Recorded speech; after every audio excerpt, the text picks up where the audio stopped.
main primary issue I see nowadays. Adding to his point, let's classify two different types of gaming that people can go and have their. Understand our situation when we started in 2010. Okay, so in 2010 when we started the gaming college, even mobile games were not bad. Games means only PlayStation based games or PC based games or some games we use it to play on Facebook, something like that.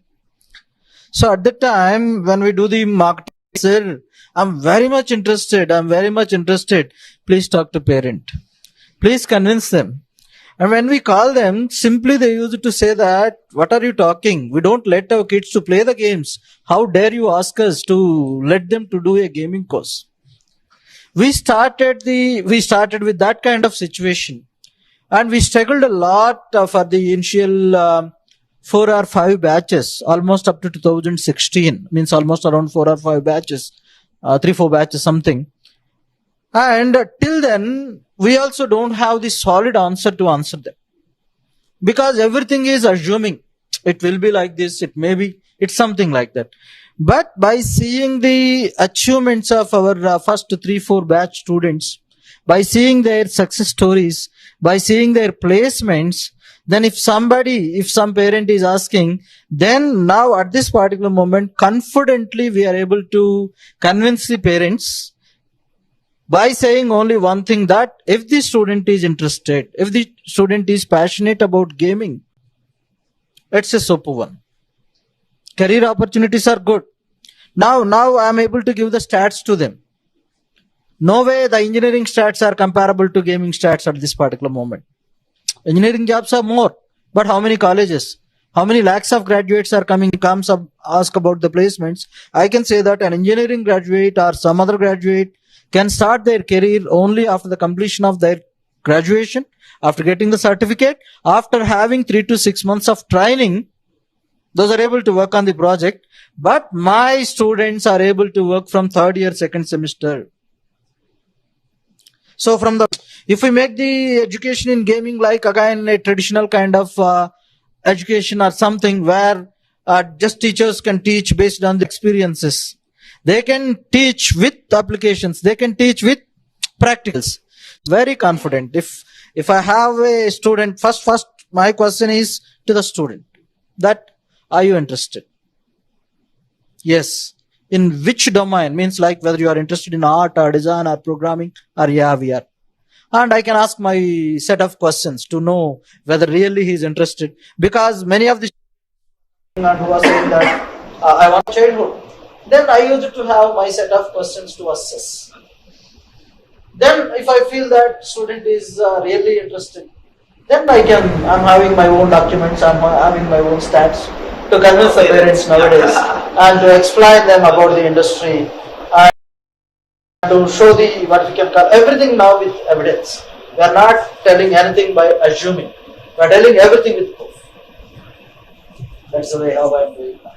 But in 2010, it's almost something like every day we used to have scoldings from the parents. Some parents, once I was in, he started shouting on them, scolding on them and all. Then those are unable to handle and they called me. I also tried to convince, but he didn't. To join in my institution. So I'm not asking anything. If you want, you can join, otherwise just go. By saying that, for my lunch I came to my office.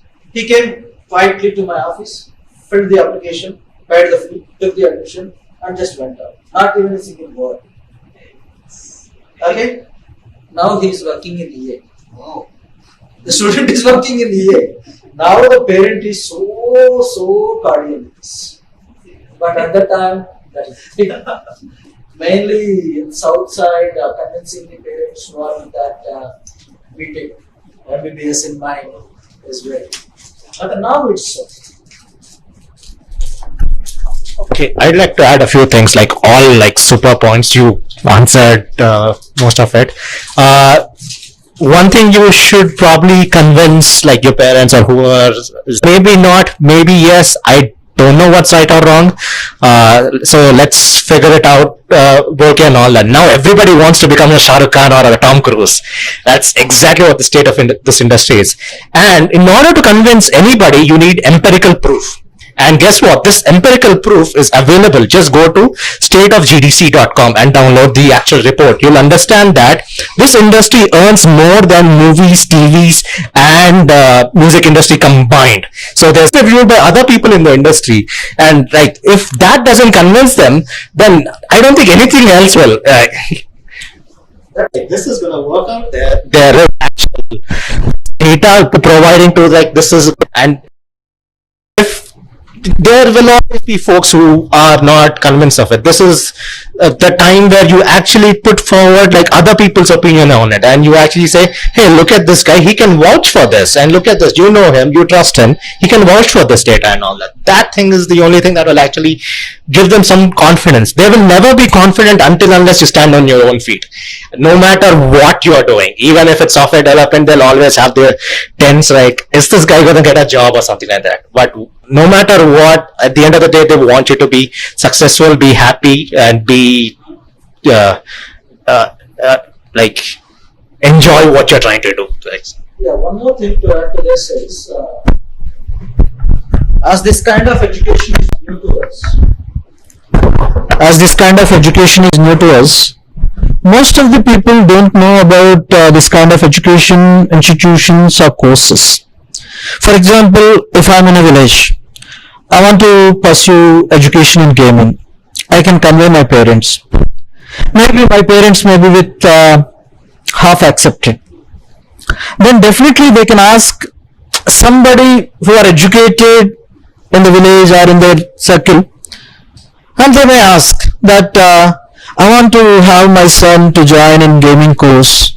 Then many people who don't know about this, they won't accept that we don't know. We can simply say that, what is there in that? What that kind of courses are there? Is there life in that? This kind of means this is the answer from the educated people. The people who are in the IT, the people who are in very good jobs. Generally that is the thing. If we ask, means if we want to go with a new path, definitely people will take the advice from the. Simply, I use it to share all the documents. Whatever some mentioned that the stats, the documents, the references, everything. I'm having a separate set of things, resources. I use it to share with them, and simply I use it to ask them. If needed, I will speak with them, or otherwise you share with all these things with them so that they can understand. This is the thing that's happening. And now there is good awareness. I don't say that totally. Yeah, it's somewhat easy to convince the urban kids, but from the rural, these are the difficulties that we are facing. For example, I want to show this guy. You are only looking back. What's your age? 14. Okay. He is his brother, he is our student. When we had this global game jam event, so at that time, first time I had many requests from the minors to be part of the global game jam event. Minors in the sense, okay, those are permitting from 16 plus. But I'm having many from 14, 13 school going kids, many requests. And I got calls that we are unable to register because of the age restriction. Then I changed the age 10 plus, but the people are not accepting. Global Game Jam people are not accepting. That guy came to the event. He was part of the event for 2 days, and he himself, along with his brother, named only SIM only. Again, he's a Unity programmer, and he developed it. No? He's the programming guy. Those two developed a game. Now, parent like the parent of this kind of people, they know the things. Those are simply coming, those are giving the respect to the interest of the students and all. So, mixed thing are there nowadays. When I was doing my undergrad, I made an access shooter which I spent over a year making it. This was like a time before Unreal was free. I had to pirate it and run it. And like when I did that, they said we don't just accept games. We don't really understand this. That is the actual statement of an education institution, which is actually teaching computer science engineering. So things are changing, but there's a lot of precedents of like we are too backwards in that, and to that the state of the industry is improving. It's just this needs to keep moving forward a lot more. Now a question. So, as like game developers, like the whole creative aspect is also very important apart from the technology and all of that. So creativity comes from inspiration. Like we get inspired. So most of it is like we have to play games. So if you want to make games, so if you want to make films, you watch films. If you want to play games, you play games. So like how much as you as a part of an institution giving to your students like games. So like a lot of students would come like with a craze, right? Maybe their parents themselves see the craze and they just want them to push them into gaming. He doesn't know what he wants to do, or like he's just fascinated, he just wants to get into gaming, but he still has to find a center. There's inspiration of what, and that only when he gets connected to a game. How much are you pushing them to actually play games, right? Like what is your curriculum? Like is there a part of your curriculum that you actually make them play games, push them towards play? Yeah. So the people who are joining our institution, kind of our institution, are gamers. Core gamers, no doubt in that. So at the very beginning in 2010 when we started, we had a separate game launch. The reason is at the time games means only PlayStation based games, PC based games like that. At the time the entire game launch is always busy. We had less students, but classrooms may or may not full, but game launch is always engaged. But once these mobile games came into the picture, now everybody is having phone. The phone itself is a game launch for them. So now these people are playing games like anything.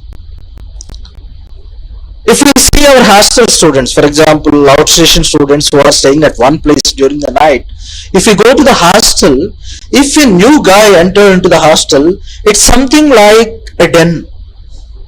It's something like these people are with headsets and they don't know how much shouting those are making. And we use it to get the complaints from the neighbors that what these kids are doing during night. Those are screaming, those are shouting, those are creating so much noise and all. So now we're having game launch again. We're having game launch. But frankly to say that many people are having their own consoles, their own PlayStations, their own sophisticated PCs. I don't know how many are very seriously using them for education, but 100% those are using for playing games.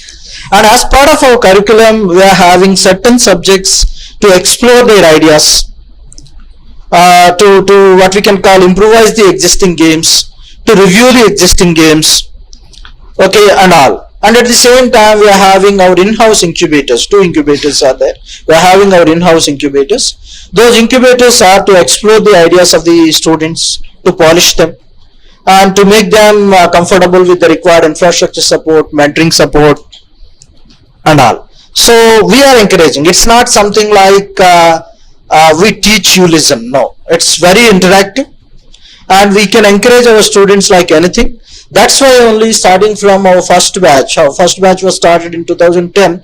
They entered into third year in 2013. Starting from 2013 till 22, in every what we can call competition, maybe from IGDC or Casual Connect or Microsoft Imagine Cup or Global Game Jam, whatever, almost in every competition our students are with winners or runners from every competition. We are encouraging them like anything. So many good concepts and all. So, that question, like, so what was the reason in the first you actually started a gaming institution way back in 2010 when like times were really hard? So, like, what was your vision? I'm not the founder, frankly to say that I'm an employee, but I'm there in the Backstage Pass from the very first day, heading in the same position. I'm the principal and professor from the very first day.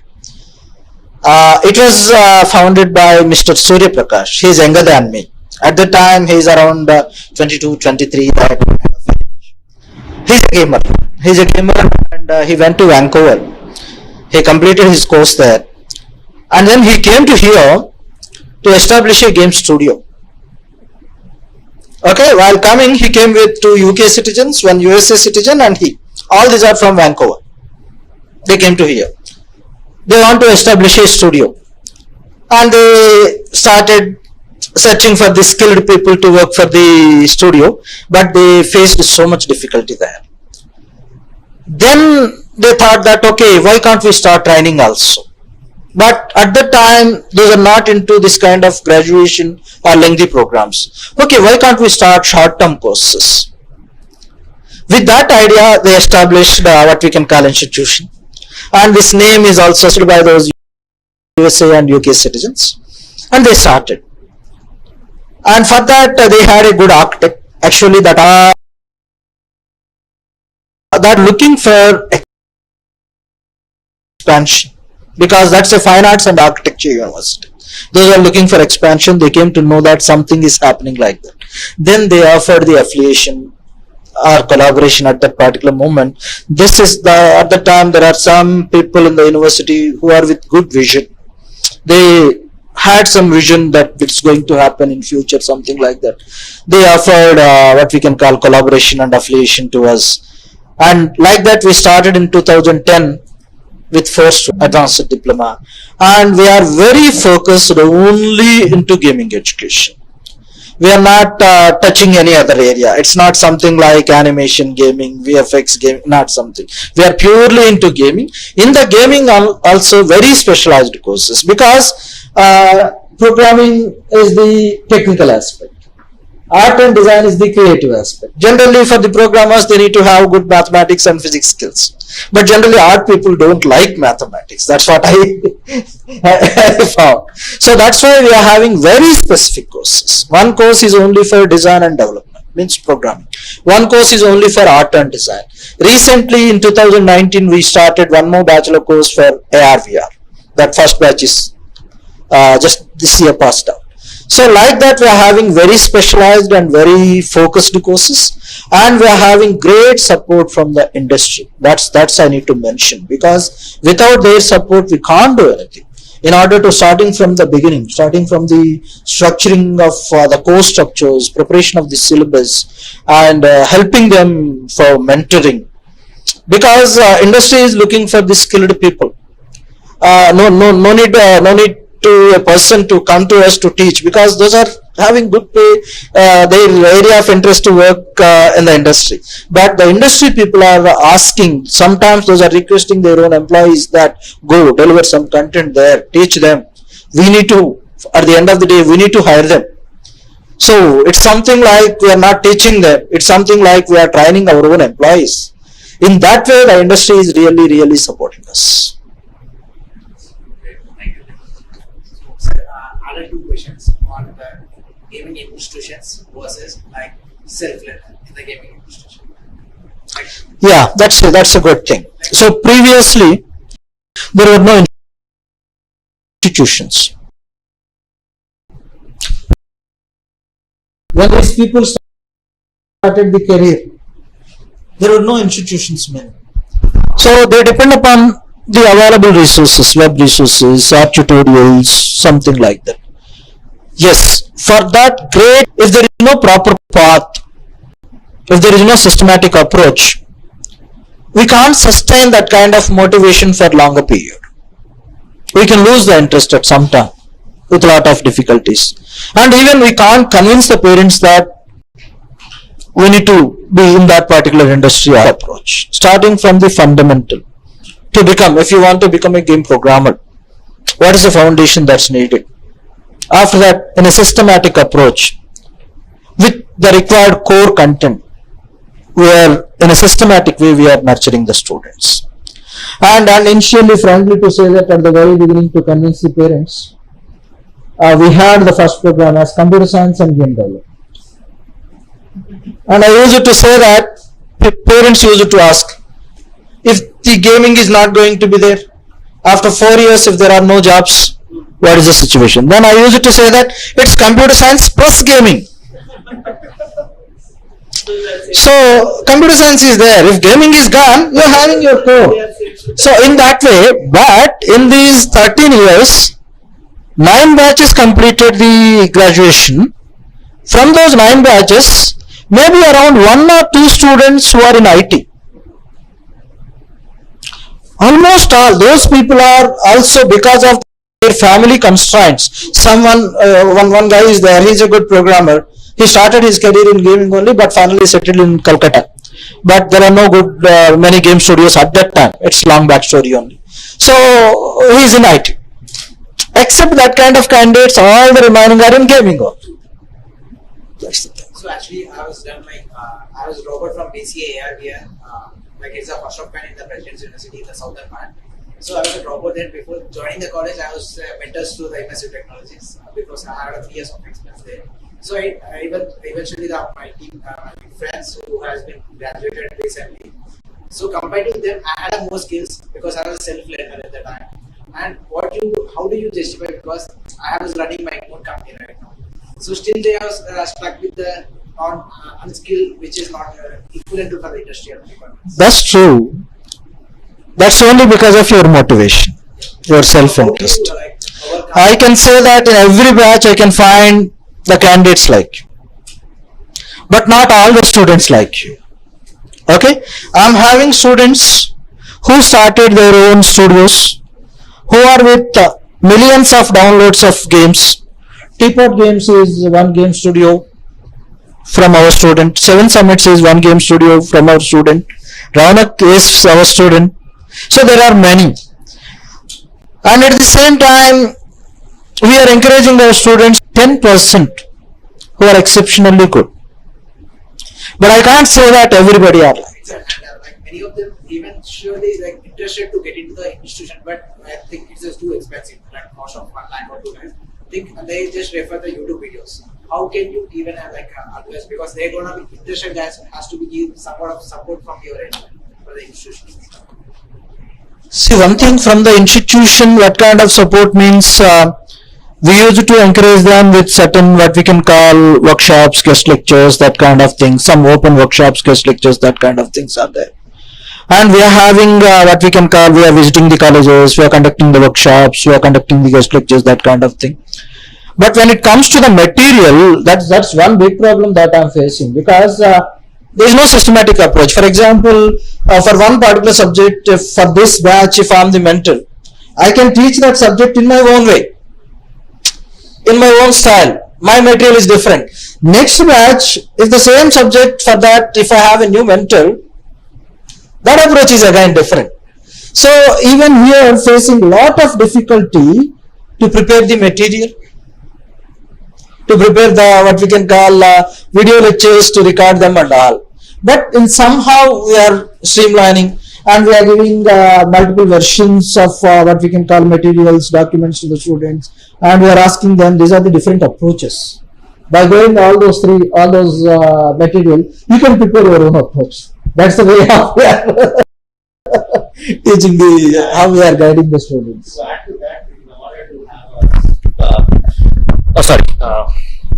To add to that, in teaching this, in the game development, we use, when we are actually setting our milestones, we use something called as conditions of satisfaction. It's like, what does it take for this milestone in order to be completed? It is the same thing that was also used by our faculty for them when they were teaching us. Hey, you're learning programming. Guess what? You're learning to make your own game engine from scratch. You could make anything if you're making your own game engine from scratch. So, alright, so how do we actually teach things? So let's break it down into individual conditions of satisfaction. Okay, by the end of February, you will probably have one triangle on screen. And the end of March, you will probably have a console. The end of this thing, like, you'll probably have so-and-so, something like that and all that. You'll have different games, different perspectives and all that. If you're building your own game engine, do you want to build your own render context, which is basically like your entire render system that is from scratch? Like, do you want to use OpenGL or DirectX? So how does that work and all that? So if you break things down into individual segments, and like, this is what it takes for in order for me to have my conditions of satisfaction. If you can learn that better at college, to go ahead. The problem with online learning is you do not have those things set in standard. So you are like just winging it. Okay, I'm going to watch this guy's tutorial, or I'm going to watch this guy's tutorial, which is great, because you'll go broad, but you won't go deep. Another thing, advantages about learning things in person in a college-based environment is you have like-minded people together. That is something that nothing online courses will do. We both had different experiences, for sure. I can only talk about my experiences. The best moments in my life is when I did my masters in the US, and it's like every single person is a weirdo like you, and like likes games and does weird stuff like you. You'll never find a more harmonious set of people in an actual college-based environment. Maybe that will work out for you, maybe it will not, but you would have to attempt it first in order to see whether that's right or not for you. I'm not saying that's the good or the bad way. There are a lot of options. It's your life. You're all grown-ups. You can make grown-up decisions. Just experience things first before giving up on it. Yes. For founders actually. So, for students who are good at it, and we are talking about exceptional students, right? So, what do you suggest, to start off the company after graduation, or to have some experience in some company? Which would be better? Do you want to take it or should I?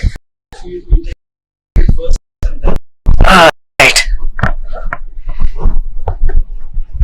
I'll be honest, you can start whenever you want. There's nothing stopping you. It's a free country. I would recommend failing first. The only way you can fail first is have some experience in failing first. It is, I know it is harsh. There's this,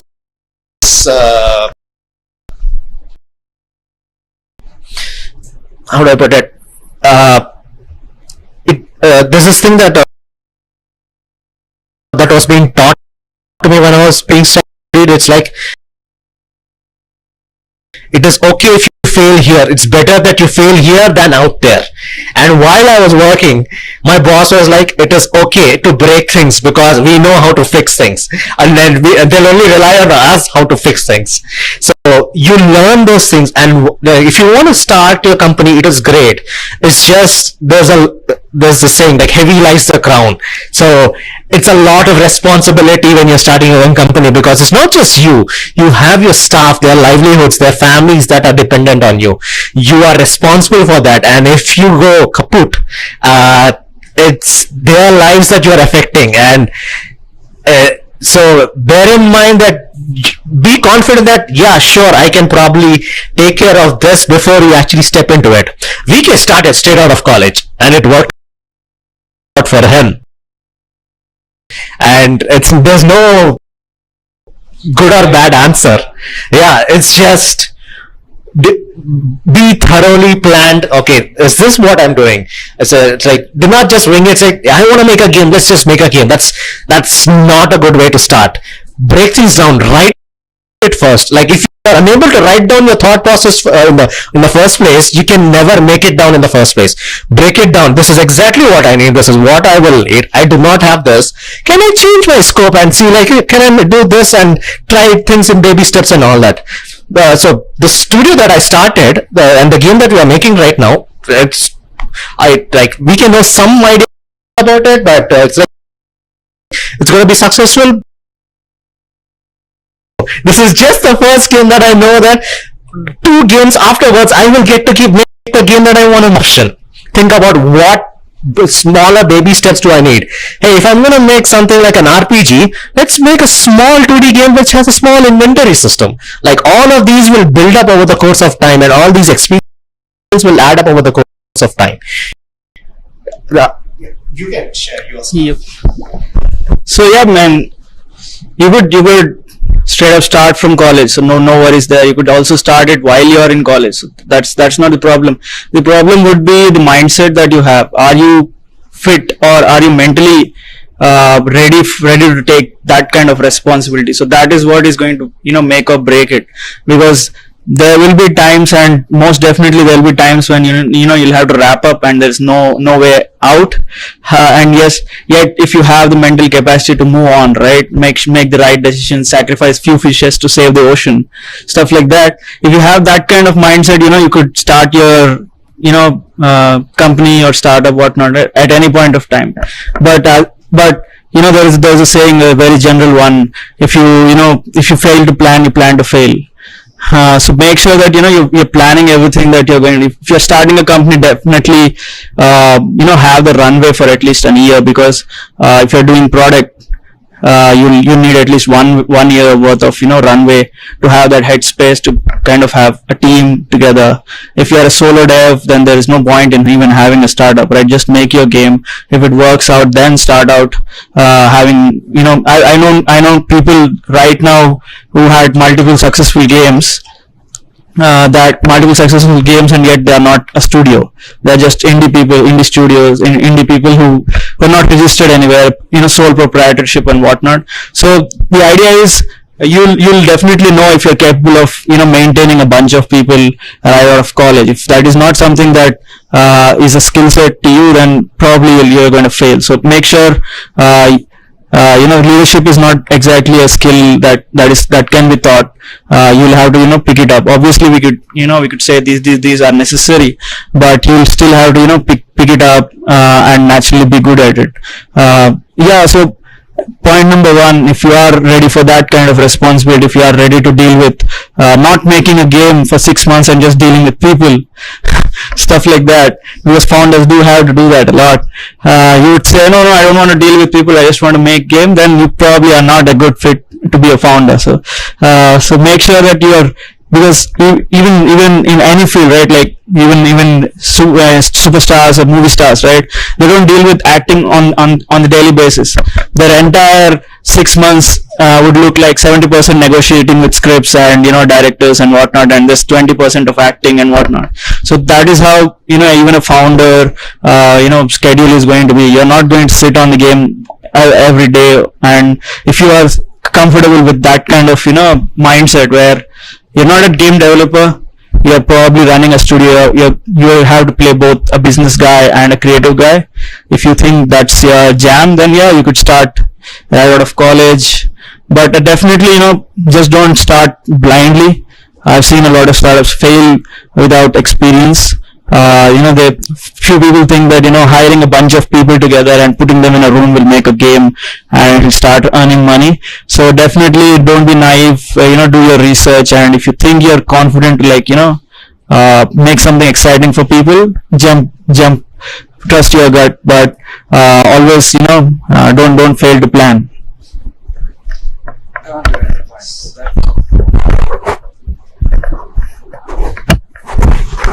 So I saw many students of us who started their studios while pursuing the course in their second year or third year, did all the experiments. They have gone through the entire process of failures, normal game, then commercial quality game, that kind of things, good number of downloads and all. By the time of their graduation, those are with successful games. Those are with successful studios. We're having around 10 to 15 that kind of success stories from backstage pass. If they start developing the game, means we are encouraging them to register their studio. It's not costing much, but they can have that proud moment for them that it's my studio. Many people can register their studios, but there are some people who are able to continue with them. Yes, and another thing is, during the course, if you start that kind of journey, there will be no pressure on you. Suppose if you are doing your second year or third year, if you develop a game, whether it is good or bad, whether it is with good number of downloads or not, successful or not, but everybody will appreciate, because you did something, you started learning. There may be some failures. For next game, definitely you will do some betterment. Like that. Suppose if you start experimenting after your graduation, you need to answer many people. Parents, okay, we may convince the parents because they are with us, we can convince them. But what about the neighbors? What about the near and dear? Everybody will ask what you are doing, what you are doing. We can't face it. That's a big problem. Because of that, some people, even though those are having that in mind, those are compromising. Those are doing the game development, or those are having their own studios, doing the work in the weekends, but during the weekdays, working for the sake of family or near and dear in a regular job. So that's the thing. But if you have that kind of idea, and if you start that early during your course of study itself, you can cross all those hurdles during the course. Then you can come like a successful entrepreneur from the college itself. So I saw many people like that. There are so many success stories like that. Just to add another point onto that, Yes, you'll have a lot of friction between whatever when you started, like your parents or your family or something like that, and you would have to deal through it for sure. This thing that said, like, if you cannot deal the criticism of your parents, you cannot deal with the criticism of your neighbors. If you cannot deal with the criticism of the neighbors, wait until you hear from the criticism of your boss or your supervisor. If you cannot deal with the criticism of your boss or your supervisor, wait until your game goes live, until somebody, a fat Reddit guy, starts commenting on your game saying this is a piece of shit, go kill yourself. Like that will hurt you. So be prepared to brace those negative things. So it is part of the job.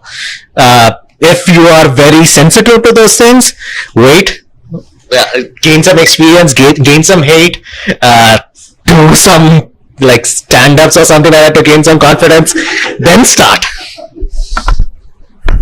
I would like to add, see, entrepreneurship in India has become the fashion, it's like everybody wants to be an entrepreneur, and it's a bit of a fashion nowadays actually, but there should be a lot of thought process behind, what you want to start, whether it has, appeal, or, have you tested the idea first of all, and how many, people have tried your product or game.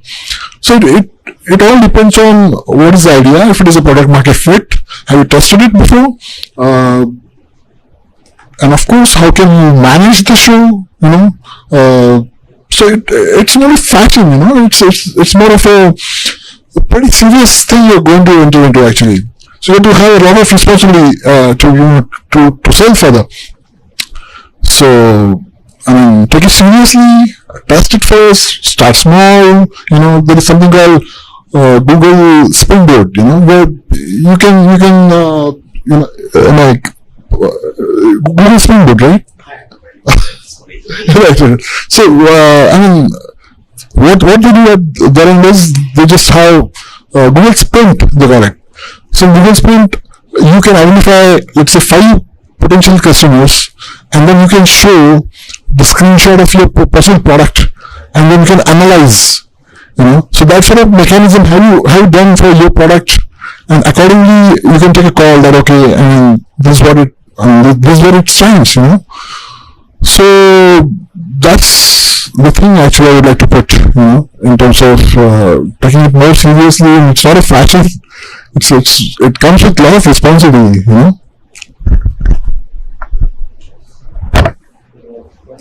Any more questions? Yes, sir.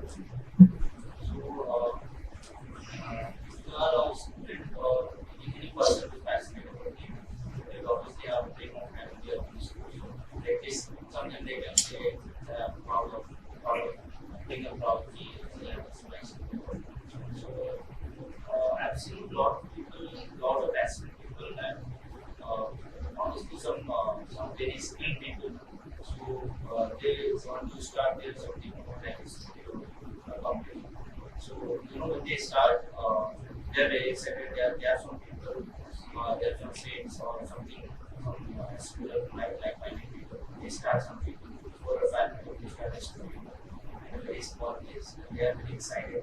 They start developing games. They start making games.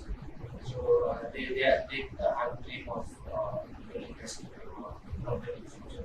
So when they move on in forward, they face problems. When they start studio, obviously you have to keep your studio survive. And if you are a big team, you have to hire people, you have to build your team, you have to grow. So lots of people they have a dream of making their own game, making their own AAA games, and big studio company. So when they grow, there's a situation over here between your dream and your survivability. So there are lots of scenarios, lots of examples where people start their own studio company and they have to finally get working for some other studio or either shut down or that's the scenario. So what's your perspective on somebody who wants to start their own studio and a path which you want, which is more secure or which I would say more professional. So what way you think a group of people should move on to stay safe or stay to build something like One line answer: fail fast, fail differently. You know. Yeah, I mean, like you mentioned, actually, you have to fail first, right? And then you can really understand what exactly can go right. So you have to fail multiple times with multiple agendas, with multiple aspects, you know, and then you can really understand that what can be the right, you know. So fail fast, fail differently. There is no universal answer. I'm sorry to your question. I can only talk about case studies on my end, on his end. Like when VK started out his studio, he started making his own games. Of course, he had envisioned like this is exactly what I want to make, but initially he had to take up like service-based projects to keep the company afloat and work on his same games. My case is a bit different. My studio is a part-time studio. Like everybody works 3 hours a day. That's not more than that. I work a full-time job and I use that to fund my studio. You can use something else to fund your studio, like whatever works in your business model. Maybe you have a wife who's filthy rich. Who knows? Your source of income. Like if you're starting your studio, it is your job to find a source of income regardless of whatever the means necessary. I mean, don't do criminal stuff, please. The idea is like find whatever ways to make the company afloat, but do not lose your employees in the process. You brought them on board with a particular vision in mind. Hey, we want to make the next GTA. Alright, what are we making? Next Flappy Bird. Why? Because this puts food on the table. They'll probably sustain it for a month or two, but you'll lose them if you keep continuing doing that and not work on the thing that you promise. So deliver on what you're trying to do, find other alternate ways. There are so many broad answers, there's no standard definition to it. I think the best way I can tell is come aboard and figure it out. Let's share our stories.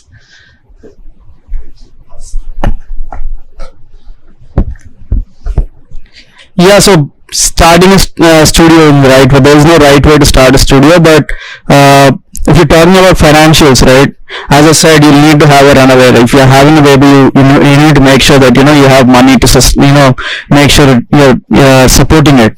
So it's just like that. So you either make money to service, you either make have a full-time job like he said, or maybe you don't fully commit to the studio first, slowly start building a project in stealth, and then if you find some investors or publishers or something like that, you could go full-fledged. So there are multiple ways to start a studio, but if you sit around and without any sort of plan, if you think 4 people are going to sit together and make something and it's going to work out, then you're setting up yourself to failure. So make sure there's a plan, at least something that makes sense, right? So runway is definitely important because funding in India is scarce for gaming at the moment. Obviously, we are getting funded, but it still is not happening at the rate that we think it's supposed to. I've seen a stat where gaming companies together have raised 2 billion in India in the last 5 years. So yes, there is money, it's just not enough. So So at the moment, I would encourage you to have demos, vertical slices when you're already part of some full-time position, and then jump into a studio if you have something promising, because gaming is entertainment at the end of the day, and something that's entertaining to you might not be entertaining to a bunch of people that are trying to give you money, right? So these people are heavily based on numbers. They'll tell you what the target audience are, who are you targeting, what are the kinds of games that with similar size have made, and how do you think you can justify the same amount of sales or something like that. So there are a number of questions that you'll have to be prepared for, and there is no right or wrong way to start a studio. What I'm trying to emphasize is that if you are doing something risky, there needs to be a plan B. It could be a service, it could be your full-time position, or it could be your IT job and you're jumping into this, something like that. You need to have a backup. Without a backup, you're just setting yourself up to a foggy way. You don't know what's going to happen, and you're also leading your team along with you into that pit. So have a roadmap, have 1 year runway at least to begin with, and then you can start about starting a studio. Before that, just don't think about a studio. Just think about them as games. They will in turn take care of you and build a studio. So yeah. I have, this will be a last question. Can we list 5 last failures we have done in last 2-3 years? Top of them, it changed your career. Then students can see that it should be a defining point in their life, or going to that, or may not going to that. That could be one case. If you can share. So some of the question you're asking us to explain how to shape it. It's a hyper casual game. Was made literally on nothing, right? So it's a simple game that I launched on App Store. For about 8 months, I didn't know what was happening. I just launched it, a drop in the ocean. Nobody can see it. And after 8 months, it somehow got featured on Chinese App Store, and I got about 70,000 downloads. But after that, it just again it goes out of curation, and then the downloads drop. So this is before me starting the studio. Gamers have played it and whatnot. But at the end of the day, there are thousands of games that are launching every day, and the reason I'm sharing this with you is market as many people. If the audience don't know about your game, then there's no point in committing yourself for 3 years or 4 years and making the game. You'll need to figure out a marketing strategy from day one. If you don't have a marketing strategy, find a publisher and let them figure out the marketing strategy. If you are doing an in-house marketing strategy, find the money for marketing, because I'm telling you 70% of your video game budget is going to go for marketing if you're going to do it on your own. So I think that I would necessarily not call it an exact failure, but it was made on nothing. But I definitely did learn that marketing is way more important than making. I mean, obviously you need to have a good game, but if there is no marketing, then your game is nothing. So I have like 2 failures that I'd like to share. One is when I was literally starting out. The first thing I did was, alright, let's open up Unity or Unreal and just try to make something. Let me make a Flappy Bird clone or a Temple Run clone or something like that. And I did this for multiple projects, and how many of them do you think ended up seeing the light at the end of the day? 0. Not a single one of them. So the thing that I learned is, write down your ideas first. Don't jump straight into the engine. Put down your thought process onto a piece of paper, chalkboard, or even write on the soil. It doesn't really matter, or just talk to somebody. Hey, this is exactly what I want. When I press this button, this is exactly what will happen, and this is exactly what the things will go on and all that. If you have that thing figured out, the probability of you seeing through your game will increase exponentially. That is one advice I would give. To folks, this is stuff that I failed multiple times, and God knows how many game projects are there in my external hard drive which haven't seen the light of the end of the day. But the same principle applies. And the other thing is, if you start on a game, see it through. They're like, ship it. Even if it's bad, ship it. Even if it's ugly, ship it. Get the criticism for the public, get the hate, get the positiveness. It will change you, it will inspire you, or it will teach you a lot of things that you couldn't have learned if you haven't shipped the game. Not just individuals, even big studios do this. If you look at Gollum or Redfall and all that, they knew this game is not gonna work out well and all that, but they still ship it because of all the hate. Every single YouTuber does a deep dive analysis. You're like, this is what went wrong. We missed in our QA thing. Shit, we should have done this differently. Why did we decide to do this? Let's not do this. You learn a lot of things if your game is out there, even if it's ugly. Yeah, it's your job to receive the hate. Don't kill yourself over it. That's part of the industry, but see it completely through. Don't just give up. It's like, I don't want people to judge me just because it's not good. Put it out there. Put it out there for sure, but don't leave it halfway through and say, I'm done with this. We have developed some 25 games earlier, before Tanaji actually, and they failed miserably. Few of them, they did partial, they are seeing partial success. So, I understood one thing out of that. Only having a good idea is not sufficient actually. Of course, you need to figure out a good or the best idea possible for your, end customer or end gamer to which you want to cater. But as this is a marketing world and you're just dropping the ocean. So you need to figure out that how I'm going to, market the product, right? If it is a product market fit or not. See, if you have spent 2 months to develop, that means that you might have spent almost lakh or 1.5 lakhs rupees to develop. So that would be a development cost. But what about the marketing, So I'll put some light on marketing as well. So for your game, you need to have some marketing budget as well, For on monthly basis, maybe if you put, let's say 50,000 or 1 lakh for marketing, so you need to figure out what is ROI. So how much I'm getting back as far as my marketing money is concerned. Is it like 2 lakhs or 3 lakhs I'm getting back out of the market? So how it's going to happen actually? Are my products, are my enough purchases happening? Are there enough ads in the product actually? So how I'm going to get back the money? So that's the first thing you should keep in mind, and then only you can able to have chances of survival. So that's my thought on for all young entrepreneurs or all young game developers. You need to put this thing in mind actually. It's not only development, because many times what happens is like people only focus on having a good game, and they just don't know what's the market is like, So there are only few ideas once in a blue moon. They are like unique and original. Peter Thiel has a book called 0 to 1, in which he mentioned that all the basic original ideas are like very, very rare to have. So all these games are like mimics, So they have the earlier versions, and then you polish them, you pick them a little, and then you came up with some small innovation, and then you push it again.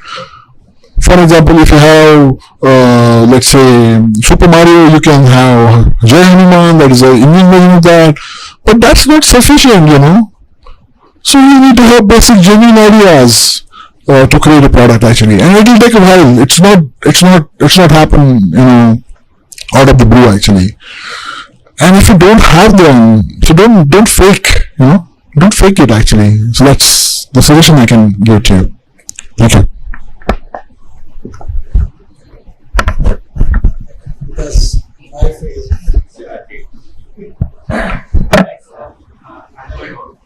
So there are successful games comes from the Japanese gaming industry. Yakuza, Pac-Man, Super Mario. From the history from the starting gaming, where is a born from till date, most of the successful games came from the Japanese culture. So how is that culture different from the Western culture? It's a complicated, not but it's important, too important. So yes, it's very broad per se. there's a lot of cultural differences between Japanese and English stuff too, but essentially most Japanese games start with this philosophy. Level 1, you rescue a cat. Level 100, kill a god. That is the actual principle. Whether it's Yakuza or Final Fantasy or Pokemon, it is pretty much the same thing that's there. Western game design uses a lot of Joseph Campbell's hero's journey or 3-act structure, that thing okay, you have your Star Wars kind of inspiration. There's a beginning, middle, and even if you look at things like Uncharted or things like that, there was a happy beginning, then middle, may clutch, and then may happy ending and all that. This is in terms of overarching game design. There are multiple theses done by multiple folks who did actual comparison and level design between Japanese and American or Western game design stuff. To paraphrase your question, also Japanese have more games, but American games are more successful games. In terms of revenue, they make a lot more money. 99% of the Japanese games are not published outside of Japan, so you don't even know them. Yakuza was a hit for 10 years before people even knew Yakuza existed. So I'm not really sure what is successful? Yes. Successful. Yes, what is the actual criteria for successfulness? It's a completely different industry driven by its own culture, but it also has foundational game design rules into its the actual philosophy. It keeps itself distinguished, but also in scope. I don't think there's a better way to explain such a broad question. I'm sorry. Actually, I have played Destiny with you. Yes. So, many stories they are from that story. It's inspired from the Western, but the design is the Japanese design. Yes. But the stories for the game is for the very Yes. Whenever Japanese do story, they do not use a 3-act structure. They use something called as Johakyu, which is the 5-act structure. They break things down into very different segments and all that. They have a different things, how to control your pacing. That's why you feel like this seems like a Western theme, but also something's different. So yeah, it's something that's there in the original Japanese plays, what they did in the Sengoku era and all that. So it has a cultural influences, but they cater to a universal audience. That's something that you have to appeal. I'm sure I'm seeing a lot of games at IGDC, and over here also many games are actually catering to an Indian audience, but you have to understand you have to cater your games to a global audience if you want to stand out on a global space. Yeah, it's okay to start small, and it is fine. It's just they look things at a grander picture. That's it. I mean, the base argument that Japanese games are the best has been there forever. So the West versus the East, right? So it has been there forever, and I wouldn't say one is successful over the other, but I understand where you're coming from, where Japanese developers are the most hardworking, I would say. Yeah, exactly. Even the latest Elden Ring, they put in so much content in it. Even after 100 hours, you have something to play in these games, and that is that also plays in the fact that the economies are very different compared to Japanese economy and US economy, where US is more about quality over quantity, and Japanese are more about heavy gameplay influence, and they are more arcade driven because their culture has arcade. They kickstarted arcade when there was no industry to begin with, and even today the biggest consoles, Sony and Nintendo, are their home bases are there. So they know gaming way before it was a mainstream thing. They had to promote gaming in US. Sony had to have some. Microsoft came in way late, 2 generations late, if I'm not wrong. Yeah, but still Sony had at least one PlayStation that already launched. Yeah. Then Microsoft jumped in. Yeah, so we still have 2 consoles that are driving their economy in Japan itself, right? So definitely they have built a culture of making games. At the same time, their anime culture, then the manga culture has kind of made them well known for art too in general, right? So yes, there is no argument that who's better, east or west, but I would say that the culture of overworking, the culture of skill, being the masters, right? Even their sushi, they have to master it for 10 years or something. So they have their culture. The mastering of skill is something that is baked into their culture, and that's the reason why they do everything. They approach everything with such craftsmanship.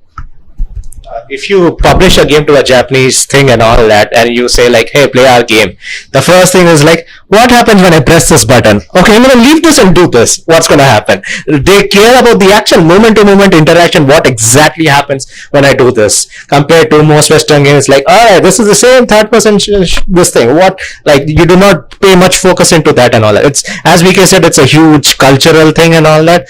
And also Kiroshi, it's good or bad, I prefer that's the sad part of it. If you guys are not familiar with it, Japanese have this extremely overworking cultural thing that's there in their society. Essentially, like, if you come back home at 6:30 in the night, your neighbors will mock at you. Look at him, he's coming back home so early, he's just slacking off. So it creates a societal pressure, and the sad part about it is there's a lot of suicide rates also in Japan, so because of this overworking culture. That drives your high quality stuff for sure, but at the cost of human lives. It's something that Japan is trying to fix, and I believe they are actually working towards it, and which is a good thing. But the quality of games hasn't dropped. They make sure that even though if things are jittery and weird, it is fun. Fun comes first. If you play Elden Ring, you see the sheer amount of times sword clips to the other person's head, there are a bunch of bugs where you fall through the map and you finish the game in 30 seconds.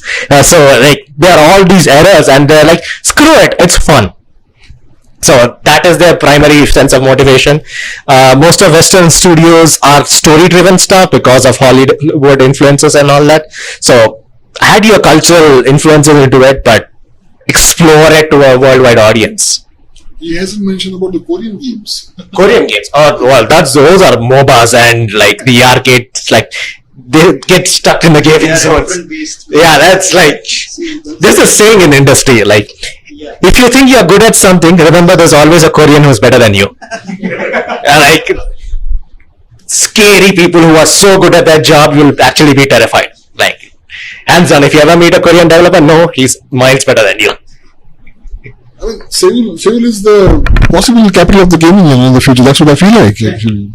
So maybe we can Google the games, play, and then have more opinions, about the Eastern games, maybe in the future. Okay, guys, we are closing. We had a great, You guys have any further questions? we'll open up the floor, and we're here, we're offline, you can talk to us. I hope you had a good, informative session. I hope you've understood a lot about gaming, career opportunities, and how to convince your entire family. So, thank you for being a great audience.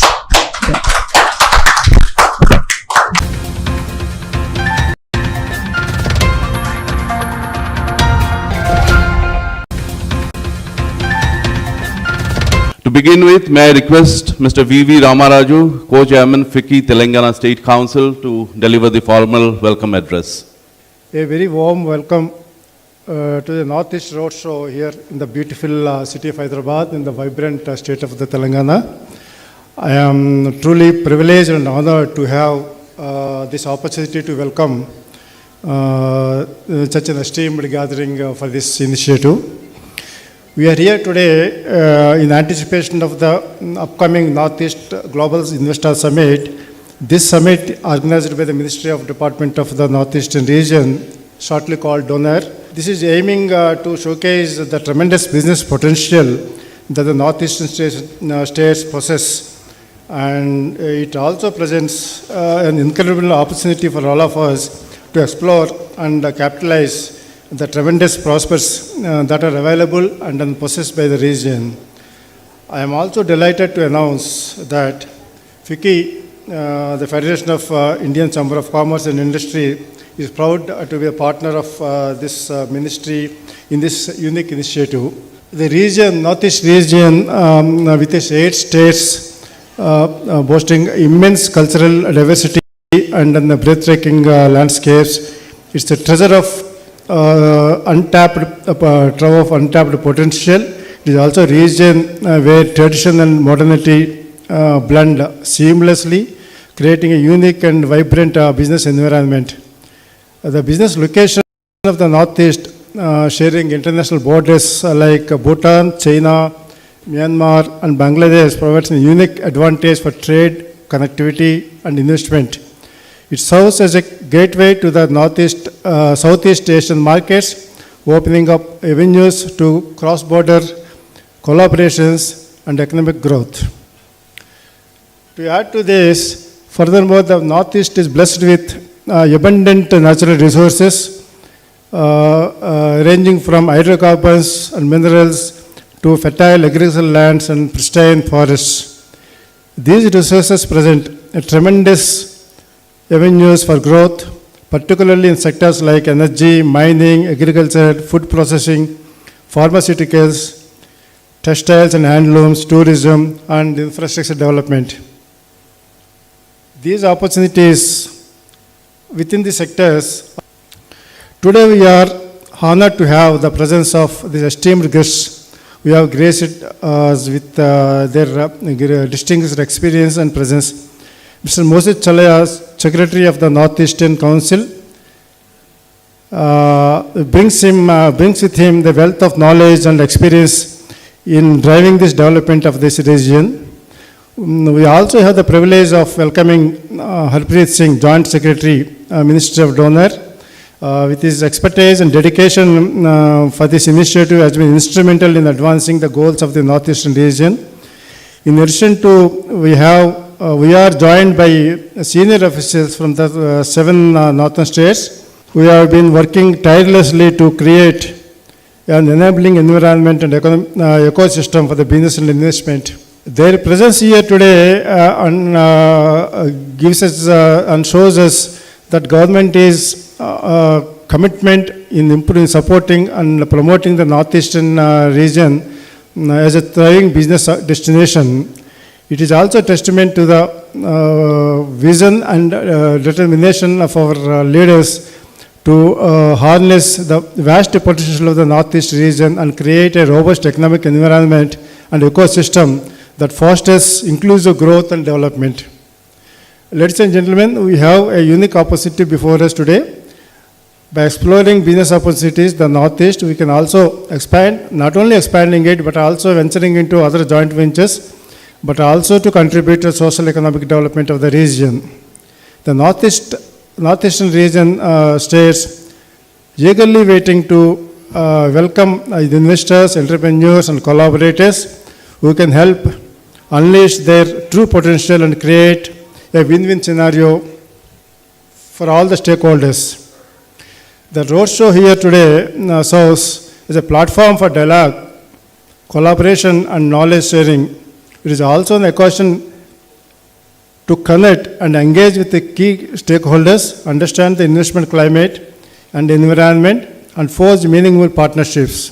I would urge and request each one of you to actively participate in discussions, network and follow up with industry leaders, and explore the vast potential that the Northeast holds and possesses.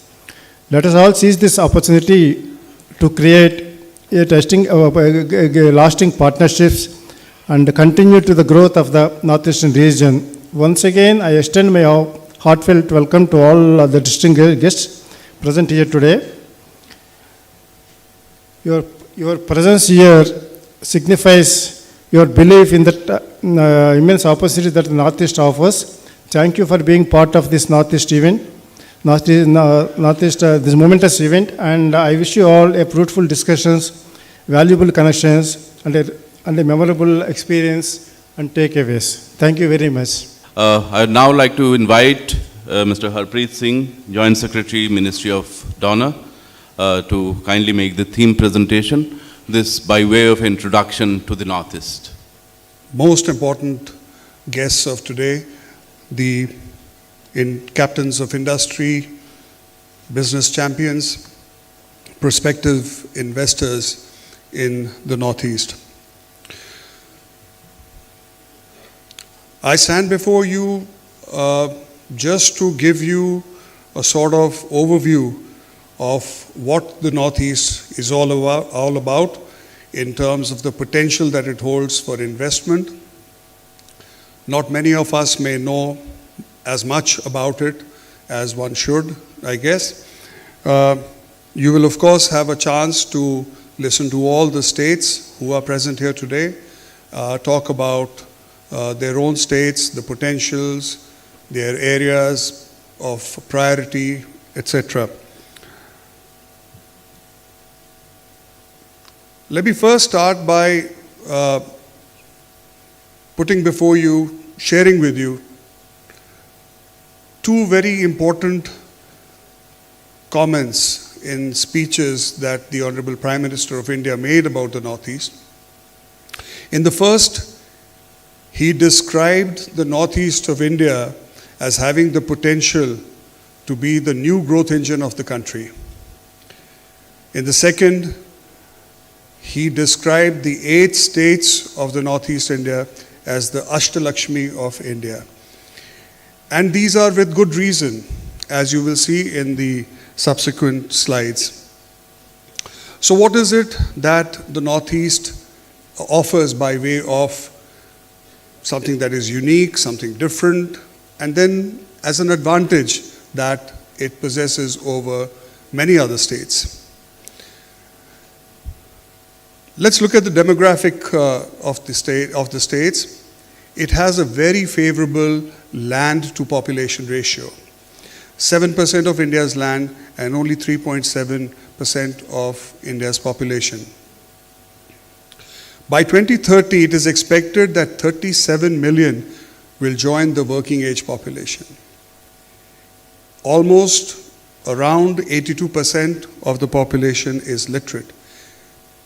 It's a biodiversity hotspot with 65% forest cover, 7,500 species of plants, and 183 species of animals.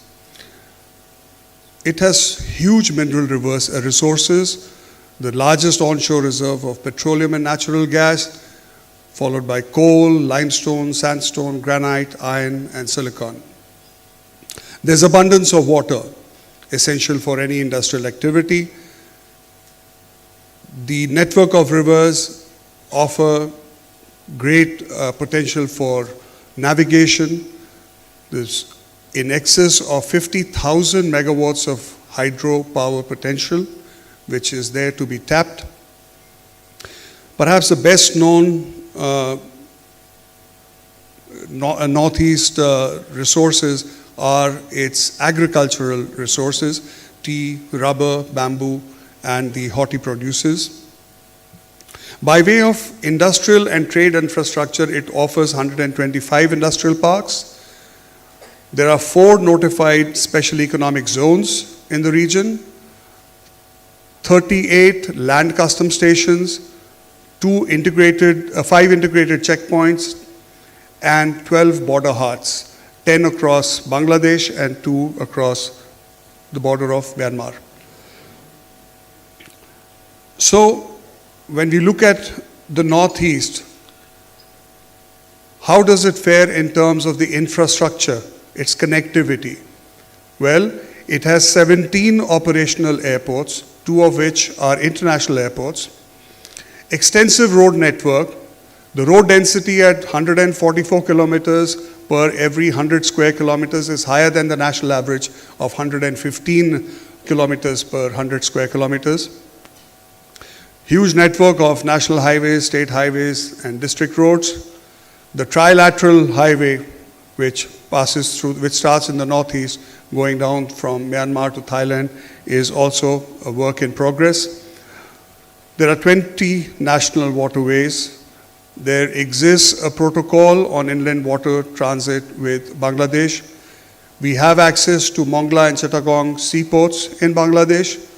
The Matabari deep sea port is also coming up in another couple of years. As far as railway is concerned, we have excess of 2,700 kilometers of network already available, which will finally connect all state capitals and important locations. The Trans-Asian Railway also is to pass through the Northeast, Bangladesh, and other parts of Asia. There is a lot that the state governments and especially the central government has done by way of improving infrastructure, etc., which we are well aware of. Let me put a number to it. First of all, there are 55 ministries and departments of central government which are mandated to spend 10% of their gross budgetary support. In 2022-23, this was around 82,000 crores. This year, it is expected to cross 94,000 crores. As far as externally aided projects are concerned, projects that are ongoing are worth 23,500 odd crores, and another 72,000 odd crores worth of projects are in the pipeline. But this is not enough. The region still needs people like you, people from the private sector, to come in and invest. And the question that one would obviously ask is, why should we come? So to summarize very quickly, first of all, with all the infrastructure that is coming up, has been set up in the region, the cost of logistics is reducing. The cost of living is already low, so you get cost competitiveness. There's high quality of regional resources and products, agricultural, minerals, etc., so you get quality resources.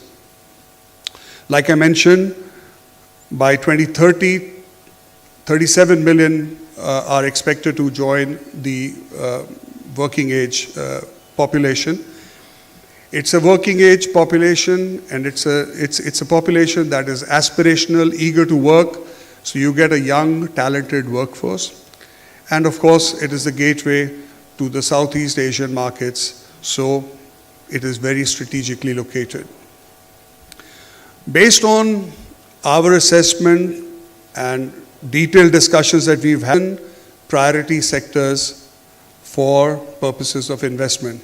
The first one, of course, is agri, food processing and allied sectors, education and skill, entertainment and sports, healthcare, textile, handlooms and handicrafts, IT and IT-enabled sector, and tourism and hospitality.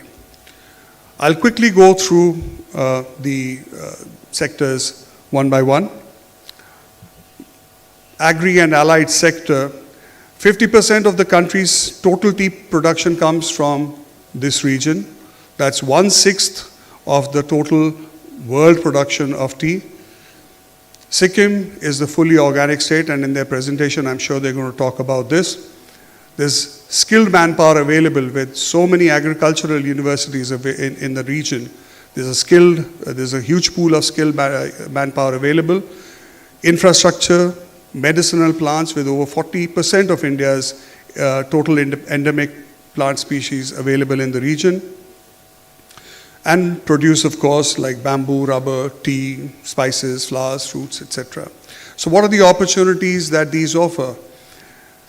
There is opportunity in food processing, especially of vegetables, fruits, spices, etc. Post-harvest and cold chain infrastructure.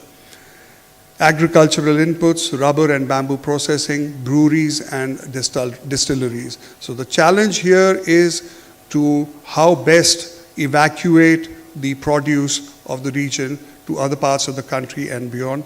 So this is the opportunities that are available here. Education and skill, like I mentioned, high literacy rate. There are many institutions of national importance, with the IITs, IIMs, NITs available in the region. There are 72 Pradhan Mantri Kaushal Kendras, which have trained 13.6 lakh trainees from 2016.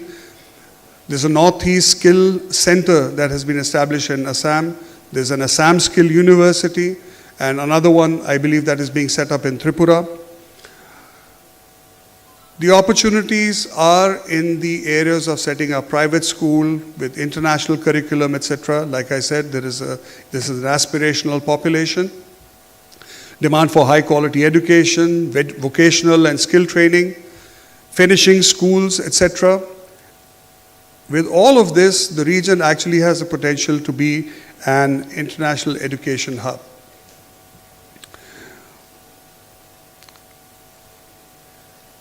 Entertainment and sports. This is another emerging sector which is very popular, sports, entertainment, very popular in the Northeast, and rightly so that it is being called the sporting powerhouse of the country. As an industry, sports as an industry has been recognized in Mizoram. There are traditional theaters and a vibrant film industry. You would be aware of the Assam, the Manipur, Mizoram, so many movies that have come out which have been recognized internationally. It is known as the land of festivals, with the better known ones being the Hornbill Festival, Sangai Festival, Zero Musical Festival, etc. So the opportunities here are to set up sports academies, management of professional sports, setting up of film studios, filmmaking, and curating new festivals around music and culture, not just in the region, but taking artists and these talented people to the other parts of the country. Virtual reality, animation, and gaming is another region, is another area which is there to be tapped. As far as healthcare is concerned, you would be aware that Assam and Sikkim are recognized as pharma hubs. Medical professionals with the large number of medical colleges, etc., being available. There is a large pool of medical professionals that are there.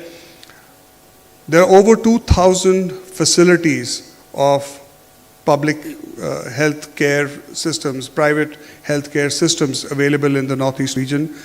Traditional medicine and healing practices are very popular, not just in the region, but outside it also. And you would also be aware that over 1,000 health and wellness centers are being opened under the National Ayush Mission in the Northeast region.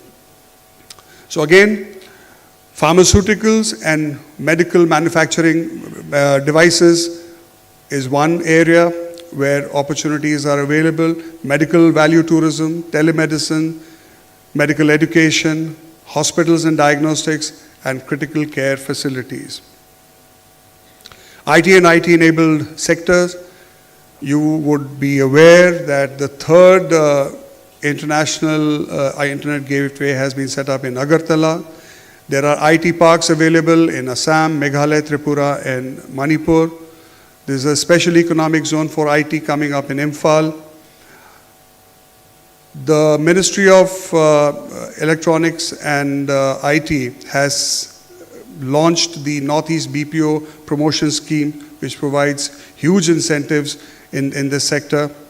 There's a large population which is English speaking and trained. These create the opportunities for setting up data centers, setting up BPOs, KPOs, IT-enabled sectors, facilities, IT training and education, IT parks, tech cities, and e-commerce. Textile and handloom, another very, very well-known sector. We have 7.5 lakh handloom weavers and 2.38 lakh handlooms in the region.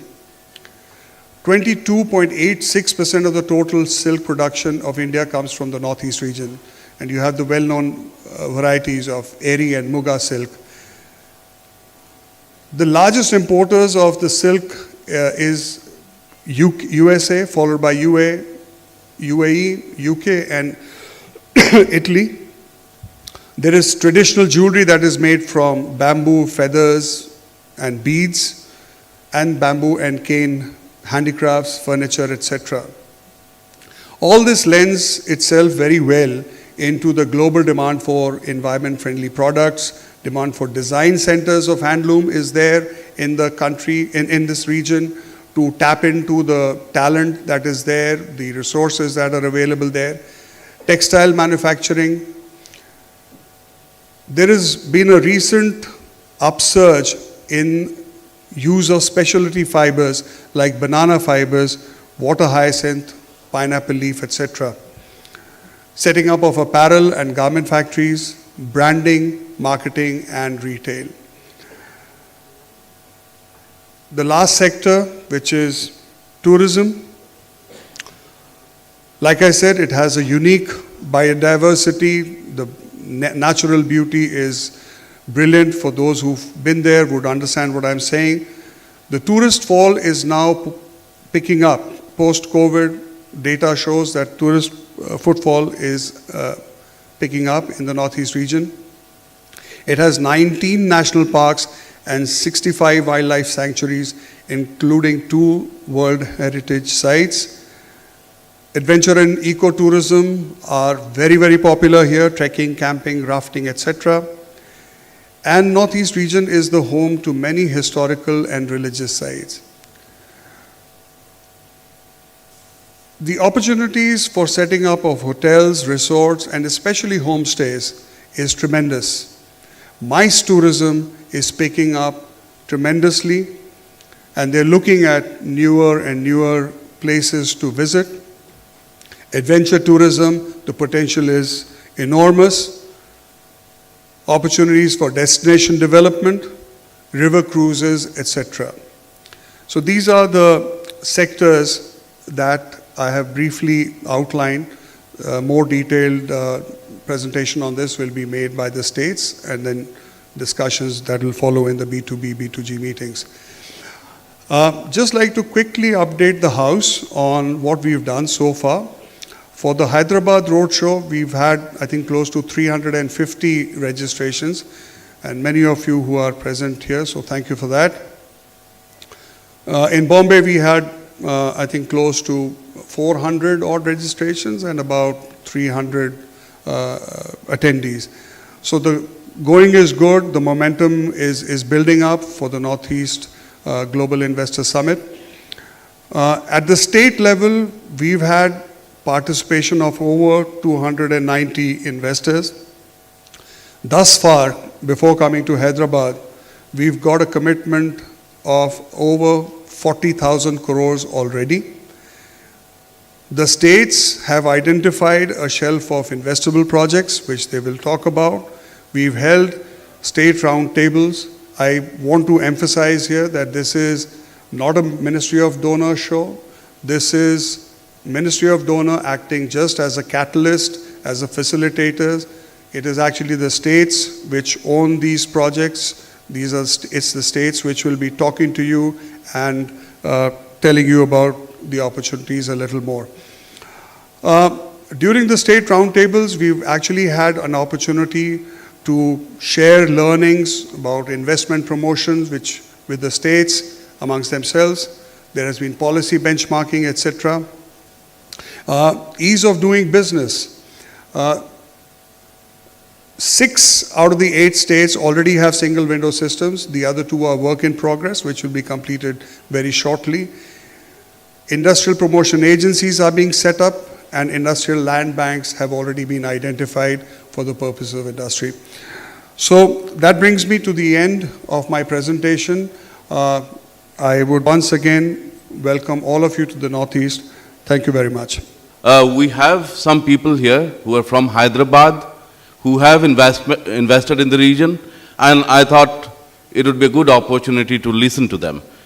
May I invite Mr. Sanjeev Kumar Singh, Head Strategic Business Development from Resustainability Limited, formerly Ramki. I think this is one wonderful step taken by Department of Northeast Region and the audience present and the guests present for having this show at Hyderabad. Selecting Hyderabad as one of the cities for doing this kinds of roadshow and telling us about what are the potentials in the Northeast region is really a good thing. And as far as the company where I have been asked, I have to share my experience of working in Northeast. I would just like to say that we are from RE Sustainability Limited, and the work, the company is right now mainly doing all kinds of resource recovery and reuse, get more material out of the waste which is being generated by each one of us, by the industries, by the hospitals, by the construction demolition, by the electronic waste, and whatever is not being used, we are doing that. We are present not only in 29 states across the country, but we are also present in in the Middle East, in US and in Singapore. We are handling more than 25,000 clients across the world, and we are present in across all the globe. The major focus of the company is to ensure that the waste management should not become a waste management, but it should become a resource recovery which gives less waste going to the environment. So we are into reduction, we are into resource recovery, we are into reuse of the waste. It's India, Hyderabad is one of the largest, having the largest resource recovery plant in Dundigal here and in Jawahar Nagar. If anyone wishes to, from the Northeast, if anyone wishes to see it, it is a live example to see how 8,000 tons of municipal garbage, the entire waste which the entire Northeast 8 states are generating, is getting handled here. Not only that, more than 12 lakh metric tons of hazardous waste is getting managed across the country in different states. Also, roughly around 45,000 beds of hospital waste is getting handled.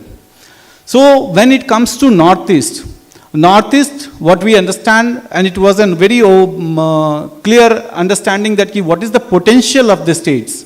It has got all kinds of landlocked states, states which is having shares boundary to the sea, states which have boundaries to the international neighbors. So it has got a lot of potential. Government is already doing a lot of work to ensure that there is the connectivity, which was a major issue, and over the last few years we are seeing that the connectivity overall has increased a lot. We get many places reachable with a single stop or maybe direct stop by flight. So the connectivity and the growth has been a very high potential in the entire state. With that, we started working to look into how that we can protect the pristine environment by ensuring that the waste which is coming out from the different processes in the state gets managed and there is no pollution to the environment. So in the last 3.5 years, we have been able to interact with each of the corporations there, municipal corporations, government and industrial development corporations. And we have got a very good overwhelming response from the government through these institutions. Right now we have been able to have agreements with 3 states. One is Assam, for which we are catering to provide the hazardous waste management for the waste coming out from the drilling units of all the oil units there. So the plant is likely to get operational in another 8 months or so. It is coming up at Dibrugarh. The other plant, we worked with the Arunachal Pradesh government for setting up of a biomedical facility, because the state lacks all this waste which is coming out from the treatment of the hospitals, and these wastes are highly contagious. This needs to be treated within 48 hours as per regulation, and they cannot be just thrown anywhere. With the COVID experience, the government has become very keen there, and we have set up a facility in Arunachal Pradesh. We are also working very closely with Sikkim for handling all their pharma waste which is coming out. So these are the 3 states, and by doing so, there is an overwhelming response from the government to put in the facilities in their states or their cities. The response from the government has been really worth, and I would like to mention that they are giving so much of priority because basically this is a waste resource recovery is such an important activity that not only brings in whether international investors, but also is a requirement of the time both in terms of human and nature environment. So the response has been very positive, sir. And whether it is terms of clearances, whether it comes of permitting, and even we are getting support in terms of some financial incentives. I wish this should continue, and this is what I would just like to congratulate all the states of Northeast region and the organizers to organize this such kind of event. These are the things I would just like to close on. Thank you, sir. Thank you for giving us an opportunity to share our experience. This is just one example of how the Northeast is facilitating and attracting investments. To add to this, may I now invite Mr. Nagaraju AL, he is Managing Director of Devi Energies, to share his experience in the Northeast. We have taken up the initiative of developing a hydropower project in Arunachal Pradesh in the year 2014. Our project is one among 161 licenses government has allotted to various companies. Over the time, this is the only project that has seen the light. I want to confine myself to cover the contribution and the support that I received from the government while execution of this project, and the infrastructure availability while executing this project, and the availability of the manpower. These are the main issues for any industry to go up. Coming to the government support, this is an extraordinary initiative from the government, and they have really extended their best cooperation from time to time. But this being a Himalayan state, most of the terrain is hilly terrain. This state borders with almost 4 countries. There are infrastructure bottlenecks, like in terms of transmission system availability, connecting roads, availability of skilled manpower. Somehow, we overcame all these issues, and then we commissioned this project in 2019. This project serves the villages and the districts bordering Bhutan and China, West Kameng, East Kameng and Tawang. Now, we are looking forward to develop a couple of such projects, both hydro and solar projects, in the northeastern states. After this meeting is over, we will explore with other states. I really appreciate this kind of initiative from FICCI and northeastern states. We look forward to attend such kind of things to mobilize investments in the prospective states. Thank you, Mr. Nagaraju, for your kind and encouraging words. I'm sure many of you would have taken note of the positive experience that he has had in the Northeast. May I now invite, we are privileged to have with us actually the Secretary Northeastern Council. The Northeastern Council is a regional planning body and coordinates a lot of developmental work in the Northeast. Mr. Moses Chalai, the Secretary of the Council, is here with us. May I request him to kindly deliver the special address. To this second investment promotion roadshow in Hyderabad, which is the prelude to the much anticipated Northeast Global Investor Summit, which is going to be the first of its kind for the NER. Though we understand that many states, including the state of Telangana, they conduct these events regularly, and they have resulted in tremendous, in fact, incoming of investment and growth in the past. And therefore, it's time that we also are, getting ready to move in that path. The intent and action happening is consistent and for quite some time, and our aim is to unlock the immense potential within Northeast region of the country. One is that yes, we are, as also have amply shown, particularly by Harpreet, and what are all those potentials that are there, the opportunities that can be availed. But we are also here to say that the team, whether it's Ministry of Donor, whether it's FICCI, Invest India, NSC, and more important, equally important is the states themselves, the 8 states of the NER. They all are here to support and facilitate in a very, very focused and consistent manner. To every investor who would come for investment and trade. And as also mentioned, this is in line with what the Honorable Prime Minister and the other leaders of the country have been, including my own minister, Minister of Donor, has been emphasizing for quite some time as the new growth engine of the country of India. Prime Minister also has, Honorable Prime Minister also has emphasized time and again how investment and economic growth needs to come to an NER, which will eventually lead to this generation of employment or creation of jobs. Substantial investment has taken place. The 10% GBS, gross budgetary support, that comes from the non-exempted ministries and departments of Government of India. And this is apart from the fiscal transfers which the states also get from Government of India and also their own internal resource generations. What I'm trying to say that much is happening in the region. For instance, in the last 5 years, some 3,100 kilometers of roads worth of about 58,000 crores have been completed. And quite a few of them are four-way laning and most of it are double laning. Railways have sanctioned for about 2,000 kilometers with worth about 74,000 crores of rupees. And in fact, I know scores and scores of tunnels which has been built in running in hundreds of kilometers, and day and night work is happening on the ground. Aviation has seen such a boon.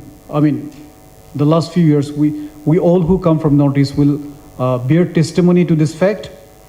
To the extent that today, Guwahati has flight about 91 flights, the last count, starts at 5:30 a.m. in the morning and ends at about 11:30 p.m. in the night. And likewise, there are other airports which are also coming up very fast, Imphal, Agartala, and all other airports, and the number of flights within and without the region is increasing by the day. And that power availability definitely is much, much better. In fact, many, even in the rural area, we're getting 18 hours, 20 hours in a day power. Though from state to state it differs, but everyone is picking up. There are about infrastructure, when we talk about 2,000 branches of banks, of which about 900 are SBI, State Bank of India. Health sector is picking up in a big way. Education, yes, definitely. And the other day I was interacting with this USTM, one university, private, which has come up in Badihat in Meghalaya, border of Assam and Meghalaya. They have about 5,000 students within about 10 years. And they are aiming 10,000 students within the campus. And it's within striking distance. Likewise, quite a few other universities and educational institutions have come up. The law and order, by and large, has improved considerably. Many places, I think they're definitely much safer than other parts of the country. We do have some area which are of concern. Unfortunately, of course, we are here in my own state, that is Manipur, of late has not been in news for the best of reasons.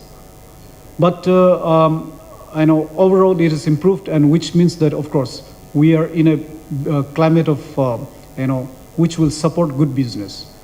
So need of the hour is private investment. We are surrounded more than 95-96% by foreign countries, as we all know, and surrounded by some of the fastest growing economies of the world. ASEAN countries in the east, the north, China, which is the second biggest, and in terms of PPP, said to have overtaken USA. Bangladesh south, of course, Bhutan north, which of course is a small economy in that sense. But all this put together also shows that the region can do as well as the neighbors. And it's something really a point for all of us to think about. The resources of various kinds are available, which has been presented in the last presentation. I will not repeat them. And we do have a good number and population of bright, young, educated, and creative population willing to join, and wanting to join, in fact, the workforce. Very, very important. So you can also get a good set of talented, creative, and bright, educated workforce. I would also want to share that we also have dynamic and very open and willing political leadership. Some of our chief ministers are among the brightest, and they all know much more open to economic development, investment, and private sector to take over this aspect of growth. As I said, the infrastructure will be taken by, we were saying, the government. But the biggest mismatch is the lack of inadequate investment happening from the private sector.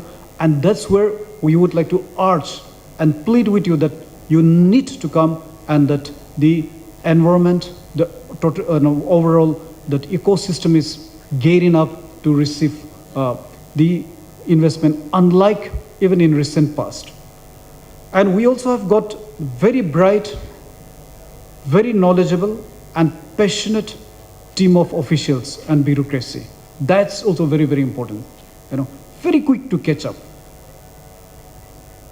So all this put together, plus the connectivity we have mentioned about, but it's also important that the Matarbari, that deep seaport, which is only about 70 kilometers from, I think, Sabrum, if I got it correctly. That Sabrum is the tip point of the Tripura, and all the railways are converging into Tripura and to Sabrum. And from there, we can jump into Bay of Bengal. And from there, we can bring in the raw materials, the products, and also our producers and products can come out. To have access to the sea is extremely important, and that's happening now. The other is that, of course, that river that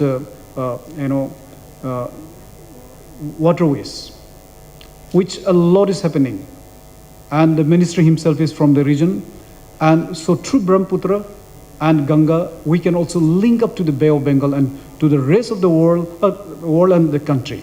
Very, very important, and one area that now the region is focused.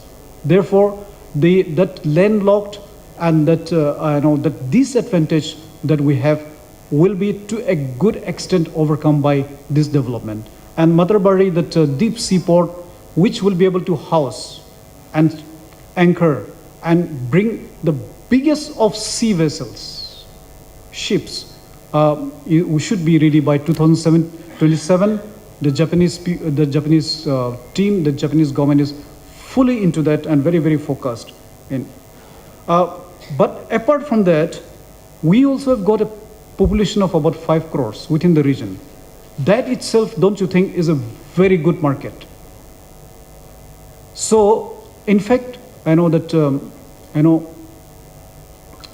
import substitute, so to say, is also one area that can be seriously thought of it, and you will also have good market from the region.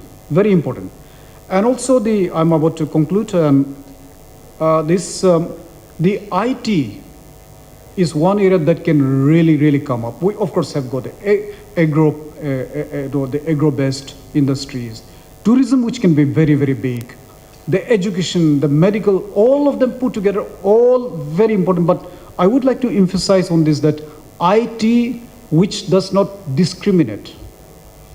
15, 20 years back, when we read about internet, one thing everyone used to say, and I'm told this was quoted somewhere in a meeting abroad, was that, the people from the third world country says that internet does not discriminate, So the net which is coming and it's picking up, in fact, we are also getting now some from the international gateway from Cox's Bazar also start coming into the broadband to the region. And therefore we are ready. Any business which can be done through technology and IT. And technology, IT is extremely important. It's no coincidence today that the 5 biggest capitalized companies are pure in the world, are 4 are pure technology. And out of 5, brick and mortar is only 1. We all know that Aramco, Saudi Aramco. So it's no coincidence that the internet, the net, the 5G, the 4.0 industry is coming in a big way, and it's here to stay. And that's where the region is much more better prepared. That's how I see than many other places. On 22nd June, my friend Mr. Tari is also here, Hage Tari. We all were there in Pasigat, and we did a very, very quiet kind of, initiation of these 5G applications. I'm made to understand that the 5G applications have not happened much across the country. The technologies are there, but not really deployed on the ground. And if they're there, I'm not very sure where are they, but it has happened in Northeast. And it's picking up the 5G applications. And all the 4.0 industry, whether it's Internet of Things, 5G applications, artificial intelligence, machine learning, 3D printing, very, very important. They all are interrelated, and they are here. We are facing them every day, and the region, I think, can really pick up in this region, in this part. So please think seriously to come to us with this possible investment in this area. Finally, I would like to say that the NER states, Ministry of Donor, FICCI, Invest India, and the NEC, and all of us are here to help and facilitate in a very focused, consistent manner, unlike maybe in the past, and the time to invest in Northeast region is now. Thank you.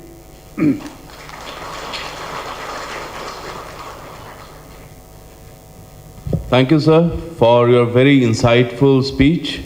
And now, ladies and gentlemen, as we come to the end of the first part of this program, the first session, it's my pleasant task to thank you all. I'll not take much of your time, but would definitely like to thank you all for joining us. Mr. Moses Chalai, the Secretary NEC, thank you, sir, for speaking to us, for being here. It was very insightful listening to you. Mr. Harpreet Singh, Joint Secretary Donor, thank you, sir, for the brilliant presentation that we had. Mr. Ramaraju, thank you for joining us. And ladies and gentlemen, as the Secretary NEC pointed out, you see, thank you very much for that, sir, that you highlighted the international connect that the Northeast has. The Northeast, ladies and gentlemen, if you look at the map, is truly India's gateway to the East, not just Southeast Asia, to the East. You see, with the existing connectivity agreements that we have with Bangladesh, the existing agreements that we have with Myanmar, the projects that are being developed, the Northeast is actually ready to start trading, to start doing business with all these countries, and it has begun. This is the time when people should take advantage and invest in the Northeast to be the first mover. One example is the riverways. In Bangladesh, with Bangladesh, India has a protocol on transportation through riverways, which gives us access to their riverways and which gives us access to the ports in Chittagong and Mongla, and now very soon to the port at Matabari. Just imagine the amount of trade that can flow through the riverways, given that the riverways are a much cheaper way of transporting goods and passengers. Anybody investing in vessels operating in the riverways, I think would make a killing. I know there are many people here who are from Andhra Pradesh. Andhra Pradesh has a wide shipping industry, a very impressive shipping industry. I think you could look at that opportunity also. Then the Northeast has a huge repository of medicinal plants. Hyderabad being a hub of pharmaceuticals, I think that's one area you should look at. Every state has something to offer. You should definitely look at that. And states like Sikkim, to some extent Assam, have already become pharmaceutical hubs. Most of the major companies have set up operations in these states. And I think if you are not there, you are missing the bus. Please join us in the Northeast.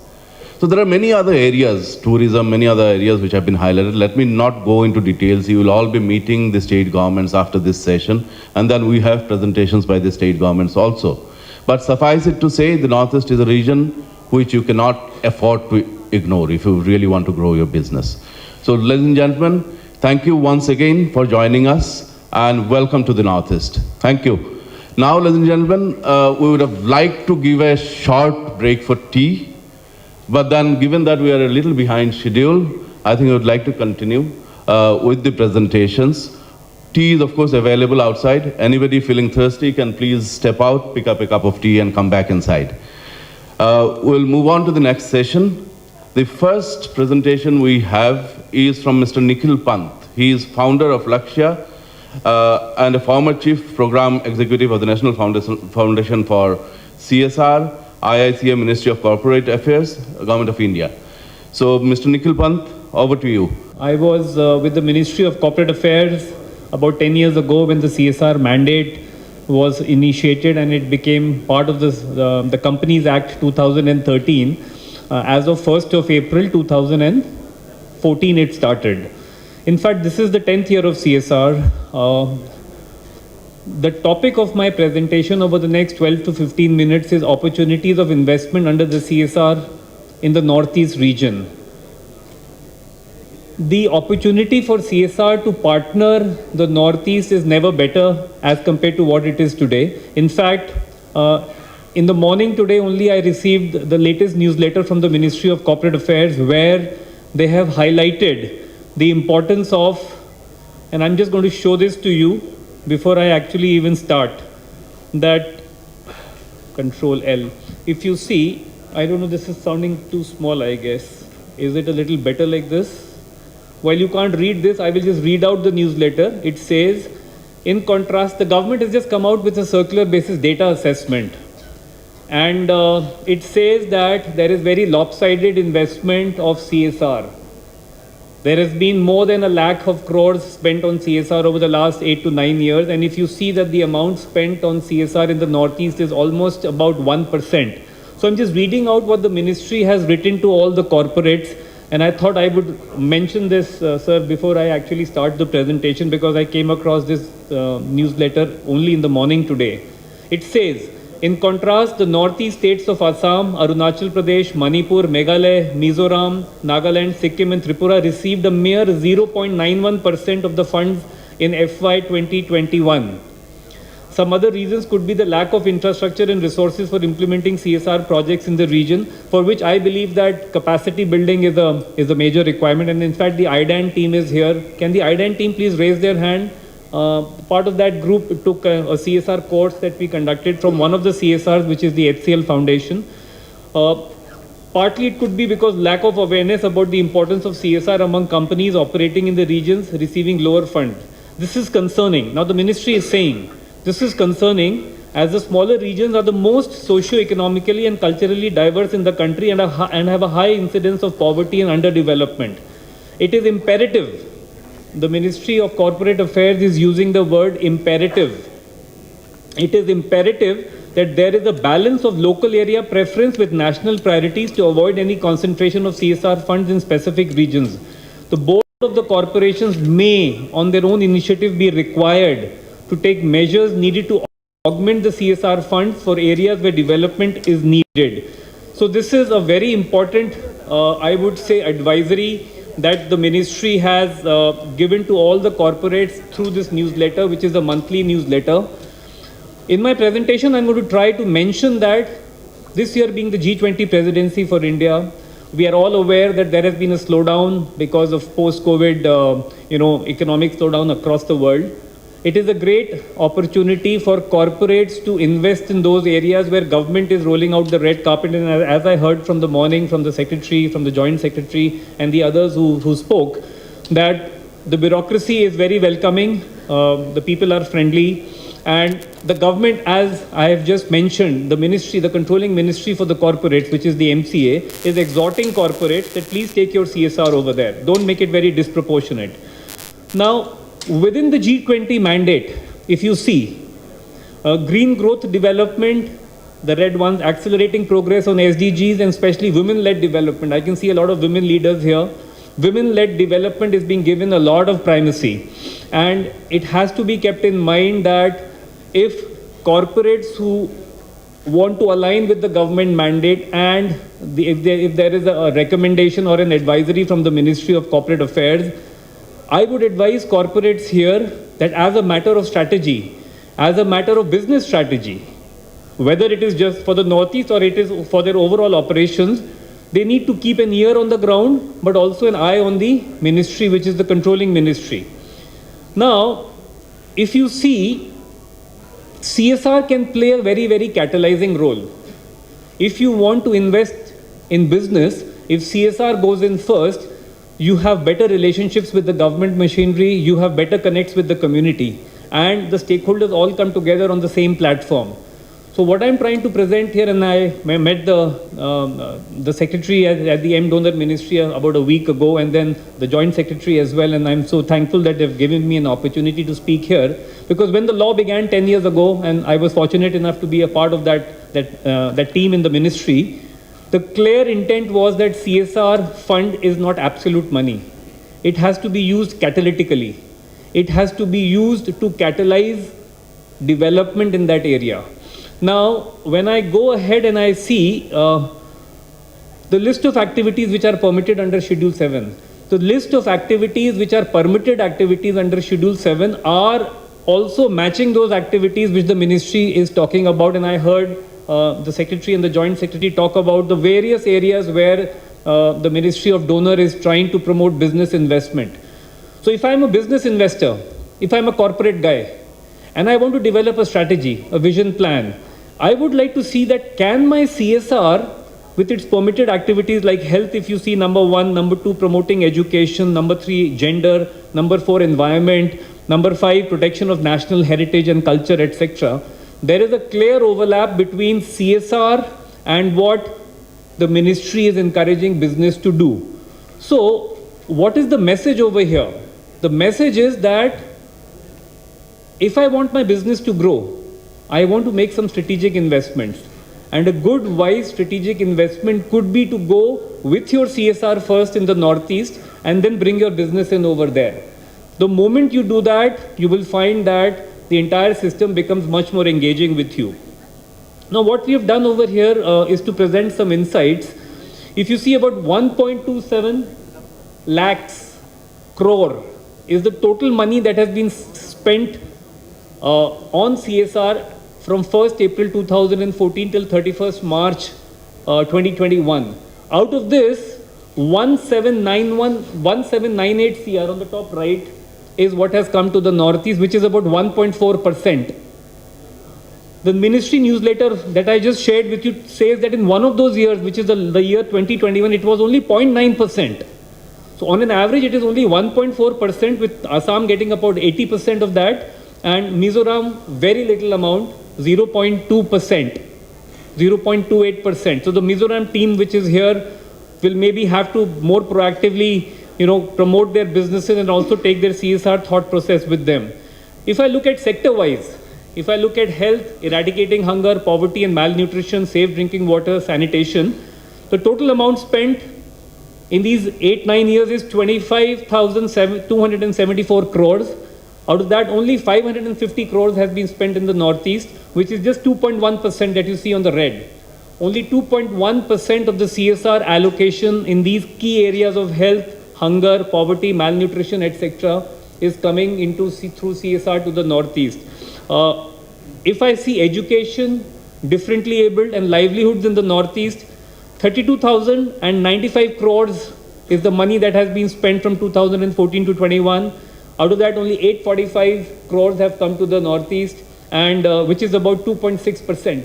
So you see that the percentage of total spending in the country and what is going into the Northeast is very, very minuscule. This is very alarming because, as I'm hearing from my earlier speaker, there is so much of potential for business, and there is so much of alignment between business and CSR, and also sustainable development goals. And I'm sure a lot of corporates who are here are also doing ESG reporting. ESG reporting is now becoming more and more relevant.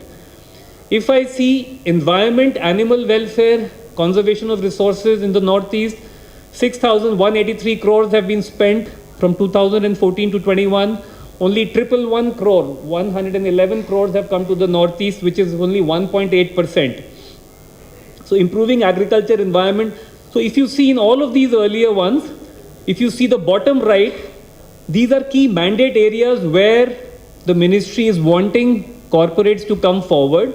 And if I look at gender equality, women empowerment, old age homes, reducing inequalities, etc., around 2,397 crores has been spent. Out of this, only 55 crores have come to the Northeast, and which is 2.3%. Now, sports. Sports is a major area in the Northeast. I think I heard the Joint Secretary mention about sports, and we know so many legends of sports coming from the Northeast like Manipur. Just look at only 2.8%. Now you're talking about winning more gold medals at Paris, which is the next Olympics. But look at the kind of investment on CSR which is going there, where you have the talent. So if you are business people, you are seeing the talent and you want the country to achieve something, why are we not putting our money over there in CSR? That is a fallacy, and one needs to really wake up on this. If I see within this pie of 1.4% average, which I've said, broadly if you see 47% is broadly going into the areas like education, differently abled, livelihoods, encouraging sports. So if you see some of these areas, this money distribution in sectors account for 1.4%. Only 10% of the total CSR in the Northeast has gone towards sports, environment and women. So this chart shows that whatever money has gone to the Northeast, where is it going across the sectors? Major chunk of the investment is going to human resources and education and livelihood, which is good, and we must push for that. But if you see the bottom left, only 10% is going towards sports. Out of the little money that is going, very little is going into sports and human development in that sense. Now, what does all of this data tell us? All of this data is, if you see from the bottom of the page, at the bottom left, this is entirely sourced from the Ministry of Corporate Affairs. This is basis the MCA 21 filings that the corporates do, that all of you who are here must be filing. What is the role now that the ministry is trying to play, the Ministry of Donor? And that's why I'm so happy that they gave me an opportunity, because I work very closely with corporates. I'm working with corporates like ONGC, which have huge interest in the Northeast, and they would be more than willing to come forward, I am sure. I'm also working with the HCL Tech, the HCL Foundation, and in fact the IDAN team is one of the beneficiaries there. We've done capacity building for them. India Infoline Foundation, they are very eager to start a project on skill development in Tezu in Arunachal Pradesh. I'm already in touch with Gitima over here. My thanks to her team. When I went to Shillong in Meghalaya, IBM is very keen to come forward, and the projects are about to roll out. So the big corporates who are understanding this game are wanting to play it in a very strategic as well as tactical manner. Now, I'm just listing and summarizing a few points over here, that direct interface with concerned governments. I think it is a forum like this which is so relevant. Capacity building of NGOs is a key requirement. I travel across the country, and in fact in the last 6 weeks I've traveled to about 8 to 12 cities, right from north, east, south to central India, and met about 2,500 NGOs as part of my work. Capacity building is a major lacking area, and we have to prepare them. So in fact, my request to the ministry here also and to Invest India is that strengthening NGOs in terms of CSR compliances and project impact is very important.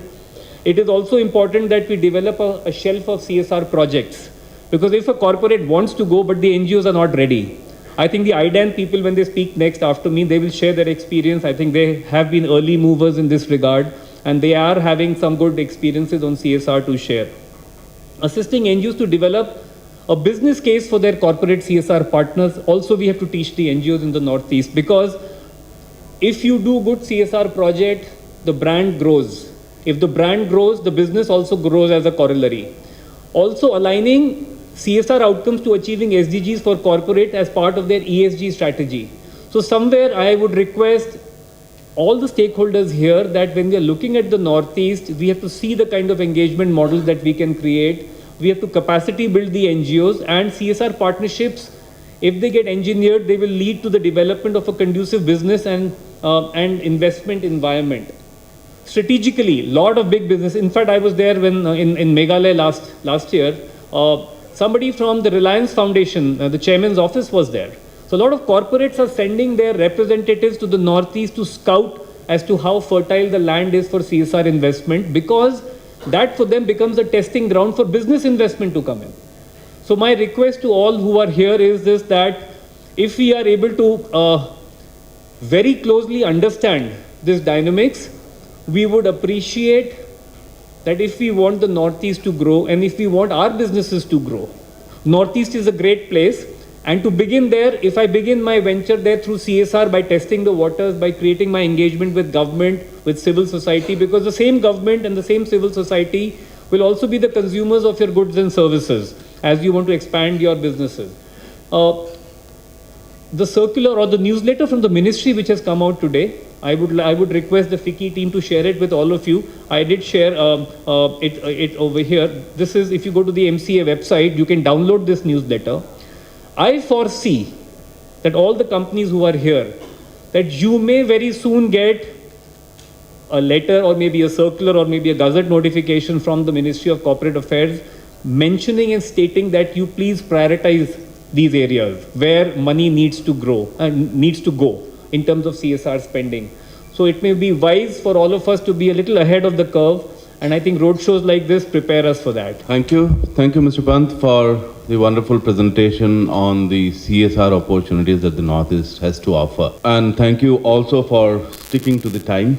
I think that's very important, because we have a number of B2G meetings lined up after this.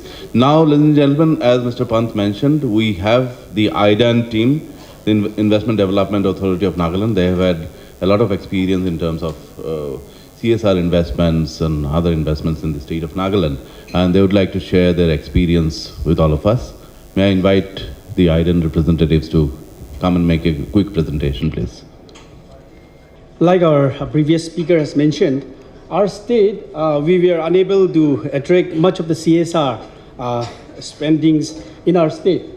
So when we were researching into the CSR activities in our state, we realized that it was so haphazard, and there was no uniformity in its implementation. And moreover, when we started reviewing the spendings of CSR in our state in FY 2020-21, we found out that our state, we received only 8 crore spending on CSR.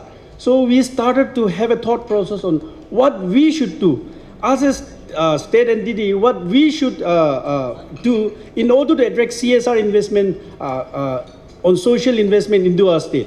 So accordingly, we thought that we will be coming up with certain plans and actions so that we attract CSR into our state. So we devised a strategy where we said that we will organize a conclave on CSR. And ultimately, the conclave was held in August 2023 last year. Coinciding with our CSR conclave, we also incorporated the CSR, not only CSR, but investment and the banking conclave, because we also wanted to rejuvenate our local market. So we were very honored that our Union Minister of Finance and Corporate Affairs, she willingly came and graced the occasion as our chief guest. And after the conclave, we enhanced our, for the past 7 months, we enhanced our CSR expenditure in our state to more than 80 plus crore we have attracted the CSR investment till then. So some of the methods that we have employed was, we started connecting with Ministry of Corporate Affairs, and they were so helpful, and they connected IDAN through their respective ROCs across India. So we were trying to connect with different companies with the help and intervention of the ROCs. Even then, we were unable to get in touch with, we were unable to connect because IDAN was not so much recognized maybe. So ultimately, our chief secretary and our senior officers were so helpful. They came personally, our chief secretary started writing and sending out mails to different companies through the official email handle and making a carbon copy to our Investment and Development Authority, from where we started picking up and making connect with different companies. And the Invest India and the Confederation of Indian Industries were very willingly coming forward and assisting us, and we partnered with both Invest India and CII to bring in CSR into our state. So for that, we started preparing shelf of projects, different shelf of projects. We started collecting shelf of projects from the district level, from the departments, from the NGOs, and we started to make a database on the shelf of projects that we have. And we also started creating the donor database. We also started collecting the NGO database, and we started compiling with all these informations. And we also started having a partnership like with the HCL Academy. We need to capacitate our NGOs in order to implement CSR appropriately. So our HCL Academy was very, very helpful, and we partnered with them. We started training our officials, government officials, even the NGOs, and the first page is already completed. The second page is still ongoing. Thank you, HCL. We take this opportunity to thank you, the HCL Academy, for the initiatives that you have done for our state. So in our state CSR cell, we provide one-stop solution. We have developed our own model, which is called H model, where we first engage, then we disengage, we guide and re-engage again with the companies in order to implement the CSR policy in our CSR spending in our state. So these are some of the pictures, some of the projects that we have implemented. The livelihood, we have implemented the solar coal storages across the state. We have also started the 10-bedded dialysis center. We have intervened in different sectors. Thank you so much for highlighting your experience, and again, thank you for sticking to the time. Now, ladies and gentlemen, the presentations that we have all been looking forward to. We have with us the Secretary, Government of Tripura for the Department of IT, Mr. Kiran Gitte. Over to you, sir.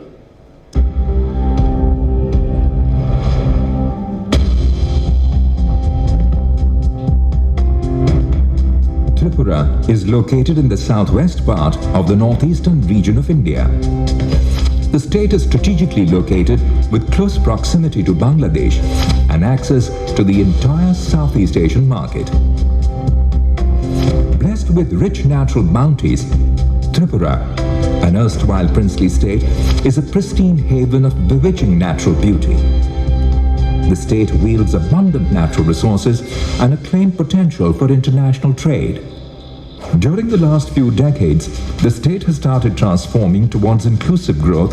In recent years, a number of initiatives have been taken to improve the basic as well as industrial infrastructure in the state. The national highway linking Agartala to Guwahati has been upgraded and extended up to Sabroom, just 75 kilometers away from Chittagong port of Bangladesh.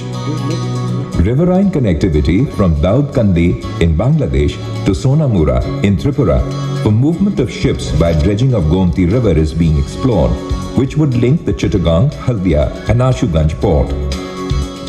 Also, signing of the BBIN motor vehicle agreement, opening up of Chittagong port, bus service between Agartala, Dhaka, Kolkata, and other initiatives have unfolded new avenues for transit and transshipment in the region. The state capital Agartala is now connected by broad gauge railway, which is already extended up to Sabroom. Agartala is also being connected to Bangladesh by railway. Agartala Airport, recently renamed as Maharaja Bir Bikram Airport, is the second busiest airport in the northeast. This airport is now being further upgraded as an international airport. The state is presently power surplus and power tariffs are low. Two large gas thermal power generation projects, ONGC Tripura Power Project and NEEPCO Monarchak, are already commissioned. Besides, Tripura is the third internet gateway after Chennai and Mumbai. BSNL has leased 10 Gbps bandwidth from Bangladesh Submarine Cable Company Limited. Tripura has a vast pool of educated and trained manpower, vibrant pool of youth, competent and eager to support industrial growth. Tripura has also achieved significant improvement in developing industrial infrastructure. As of now, Tripura has an industrial growth center, an export promotion industrial park, a food park, a bamboo park, a rubber park, an apparel park, and 6 industrial estates. 3 IIDCs are also being developed. Tripura is the second largest rubber producing state in the country, and production is expected to increase at a fast pace. Yeah, thank you for showing that presentation. Secretary NAC Cholai sir, senior officers, industry and business leaders present here. Tripura is one of the beautiful states of Northeast. By size, we are the third smallest, and by population, the 7th smallest. We have a good economy, especially after the peace which has set in the state in last 2 decades. We are growing at double digit. Our per capita income and GSDP indicates that. And there are a lot of unexplored opportunities in Tripura. We have an abundance of natural resources like rubber, natural gas, bamboo.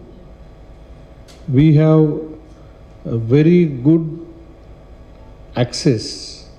Even though if you see the map, we seem to be remotest by geographical location, but we have a Rajdhani coming from Delhi. We have trains to many places in India, direct trains, I mean to say. Direct flight connectivity with Delhi, Chennai, Bangalore, then hopping flights to Ahmedabad and so on. We have a very proactive government. You might have seen that in the last month during the Parliament's inauguration, bamboo floorings of Tripura were showcased in the new Parliament building. So our products are finding their rightful place in the country. If you see the industrial infrastructure, we have industrial estates which are provided with roads, power, gas connections, security, and the logistic support, the packaging support that we need. So all along the state, all along the national highway and the railways, we have the industrial estates spread across. We have, these are some pictures.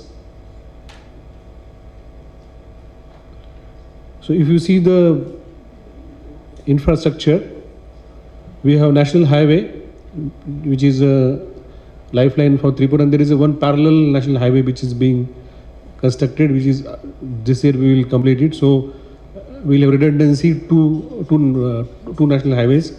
The new one will be going across the Bangladesh border, mainly through the plain land. So the issues of disruption of the road connectivity during the rainy season will not occur. We have third international internet gateway in Agartala, as it was presented. We have railways across the state, right from the north tip to the southern tip, which is near the Chitgaon port till Sabroom. Agartala is the second busiest airport after Guwahati, and from September it will be connected to the Cox's Bazar also. We have good literacy rate, 90 plus literacy rate in the state. We have good skilled manpower available. So the infrastructure,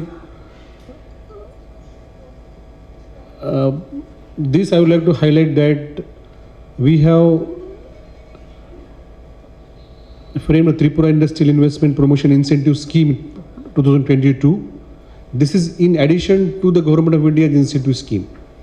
And there are 18 incentives offered under this. So I would request you to go through this. We'll provide during our meeting in the afternoon. And we have also sectoral policies like IT startup scheme, then Agarwood, I would like to highlight, then IT policy, then we have logistics policy and so on. So the opportunities which are there in Tripura are mainly in the sector of rubber, bamboo, food processing, tourism, IT and agar processing. Few investable projects, rubber we have assessed investment potential of 1100 crores, bamboo, all the components, bamboo tiles, furniture, 1000 crores, food processing 500 crores, tourism and healthcare 1000 crores, IT 500 crores and agar 500 crores. These are some of the areas where we think, and others are also mentioned. So rest of the things we'll discuss in the afternoon. Thank you very much.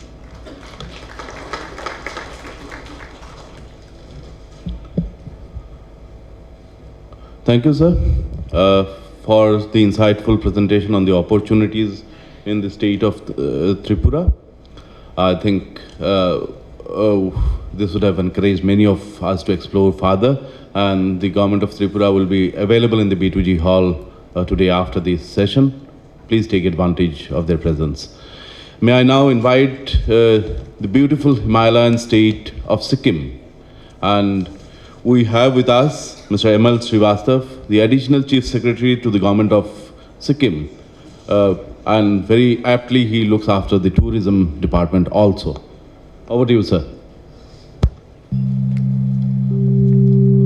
Sikkim is the home of the mighty Kanchenjunga, the highest peak in India. Revered as the guardian deity of this land, its presence creates a unique ecosystem in the region. Covering just 0.22% of India's total geographical area, Sikkim contains an astounding 26% of the biodiversity in the country.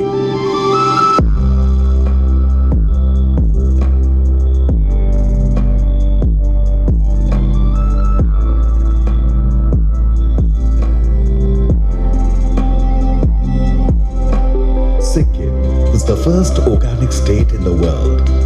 We achieved this incredible feat in 2016, an accomplishment recognized by the United Nations.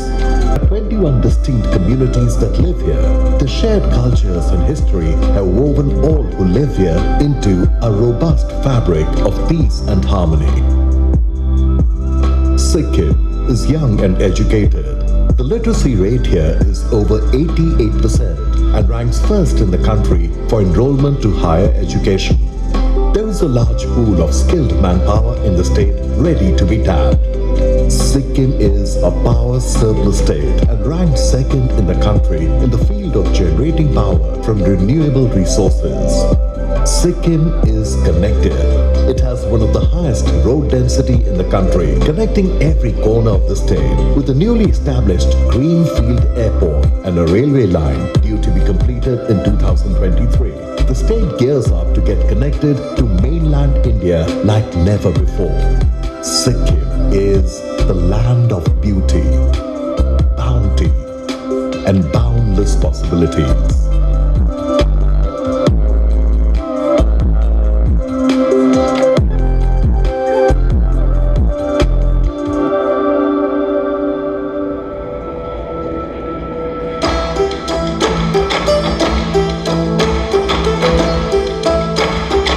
Tourism is a major industry in Sikkim and is the mainstay of its economy. To encourage the growth of tourism, the state government focuses on giving boost to adventure, wellness, medical, village and heli tourism.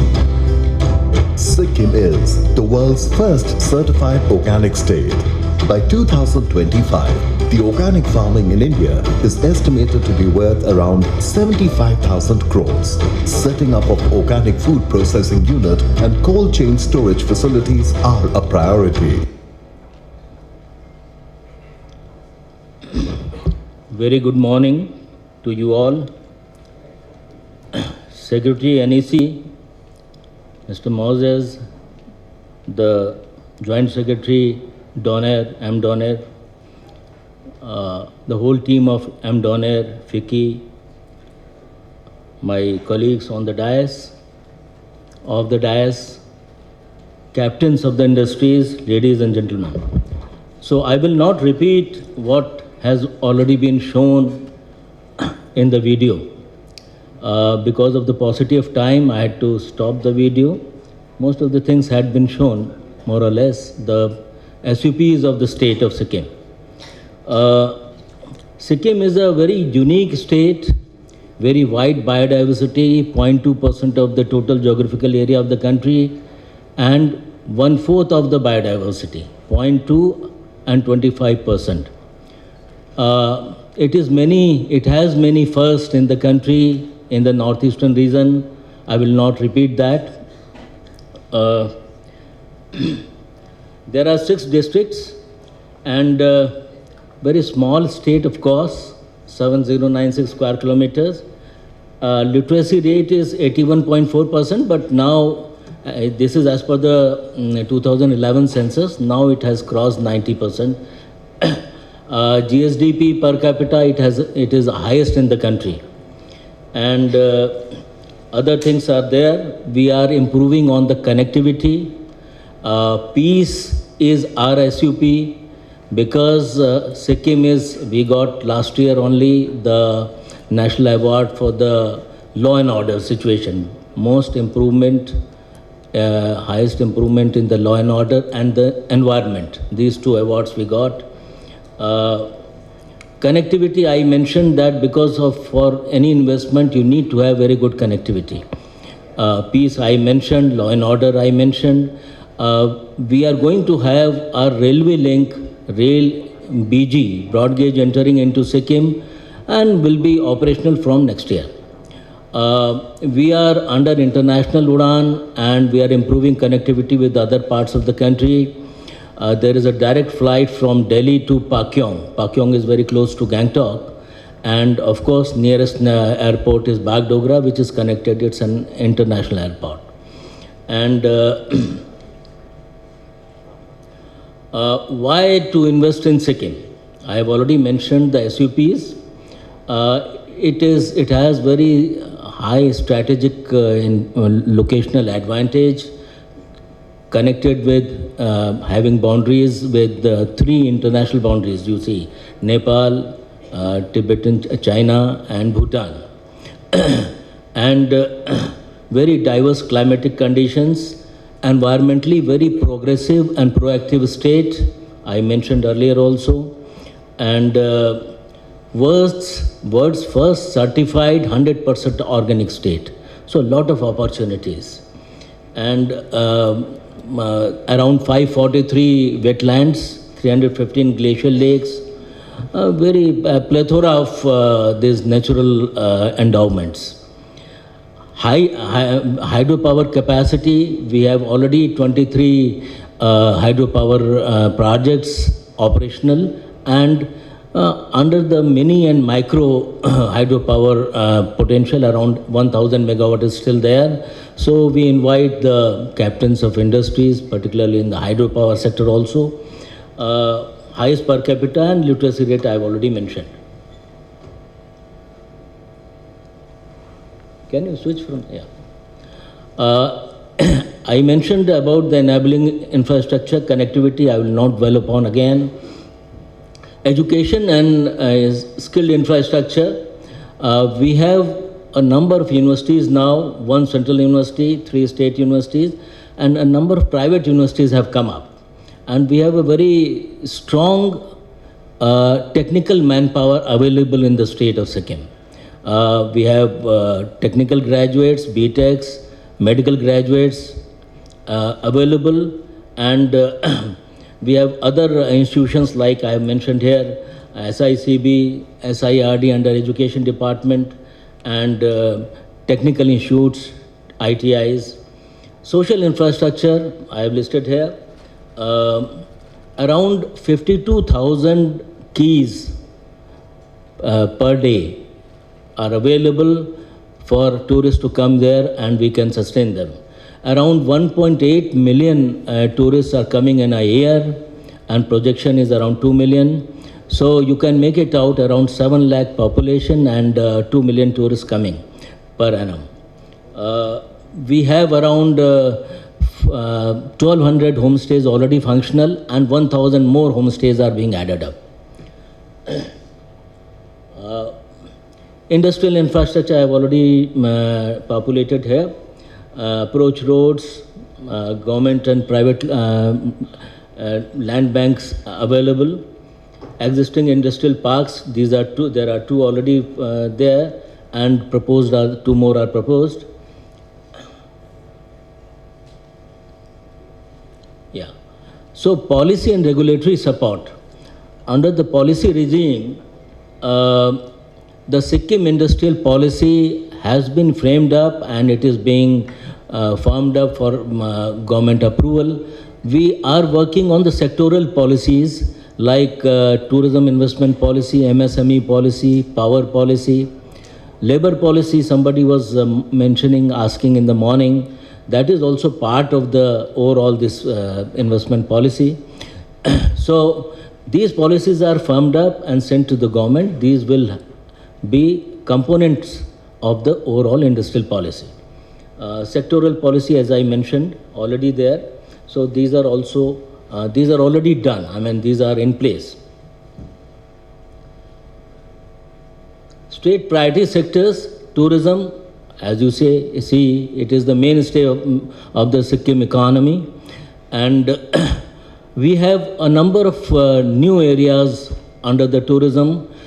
The Joint Secretary M. Donner mentioned about the MICE tourism, the Alpine tent city we are thinking of developing, the caravan tourism, educational tourism, so and destination weddings. These are very important areas. One-hop destination, bringing better connectivity with the international connectivity, as I mentioned, with Nepal, Dhaka, Paro. So these are also in the offing, and years to come, you will see that Sikkim is a very well-connected state in the country.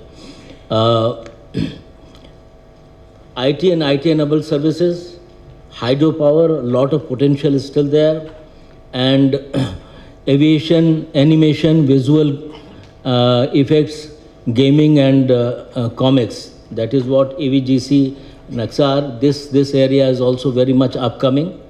And we are proposing to create a center of excellence. Large-scale projects, Gangtok ropeway, already it is mentioned here, 500 crore investment, and it is being taken up under PPP mode. Hydropower projects, I mentioned, food park, meat processing, food processing units, setting up a food park at Gazing, and we are inviting private investment in this very critical area. industrial parks, I've already mentioned. Film and sports city. I mean, there is this proposal already has been sent, and MDonor is helping us out in this area.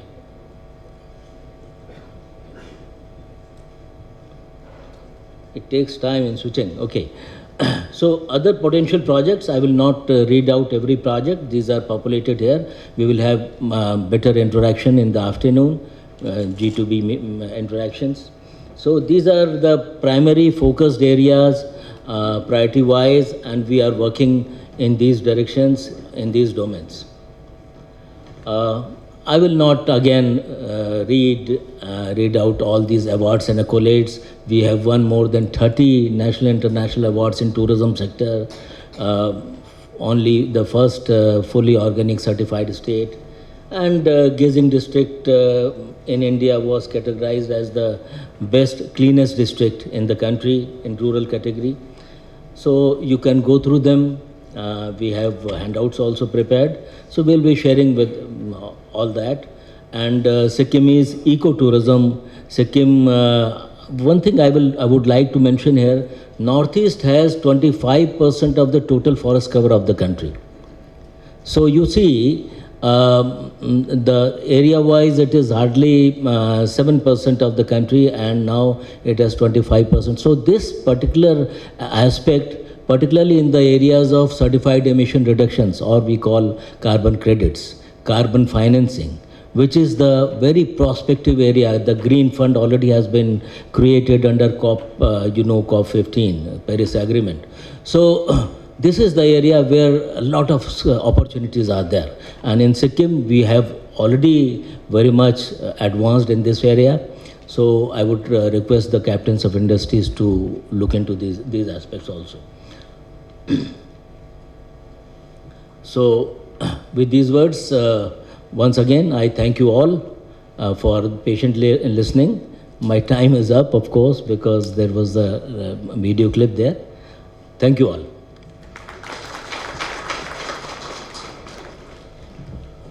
Thank you, sir. Sikkim is indeed the jewel in India's crown, so to speak. It's a beautiful state. If you have not been there, please visit Sikkim.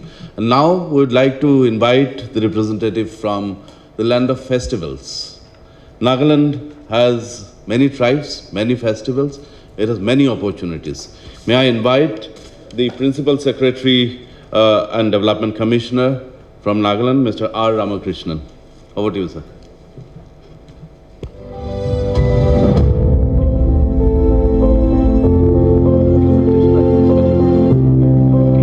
Nagaland is a young, dynamic and a culturally vibrant state which puts us in the spotlight, be it tourism, fashion and music. But that's not all. Nagaland is an emerging destination for market opportunities that are untapped.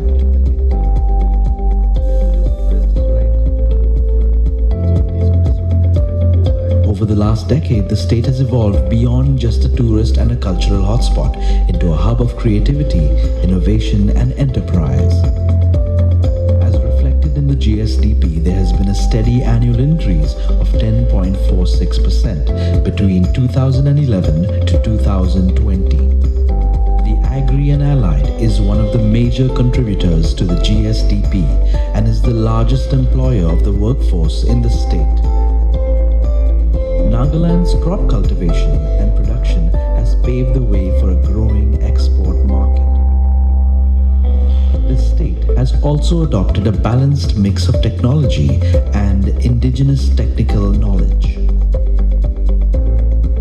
Powered under SDG 17, the state aspires to reduce fiscal deficit to 3% of the GSDP and increase state-level income generation to attain self-sufficiency. We are fortunate to have a young population who are constantly adapting to the changing technology and innovation. 1,232.94 crore was spent on education and continues to be a priority sector for the state. The potential to explore Nagaland's rich natural resources like tea, pineapple, honey, and bamboo is high. aims to move from subsistence to surplus economy. Our goal is to increase the state's export potential with the right market linkages. Nagaland aims to be a model startup leader by establishing 500 startups. At present, IDAN is collaborating with various national and international organizations that will propel us towards economic growth. IDAN is an investment promotion agency to explore and promote all possible investment opportunities for the state. Our goal is to support innovative ways to attract investment and build our local content, as well as match the aspirational quotient of the people through strategic partnerships. Come, share our journey towards sustainable growth.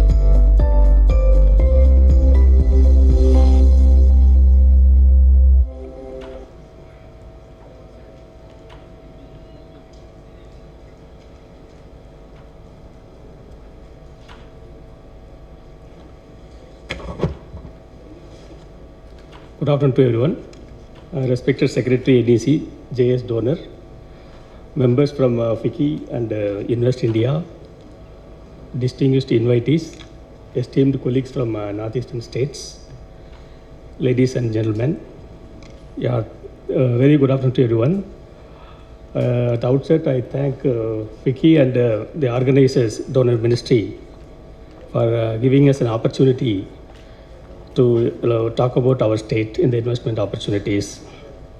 Of course, most of the sectors in Northeast are quite similar, but every state is unique and the opportunities are quite different. We have prepared a presentation. I'll just rush through.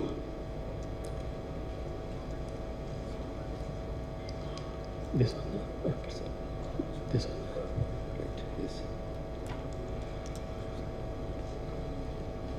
Yeah, our economy similar to our state.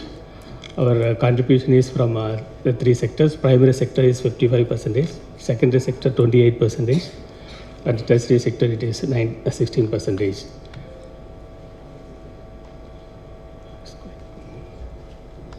Yeah, we have the existing policies. Nagaland startup policy, tourism policy, bamboo policy, IT policy is quite old. We are planning to revise the Nagaland water policy. These are the policies under consideration. We have trade and investment policies, and logistic policy, land bank policy, land lease guidelines, and food processing, and yeah, these are the policies. Sectors. This is not coming there. It will come, sir. You'll have to click it twice. Oh, twice, no? Okay. So they put some animation because of which. Okay, animation, huh? Okay. You can just this thing. Yeah, food processing. Yeah.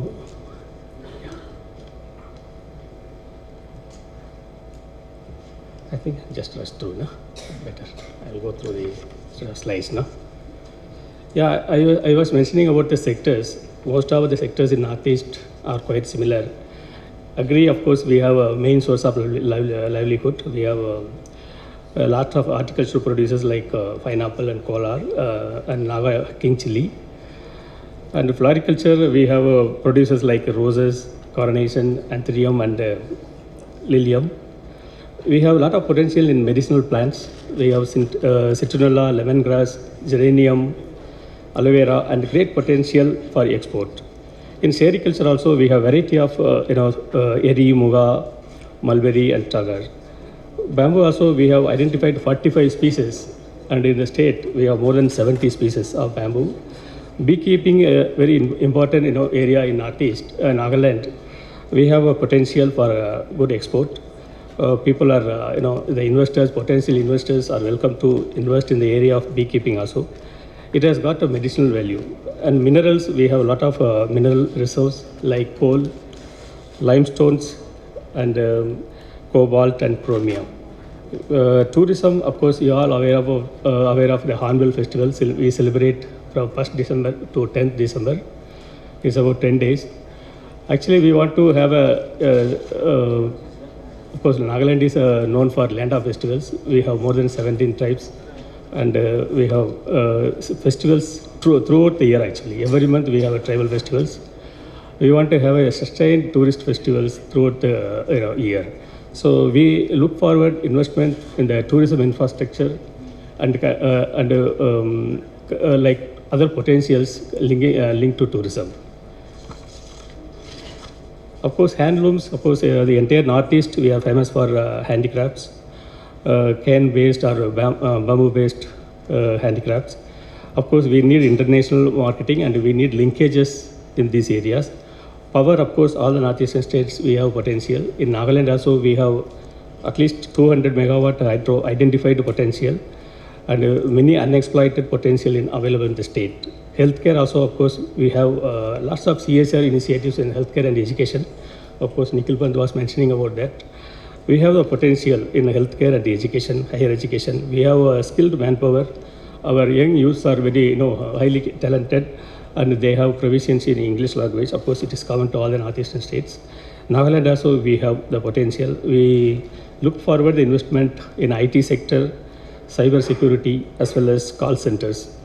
And we are planning to have an IT park very soon. We are discussing with the government, and very soon a policy or the IT kind of investment will be started in the state of Nagaland. Of course, logistics, we have a potential. We have of course, we have an airport, we have a rail network in Dimapur. The rail network is coming up to Kohima, up to Supsa. The works are undergoing. We have good connectivity.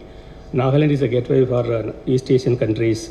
So we want to have a kind of logistic policy. The policy is coming up, and we request the investors. These are the areas we request the investors as well as the potential entrepreneurs to come forward to help our state in the areas of tourism, technical education, IT, then agro and horticulture areas.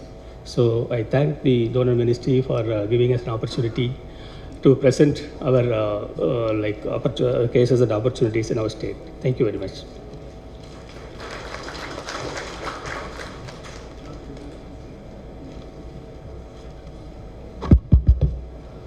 Thank you, sir.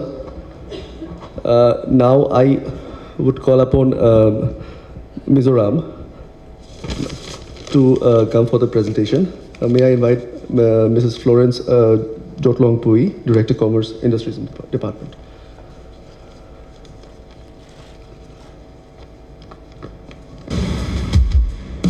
Northeast India, a land of untapped opportunities.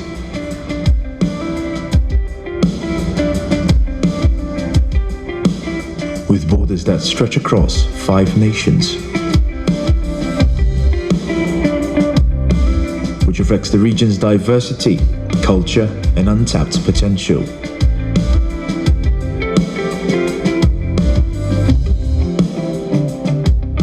Our incredible natural beauty and diversity is the reason why we are often addressed as paradise unexplored. We produced some of the most talented athletes, artists, and cultural icons in India.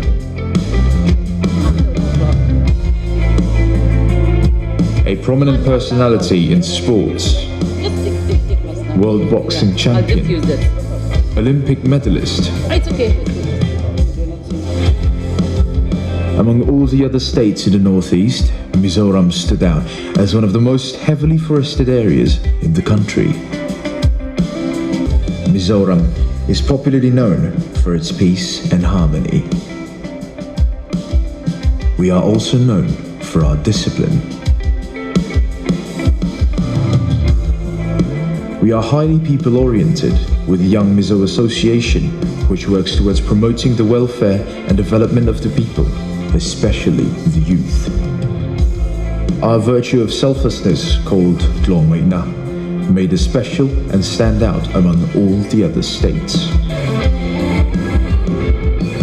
We have Ngalodo, a shop without keeper, where shops are left unattended and buyers leave money safely in a box.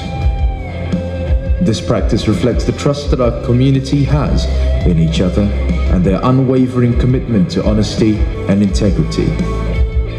Above these, Mizoram also tops the list as the happiest state of India. These core values combined with the moderate climate truly set us apart to have a deep sense of community and shared values.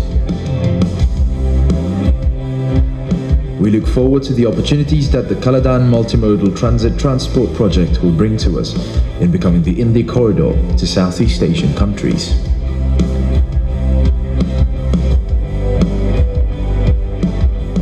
The development of railway route and the various national highway projects in Mizoram are the key factors that will enable the ecosystem for businesses.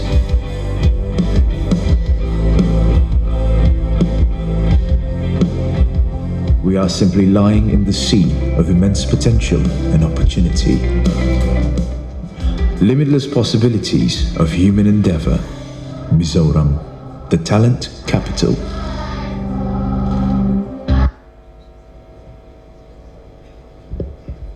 Good afternoon, everyone.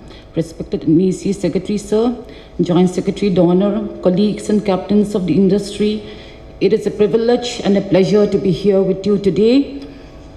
Mizoram is one of the most peaceful states. We have a temperate, mild climate, ideal for tourism, and we share a long boundary with both Myanmar and Bangladesh.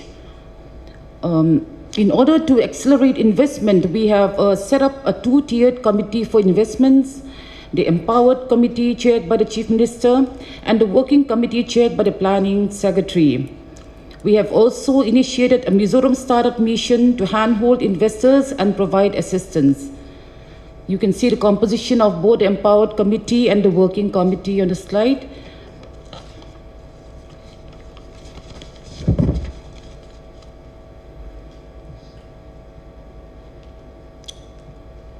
Next,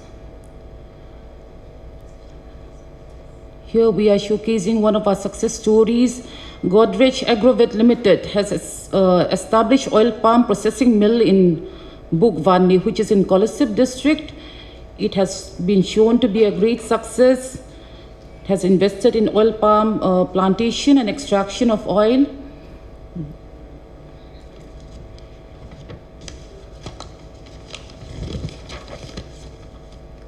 Next, another investment success stories is regarding Mizoram Ispat Private Limited.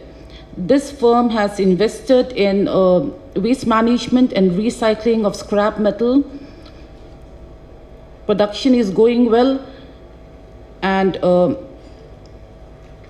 it has been shown to be a success with great sales figures.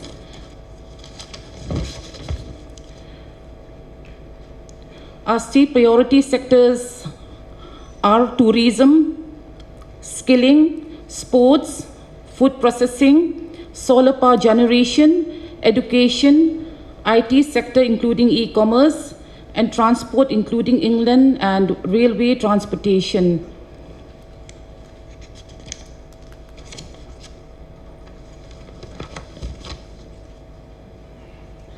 The identified focus sector for investment in tourism are Bamboo Theme Park, Cultural Village, Skywalk with associated infrastructures, development of Adventure Theme Park with family entertainment centers, development of river rafting infrastructure, development of aerosports infrastructure, caravan tourism, heli-tourism, eco-retreats, wayside amenities, like hotels, restaurants, hanging restaurant, passenger ropeway in Aizawl. In skill development, we have focus sectors in establishment of skill development and entrepreneurs incubation center, implementation of skill development programs in state-owned industrial training institutes through PPP mode.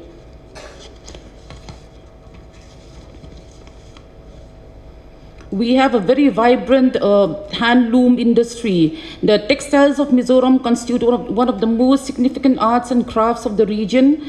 The textile industry of Mizoram offers a variety of handloom items for export to the neighboring states and other countries. Apart from the traditional puan, which I'm wearing right now, I'm wearing a puan. This is our traditional dress. We have also diversified to household items like tablecloths, curtains, cushion covers, etc.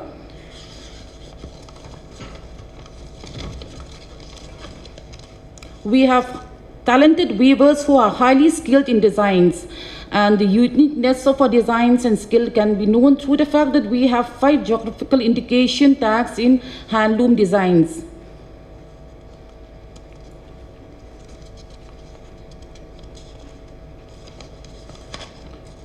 In horticultural products, we have geographical indication tags in miso chili. The miso chili is small in size and blood red in color. Miso chili is very pungent and has average score of 50,000 to 1 lakh Scoville heat unit. The miso ginger, which is produced in Mizoram, has distinctive taste and characteristics like aroma and pungency. It has a high gingerol content with comparatively less crude fiber. In horticulture, we have potential for investments in post-harvest management, drying, processing of chilies, in floriculture, in post-harvest management of ginger, turmeric, grape wine production, and cold chain management.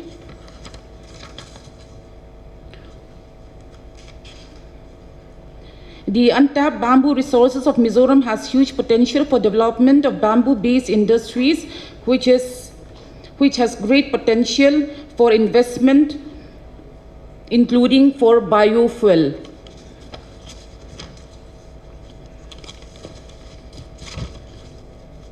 We have 7 industrial parks with available land in the outskirts of Aizawl at Luangmual, Lengte, Sairang, and Lunglei. We have 1 domestic airport near Aizawl and 24 helipads across the state.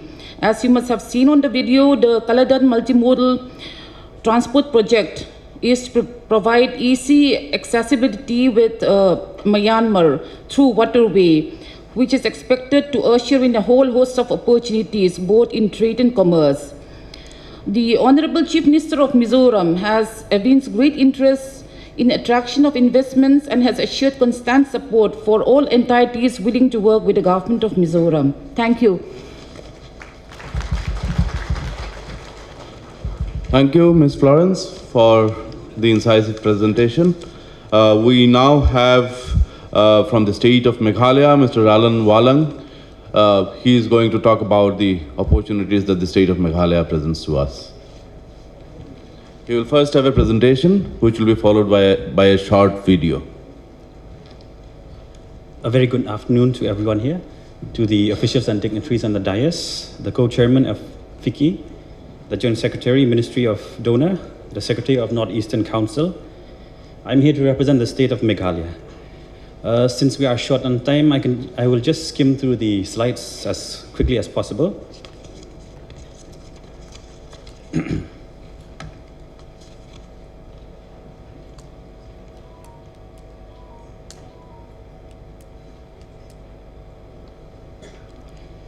Here we have the investment and trade opportunities in our state. The focus sectors are tourism, information technology, and agriculture. The Shillong International Center for Performing Arts and Culture. It was inaugurated last year. It comprises of multiple theaters and auditoria, with an open auditorium where international artists have performed there.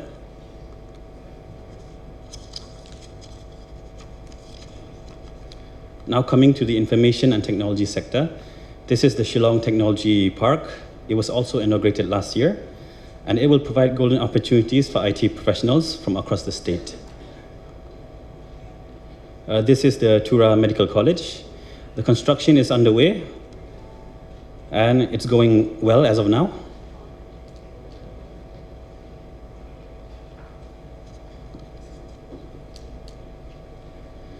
Now the government is opening up to private investors. There are 2 models of investment. First, we have the government-owned land, where the government owns the land. And the second model is the government-leased land, where the government leases from the community.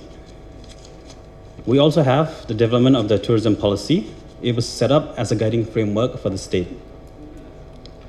Now we come on to the investable projects. Here it's for the B2G meeting in the afternoon. The first investable project, the new Shillong Township, where resorts, hospitality complexes are to be set up, and also the shifting of the new administrative city and all government entities. As I mentioned earlier, the Performing Arts Center, along with other central government institutions, are already present there, such as IAM, NIFT, etc. Now we move on to Cherrapunji. As we all know, Sora, or Cherrapunji, it is a land of waterfalls with more than 12,000 tourists visiting monthly. Here, the proposed project of a 7-star hotel is in the works. Now on to Omyam Lake, the first location.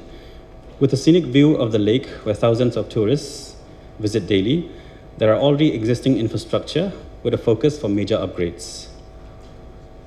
The second location is a proposal of a luxury hotel for high-end tourists. It may be noted that it will fall under government-owned property. Now the Polo Orchid project. At the heart of the city, with major marketplaces and tourism spots within a sizable radius of each other, the proposed project is of a commercial complex and budget hotels for backpackers. The Mau Padang project, a rather unique untapped potential just within a stone's throw away from the only airport in the state. The hospitality project is proposed, spanning within 100 acres of prime land. Now we come to the Kanapara project. This is just located in the interstate border of Meghalaya and Assam. It is the perfect location for the setup of a hotel complex, catering to tourists visiting both Assam and Meghalaya. The Shillong Peak project. The main tourist destination, the Shillong Peak, overlooking the city of Shillong, where a proposed hospitality complex for tourists is in the works. Another notable project is the Shillong Ropeway project, where our team has had consultations in Switzerland with consulting agencies. Now the Nokrek National Park. The Nokrek Biosphere Reserve, added to the list of UNESCO's Biosphere Reserve, it attracts a lot of tourists. The proposal for lodging and accommodation is ongoing at the moment. The Meghalaya Theme Park. With the state being diverse and with a rich ecosystem, the Honorable Chief Minister has proposed the setup of a theme park in Meghalaya, taking inspiration from similar setups across the globe. Now the ease of doing business. Here are the milestones achieved by the state. We were ranked 30th in 2015, but we've moved up in 2022, where the assessment is still ongoing. Now here is a snapshot of the Invest Meghalaya website for interested investors. They can Google Invest Meghalaya, the first link that appears, that is investmeghalaya.gov.in. That will be the official website. Now you can reach us with the following government officials. Here we have Dr. Vijay Kumar, the Commissioner and Secretary for Planning, Investment, Promotion and Development Department. Now we have Shri Praveen Bakshi, the Commissioner and Secretary for Commerce and Industries Department, and Dr. Jerome Beda, the Commissioner and Secretary for Planning, Investment, Promotion and Development Department. Thank you. Now can we have the small video presentation on the tourism promotion in the state?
Thank you. I think after that beautiful video, I don't really need to say anything about Meghalaya. You know what the state is. Now, the state with the largest population in the northeast, and the state which also acts as the gateway to the other northeastern states when you go from Hyderabad or other parts of India, is the state of Assam. And we are privileged to have with us Mr. Manavendra Pratap Singh. He is the MD of the Assam Industrial Development Corporation. He is going to make a presentation to us. Over to you, Mr. Singh. पूर्वोत्तर के लिए act east का संकल्प लिया है। ईश्वर ने इस क्षेत्र को इतने प्राकृतिक संसाधन दिए हैं, इतना सामर्थ्य दिया है, यहाँ विकास की, टूरिज्म की इतनी संभावनाएं हैं। आज वाकई असम A1 प्रदेश बन रहा है। Welcome to Assam, India's gateway to the northeastern ASEAN, the land of opportunities where investment meets growth. Explore the myriad investment opportunities that Assam offers for businesses and entrepreneurs looking to thrive. Assam's strategic geographic location and robust connectivity network make it an ideal staging point for global investment. With an extensive network of state and national highways, rail connectivity, and 15 national waterways, Assam offers seamless access to markets in the ASEAN region and beyond. Assam has been prioritizing infrastructure development to create a business-friendly environment. The state has witnessed substantial progress in building modern highways, expanding railway networks, and upgrading airports. The construction of new bridges across the mighty Brahmaputra River is opening new possibilities. Several dedicated industrial and technology parks have been established to provide a strong foundation for industries to thrive. Assam's greatest strength is its skilled and adaptable workforce. The state boasts of a large pool of educated and talented individuals. Assam is home to numerous reputed educational institutions, universities, management colleges and vocational training centers that ensure a continuous supply of skilled professionals in various fields. Assam is a treasure trove of natural resources. It's the largest tea-producing region in the world. The rich aroma and exquisite taste of Assam tea have captivated tea enthusiasts across the globe. The state also holds a monopoly in producing gold and muga silk. Assam is also a major player in the oil and gas industry. The state has abundant oil reserves, making it an attractive destination for exploration and production companies. Assam's abundance of agricultural products like rice, spices, citrus fruits, vegetables and bamboo present lucrative opportunities for diverse industries. Assam's abundant natural resources including limestone, clay and silica provide a solid foundation for the cement industry. With state-of-the-art cement factories and modern production techniques, Assam ensures high-quality cement production. Assam is at the forefront of emerging industries. The state's new policies and incentives in the electric vehicle sector have garnered significant attention. With a focus on renewable energy and unconventional sectors like ethanol production, Assam presents exciting opportunities. The state's commitment to healthcare is transforming lives and positioning the state as a leading destination for quality medical services. With state-of-the-art hospitals, cutting-edge technology, and highly skilled healthcare professionals, Assam offers world-class healthcare facilities. The state's medical colleges and universities produce a steady stream of talented doctors, nurses, and medical technicians. The state government is committed to creating an investor-friendly ecosystem. Assam also offers a rich cultural heritage and abundant natural beauty. The state is known for its wildlife sanctuaries, national parks, and sprawling tea estates and golf resorts. Tourists flock to Assam to experience river cruises and adventure sports. The warmth hospitality, and entrepreneurial spirit of the Assamese population create an ecosystem that nurtures innovation, collaboration, and success. Assam is connected to all major cities of India by Indian Railways, and all major districts, towns of the state are interlinked by the rail network, and 4 border trade centers to promote trade and investment in the state. With such an ecosystem and having situated in the close proximity to Asian nation, the state is a preferred destination for investment. Come and invest in Assam and be a part of its incredible transformation journey. Welcome to Assam, the land of endless possibilities.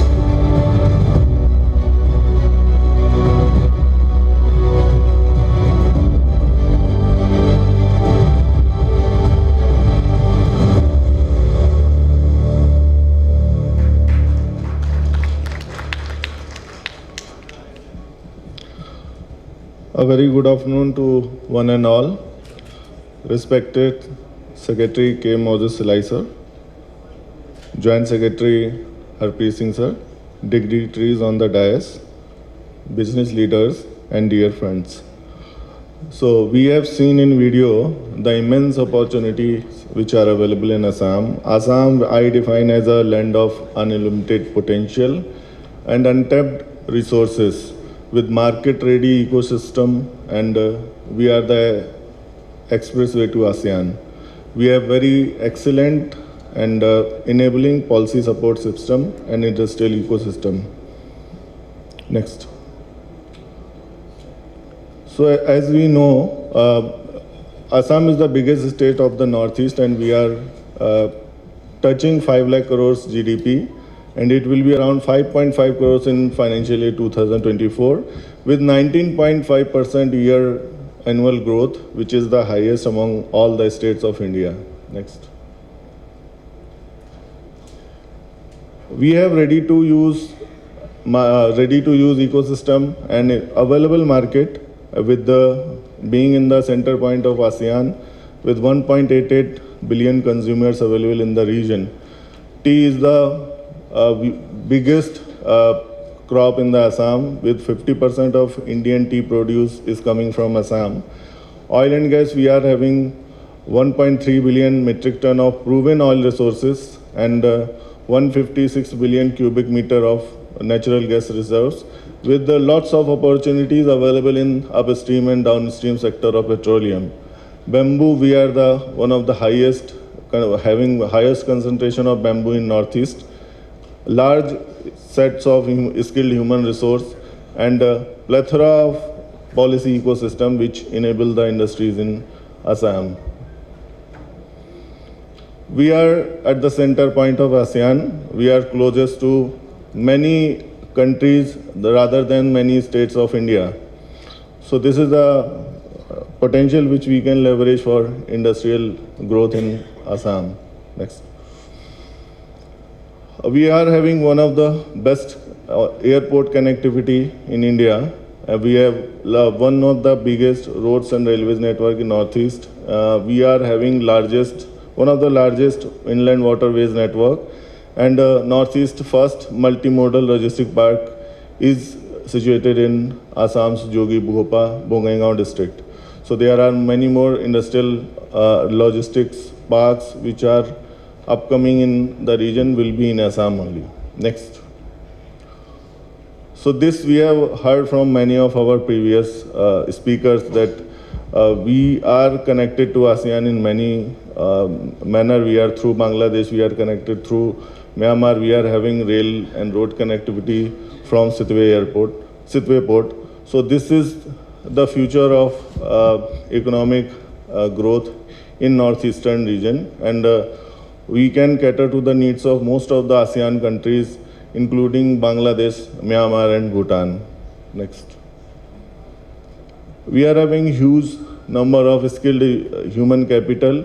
Every year we are producing around 6,000 plus engineering graduates, 5,000 plus ITI diploma holders, 2,000 plus medical professionals, New skill university is being set up in Assam's Mangaldoy district, Darang district, Mangaldoy city. So that will be having many new courses which will cater to the needs of emerging industries in Assam. Presently, this university is functioning from IIT Guwahati. Next. We have plethora of policy to support the industrial environment in state. So there is an industrial and investment policy of Assam, which is amended in 2023, which offers customized support to the industries who are coming and investing in Assam to the tune of 100 crores and 200 employments. So for having some investment in logistics sector, we are having logistics and warehousing policy, biotech policy, tourism policy, renewable energy policy, handicraft policy. We are having a ethanol production promotion policy. Then there is a electric vehicle policy. Agarwood promotion policy is recently being launched. Bamboo and cane policy, startup policy, IT and electric policy 2017. Ease of doing business, we have single window clearance system, so business leaders can use this opportunity to get clearances through a single window system. Next. So we are having industrial infrastructure throughout the state in Upper Assam and Lower Assam and Barak Valley equivalently. And these industrial infrastructures are promoting various kind of thematic parks also, different kind of requirements of industry in various parts of the Assam. So we are having software technology park, biotech park, tech city, then bamboo technology park. We are having food parks. Then there is a plastic park and other thematic park which are being set up in various parts of Assam to promote the industrial growth. Next. So these are a few parks which are thematic and sector specific, which are already established in Assam. Next. These are the key players who are available in Assam, and they are having experience of doing business and running industry in Assam for long. Next. These are the few focus sectors where we are planning to give impetus in coming days. Agriculture, we are having 8 GI tagged product and a plethora of fruit and vegetable which are ready to be exported. Spices, we are having ginger, garlic, pepper, turmeric, coriander, which is very popular, and ginger has high recovery of oleoresin oil, which is very popular throughout the country. We are the biggest tea producer. We are having thematic infrastructure which support food business in Northeast, and we can use bamboo also from available varieties in the state. Next. Pharmaceutical is another focus area. We have heard from our speakers that Sikkim and then Assam is doing very well in field of pharma. So we are exporting pharma producers to all of the ASEAN and VBN countries. So this is one of the area where transportation cost can be decreased if pharma companies are coming and establishing their industries in Assam. We are having huge medicinal plant available, and many hubs are available in Assam. Because of that, we can use this sector to promote our pharma growth in the region. Next. Textile, handloom and handicraft, like other states also, we are having four kind of silk available in Assam. Munga silk, we are having monopoly over Munga silk. Handlooms are available across the state. Silk production, golden Munga silk is GI tagged, and which is having production of around 180 metric ton in last 10 years. Cane, bamboo and other local handicraft material is being produced all across the state, and Sualkisi is the main place where silk producers are being made and sold as a hotspot for the silk production in the state. Next. Tourism is another sector. We can see that Assam is having multi-ethnic culture environment. We are having 1,000 number of tea gardens where tea garden tourism can be promoted. Natural and ecotourism, biodiversity hotspots are there with dense green forest. We are having 7 national parks and 11 wildlife and bird sanctuaries across the state, which is very attractive to nature lovers. Religious tourism, Kamakhya is the magnet for religious tourism. And then we are having adventure sports infrastructure. We are having 10 beautiful golf courses across the state, and there is a river cruise which ply throughout the length of the Brahmaputra river, and it's a premium luxury cruise which gives opportunity for people to have experienced the Assam. Next. Next. Next.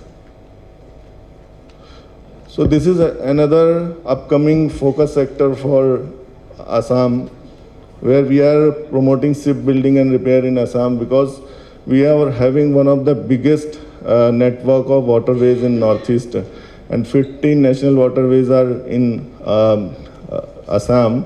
We have already taken up dredging of National Waterway 2 and 6.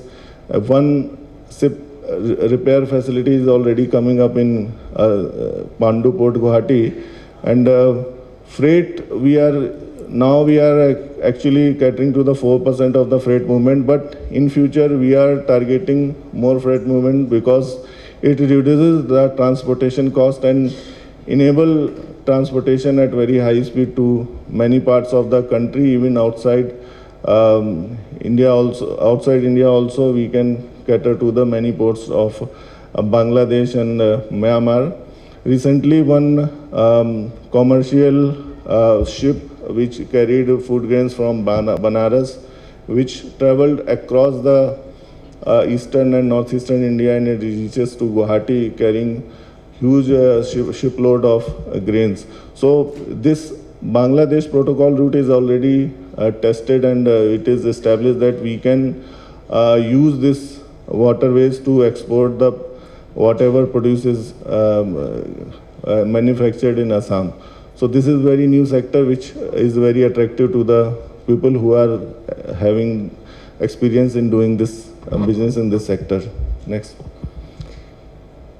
Thank you for giving me opportunity for presenting this. Thank you, sir. Now, from the most populous state, we move on to the largest state in the region, the state which has the largest geographical area, and a very beautiful state again, the state of Arunachal Pradesh. We have the Secretary Industries, Mr. Hage Tare, with us. He is going to make a short presentation. Arunachal Pradesh, the largest state in northeast India, is now rising as the next investment destination.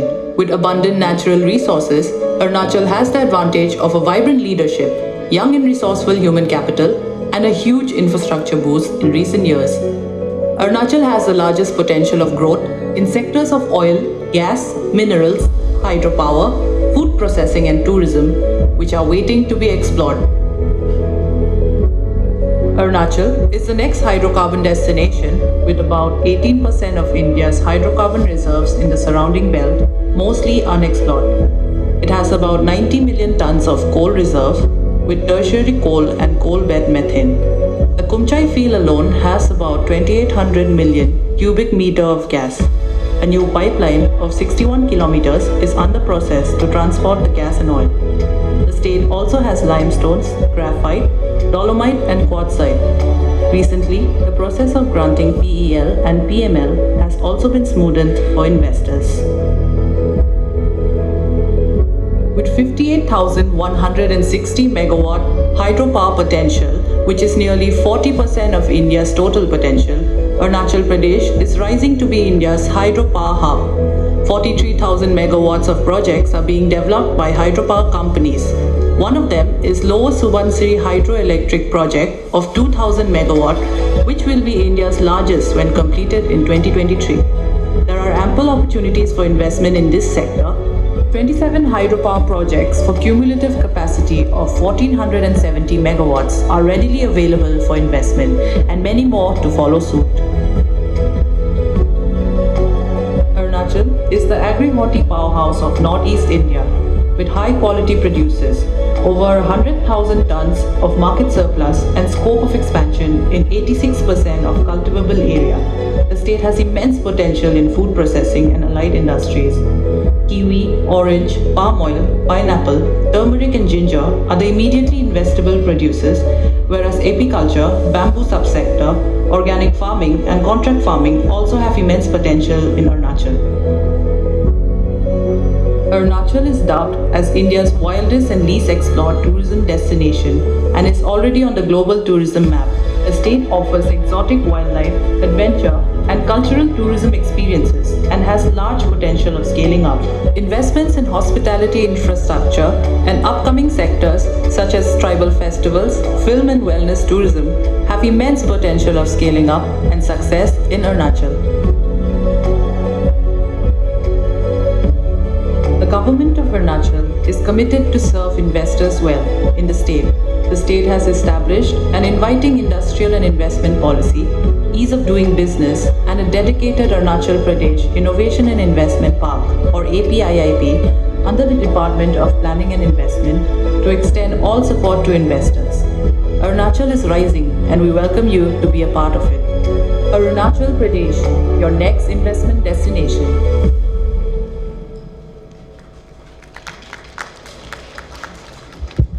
Thank you for the patient hearing. Respected Secretary NEC Sri Moses Chalaji, respected Joint Secretary Sri Harpreet Singh Ji, donor, and of course all the senior officers and DICE from various northeastern states who are representing here, and Piki and Mr. Biswajit Chakrabarty who is giving this opportunity to me, presentation, of course, all the distinguished from corporate organization who are present in this August gathering today. Now time is running up, ticking, and I was asked to give and and within 5 minutes, but 2 minutes is gone. So let me quickly wrap up. I'll not go through exactly what the slides, various slides which have long slides. I'll only just see why Arunachal to be invested and why it is we need to welcome the investor. This I'd like to focus. So begin with about Arunachal Pradesh, although it is located in northeastern state, but within northeastern, we are another northeastern. So it is the best part of it and the easternmost of our Arunachal Pradesh in India. To begin with, I'll just, with one quotation from C.S. Lewis, his English author, who has written about the Chronicle of Narnia, I think made a movie also. He says, I quote, "You can't go back and change the beginning, but you can start where you are and change the ending," unquote. So Arunachal Pradesh, all the way latecomer, but we are transforming now slowly and gradually. We are coming up. So begin with, let's go to the slides. This is about, just a quick wrap up. And geography, we have the largest among the northeastern state land mass. We do have, and bordering, of course, 3 international border with Bhutan's, of course, in Tibet and this Myanmar. Then also we have demographic population, of course, 2011 census, almost 15 lakhs it comes right now. And economy, we do have a per capita income more than the national income, which we have highlighted in this, in the middle of the things, 2 lakhs and above. Then, of course, so comes to the latest power, which just now we have seen this hydropower is the largest. We have 58,000 megawatt potentials. Right now, the Subansar hydroelectric power is now going to be commissioned soon. It is under construction, which is 2,000 megawatt. And coming, we have the 600 megawatt. And like small, the 100 and the small, we do already have. So this is one of the largest potential where the investor can think of that in the northeastern state, especially Arunachal Pradesh. So coming to the, let us say, we are by default, we are organic in in agriculture and horticulture. We do use only the humus, we don't use this kind of fertilizer chemicals. So about the scope, oil reserves, we do have oils right now. Joint company is already tapping up in this in the one of the Karsang, and hydrocarbon is one of the most potential area where we can think of where this investor can invest in Arunachal Pradesh. So this coming to the let us say population. Of course, we do have although it is a density is a low, but we do have a potential of 15 to 13 years fluent, suppose both in English, Hindi. Arunachal Pradesh, if you come there, and they speak more Hindi than English. So it is some of our beautiful tribes, 26 tribes and hundreds of tribes we do have, and varieties, and we organize a festival almost each and every month of the year. So quickly, this coming to the why attractive industrial policy with 2020 we have launched. Now we are going to amend this industrial policy, make it more comprehensive, so that power subsidies, capital subsidies can be increased for the larger, those especially large-scale industry who are going to invest.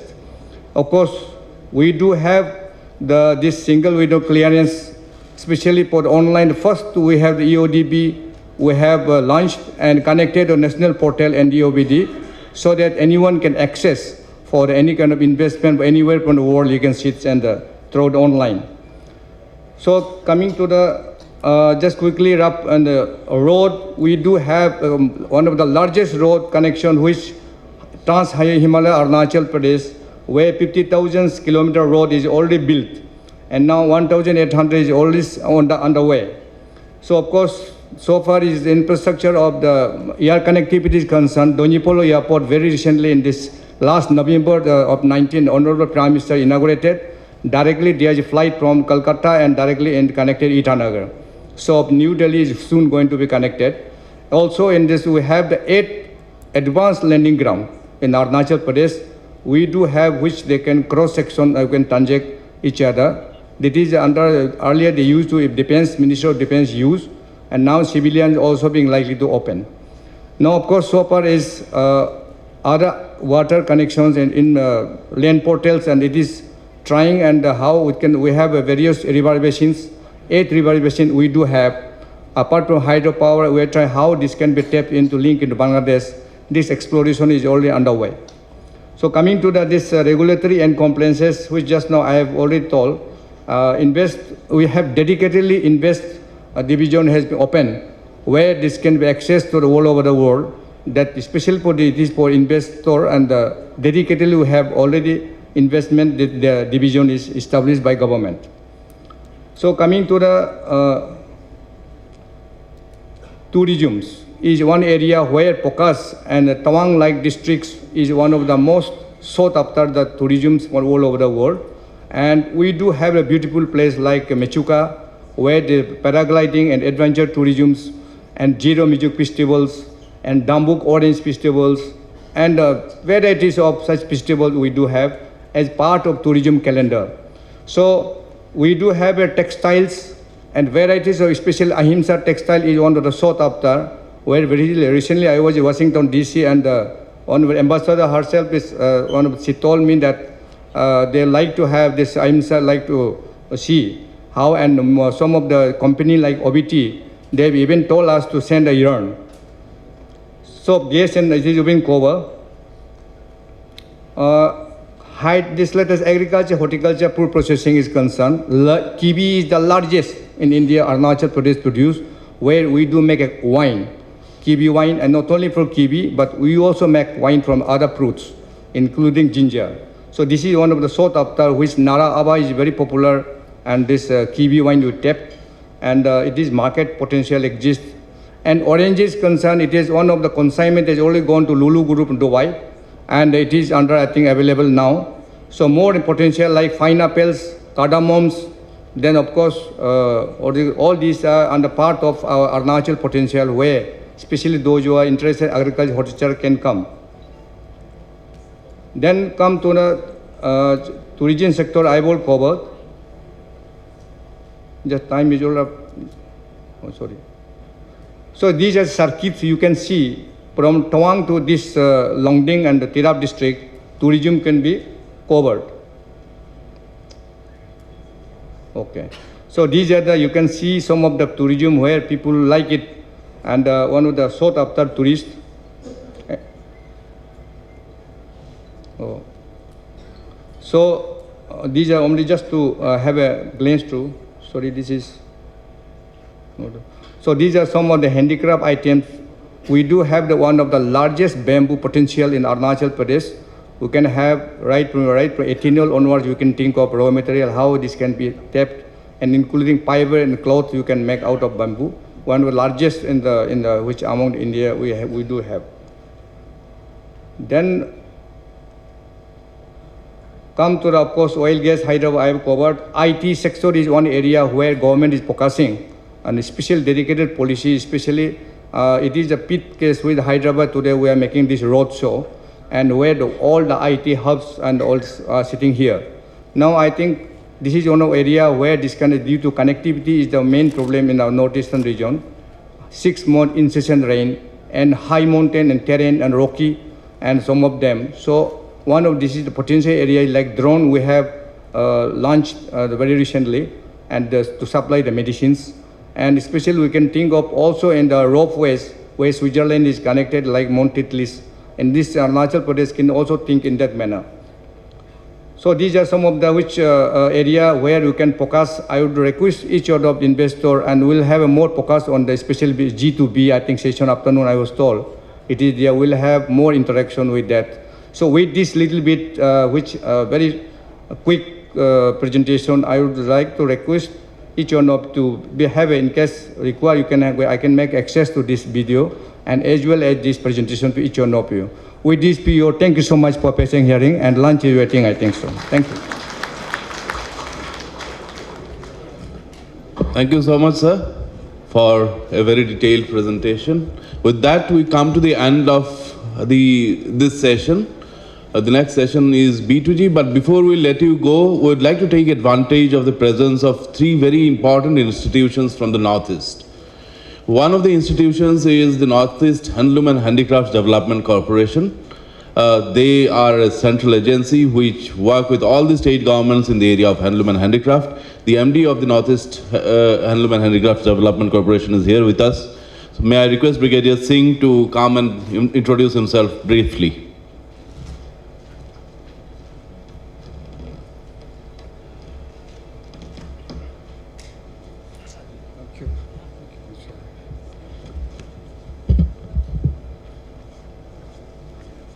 Very good afternoon to everybody present here.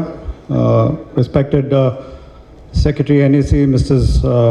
Moses Chalai, Joint Secretary, Government of India, Mr. Harpreet Singh, the Additional Chief Secretary, Sikkim, and the other dignitaries on the dais, officials from the various state governments, Ministry of Donor, other central organizations, and most importantly, the industry partners who are here and who've shown great determination and resolve to sit through this very insightful session that we've had since morning to try and understand and grasp that what Northeast has to offer. Well, ladies and gentlemen, I promise to keep it short. I don't have a structured presentation. I'll just share with you a couple of things which I feel as the Northeastern Handicraft and Handloom Development Corporation, that what are the areas where potential investors can look at, where are the gaps that we have, while states have covered most of it, but I'll like to just be a little more specific, and we'll be happy to take this on further from here. Should we need more clarity or more information, data, etc. So it is a little unstructured, kindly bear with me. As it would have already been spoken by the previous state, during the state presentation, Northeast, when it comes to silk, I think it's very unique because that's the only region in the country which produces all 4 varieties of silk that you know of. So, and they have a huge, heritage, valued culture. It is all very, it's all mixed, and it's been there for ages. So very traditional knowledge which is existing. However, despite having all that, it does not really feature too much when it comes to the national figures, whether it is the production, whether it is export, etc. It has the potential, and therefore we need to look at commercialization of these activities, which otherwise largely remain, very community-based, and they are unstructured and unorganized also. So commercialization of silk, whether it is the raw silk, there is anything post-cocoon, needs very important and urgent intervention. So I would urge anybody here from the audience who is into the silk industry, we can certainly look at increasing the production as also the flow and the supply chain of the silk, not only in the domestic market but also internationally. So therefore, sericulture, that is the mulberry and tussar, and also the ericulture, which is also called the ahimsa silk, also referred as the peace silk. So in the connoisseurs of silk and people who actually are very conscious of fashion, they actually lend themselves, and Mr. Tagi just mentioned about his visit to the United States, where somebody picked this up and said that they wanted to know more about the peace silk, because there is an issue where the other types of silk where you actually have to kill the silkworm or the pupa. So ericulture actually can be an answer to a lot of issues today related to climate change, global warming, etc., etc. And we have a sustainable alternative to other material in terms of fabric. Capacity building at the cluster levels in any form which is related to craft or the craft industry, I think that is another area which must be looked at very intently. Design centers, we have a lot of art, we have a lot of craft, we have a lot of diversity. However, it somehow fails to actually appeal to the international market. So apparently we remain very very close to the culture. They are very traditional in nature. So to make them more contemporary, I think design centers which are very profound otherwise in bigger markets is something that certainly finds its way in Northeast. Extraction of other natural fibers like the bamboo. Bamboo is, we all know that Northeast has the maximum amount of bamboo in the country. Technology in terms of extracting the fiber from bamboo is not there. So therefore, this is an industry which has tremendous potential, and all states will be happy to partner with you in that. Warehousing, logistics, and integrated, export hubs for handloom and handicraft both. I think is another need and area which should interest you. Craft tourism or immersive tourism as we call it, I think that has a lot of potential in Northeast. And lastly, research. So anybody which is interested in research, we'll be happy to collaborate and take this partnership forward. Thank you very much. We are based out of Guwahati. So anybody who's interested can please get in touch with us, and we'll be happy to connect you to all other 8 states in Northeast as far as handloom and handicraft is concerned. Thank you very much. Grateful. Jai Hind. Thank you, Brigadier Singh. We also have with us Commodore Rajiv Ashok. He is MD of Neramac Northeast Agricultural Marketing Corporation. If you can briefly introduce yourself in about 2 minutes. Secretary NEC, dignitaries on and off the stage, dear investors, ladies and gentlemen, a very good afternoon to you. As he mentioned, I'm Commodore Rajiv Ashok, and today happens to be my work anniversary. I retired exactly 1 year ago and took over MD of Neramac. So it's good to be here speaking to you today. Neramac is basically a Government of India public sector enterprise. We are under the Ministry of Donor, and we have been incorporated in 1982, so it's an old company. I thought I'll just walk you through in the next minute or so on what exactly we do so that we can work on convergences during the B2G subsequently. We have our head office at Guwahati, and we have a mandate in all the 8 states, and we have zonal offices in some of these states. Our primary mandate is in the agri-horti sector, and very recently we've also got a mandate in fishery and dairy. So we can start working in those sectors as well, though we have not started work as yet. Our mainstay, I think, is we have been given FPOs under the 10,000 FPO scheme of the Ministry of Agriculture, and we have 250 such FPOs.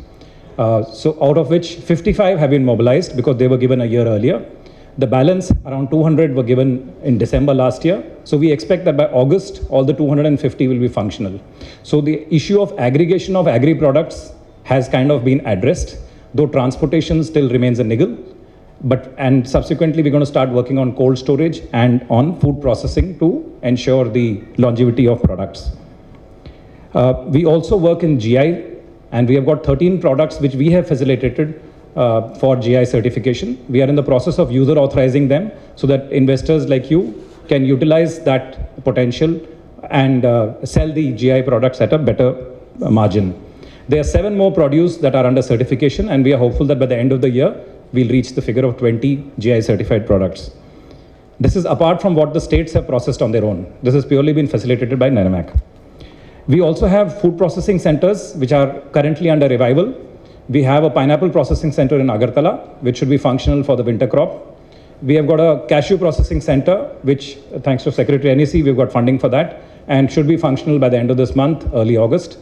We also have a ginger and turmeric processing plant at Meghalaya, which should again be operational by the end of this month. So that's where we have options. We can look at partnerships in food processing because food processing is desperately required in the Northeast, and we can look at those convergences. Apart from bulk, I'll just take another minute. Apart from bulk, we also do retail, and we white label the products. We've got entrepreneurs who have been onboarded. So if somebody is interested in getting these items in a bulk supply and repackaging them, we are open to that idea as well. We also undertake skill training, and we can look at convergence in that. We basically have MOUs with Food Processing Sector Skill Council, Rubber, and with the Agri Sector Skill Council. I look forward to interacting with all of you during the B2G session. Thank you very much. Jai Hind. Thank you. We now have the CMD NEDFI, Mr. Murthy. NEDFI is the Northeast Development Finance Corporation, and any of you investing in the Northeast, I think would do well to be connected with NEDFI to take care of your financial needs.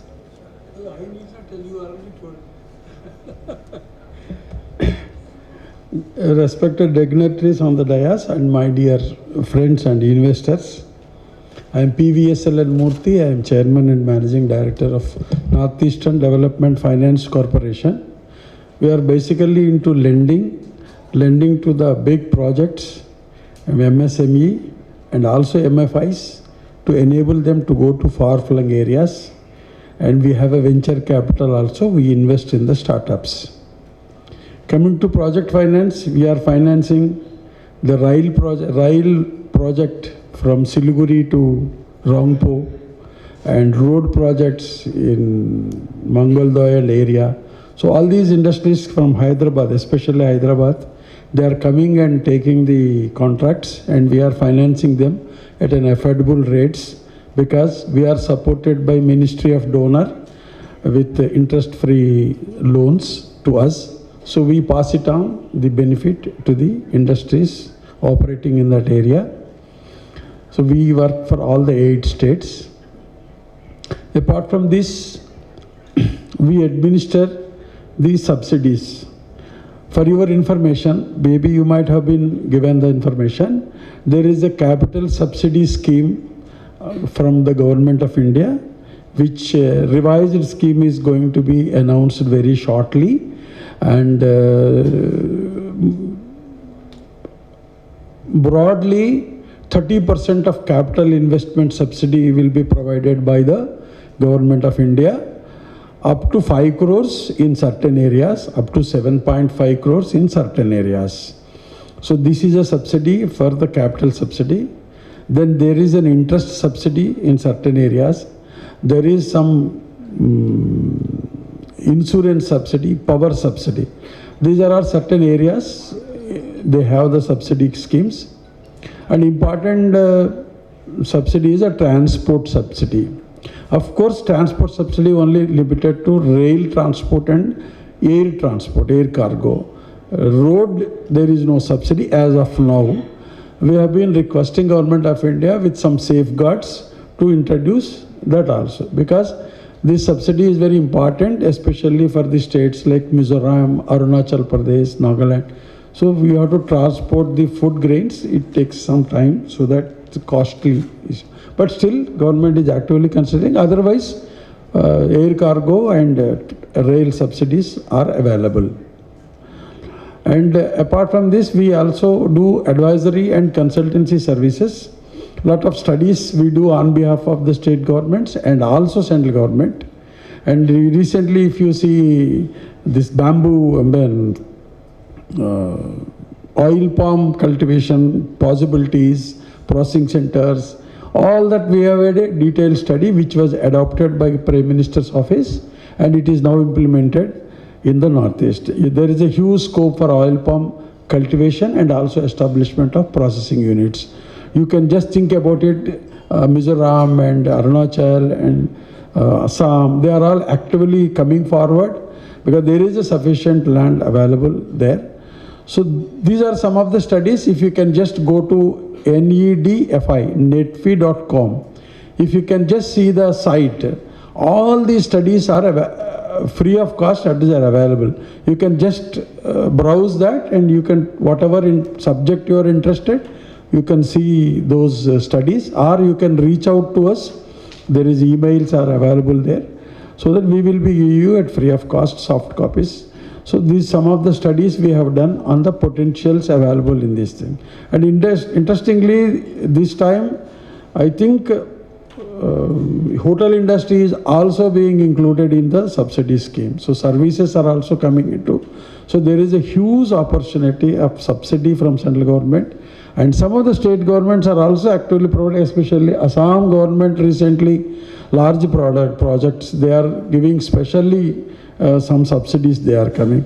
And then tea tourism, they are now allowing some kind of a resorts and then hotels, not big hotel, but 5-star category. They are encouraging, there is up to 2 crores, there is a subsidy in that area also. So there is a lot of opportunities. Whether financing, we are financing definitely less than market rates, if it is a viable proposition. And there is subsidies are available, and all the state governments are there here to help you out. And we have a venture capital. We have a venture capital exclusively for 8 states, and there is venture capital established by NRL, 30 crores as an angel fund. Government of Assam is actually considering to establish a venture capital of 225 crores, and Manipur and NEDFI, we have jointly established one venture capital for 30 crores. Like that, lot of opportunities. Just come and explore. And I forgot to tell you, recently, this API manufacturing, anybody pharma, if it is here, I have sent some invitation to some pharma also. API manufacturing in Assam, it's coming in very big way, and in Sikkim also. Other states, little, we have to see whether it is possible or not. But Assam and Sikkim, API manufacturing is coming up very well. You can explore that. And any other industry, as they have already shown you, food processing, all other things. Please come to Northeast. Lot of incentives are available. We are all there. I am basically from this part of country, but I am serving there. So welcome. So you have, apart from all, you have Telugu speaking me also. Anchad rendi tapakanda.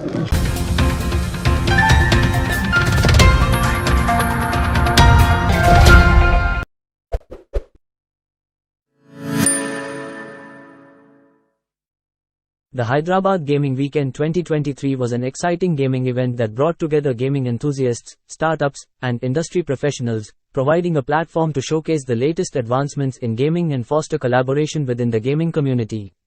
During the event, engaging panel discussions took place, where participants shared their insights and perspectives on various gaming-related topics. First, I want to say thank you, Kashyap, to give me this opportunity. And as I was into the gaming industry, I always fascinate about metaverse. And I think today is the best time to introduce in a very normal language so that people will understand. So before that, we continue. I want to call upon Rajat Oja, CEO and founder of Gametronics.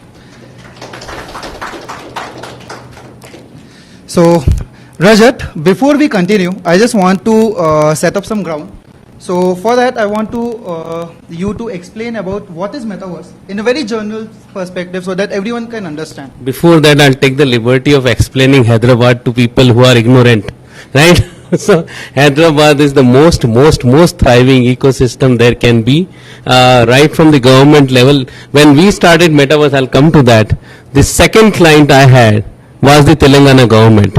When did you see that, a government taking, plunge into something which is so new and so this thing, and so very forward thinking. And when I made Hyderabad my home, there was a reason. Hyderabad was the capital, and it still is almost the capital of, the game industry in India.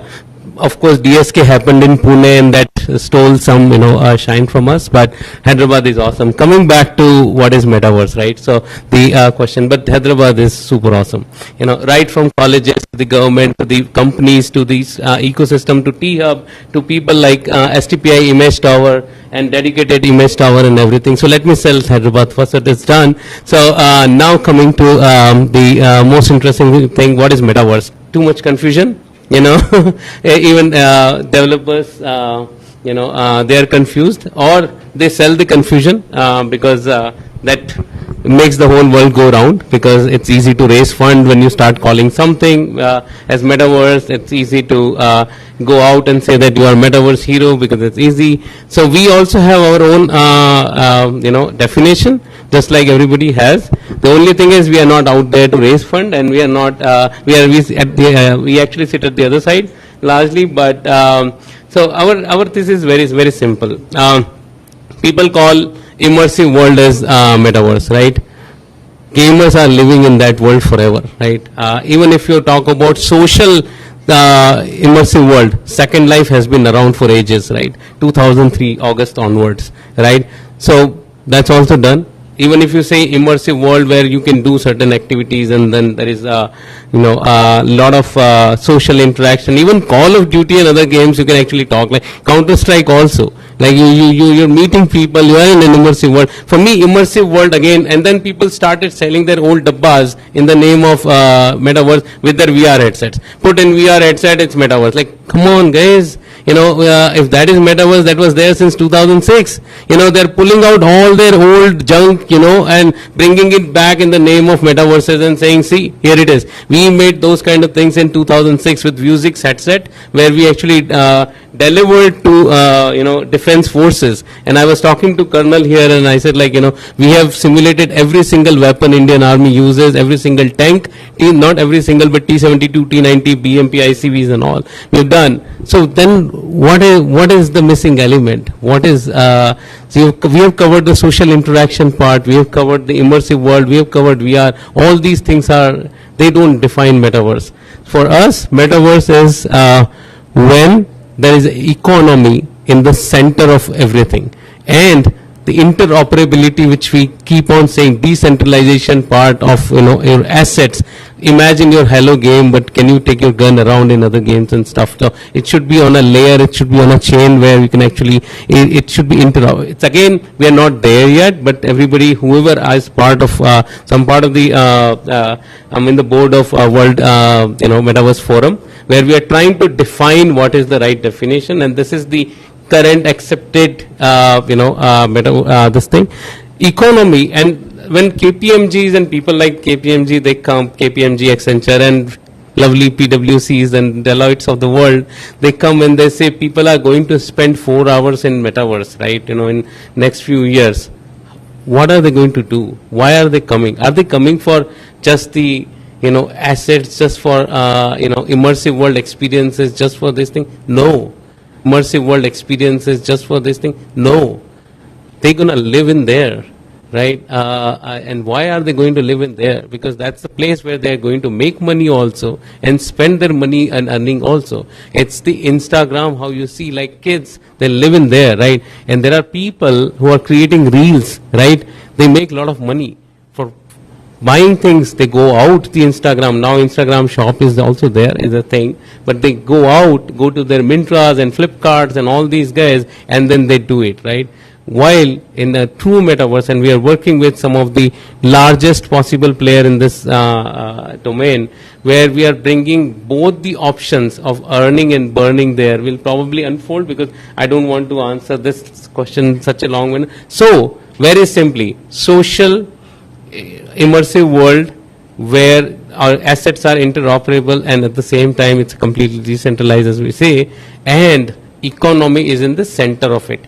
When we actually have our trailer, the biggest font and the biggest thing what we throw on people's faces is economy, right? वो नहीं है तो सब बकवास है, ना कोई नहीं आने वाला, ना कोई टिकने वाला, आके निकल जाने वाले हैं सब, ठीक है? And मैं उस जगह 4 घंटे तभी निकालूंगा जब मैं वहां पर जी सकूं. जीने का तरीका वही है कि वहां पर मैं कमा भी सकूं और उड़ा भी सकूं. And that's what is happening. This is what metaverse is for me. Even I was imagining something else. So yeah, yes, definitely. Yeah, we can come up with even 50 or more. Everyone have 2 or 3 definitions for that. Yeah, and also I want to highlight one of the thing, like you supported Hyderabad, right? I'm from Hyderabad. Hyderabad made me a game developer. Hyderabad made me a founder. So I'm very glad to Backstage Pass. I'm passed out from Backstage Pass. I was in Hyderabad, and I started my first gaming company here. So Hyderabad is a good place and good ecosystem where I can meet people and get mentors. So definitely, guys, Hyderabad is not a bad place to start on. So moving ahead, I wanted to ask you a personal journey, how you came up to a metaverse from a gaming industry. Okay, I want to just have a quick snaps of that. Quick news. So yeah, I'm in the industry for 28 years now.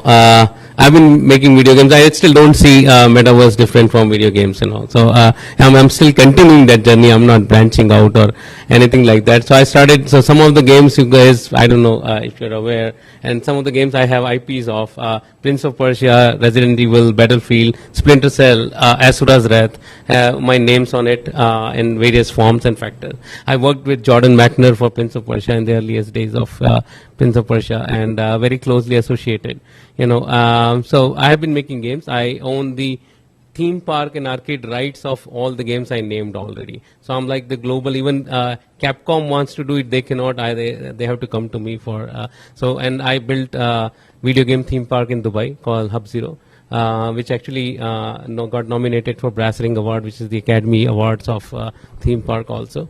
So that's a long story. But yeah, so I have been doing this, and other than that, I started my entrepreneurial journey in 2012 in the US. So most of my time was, of course, there.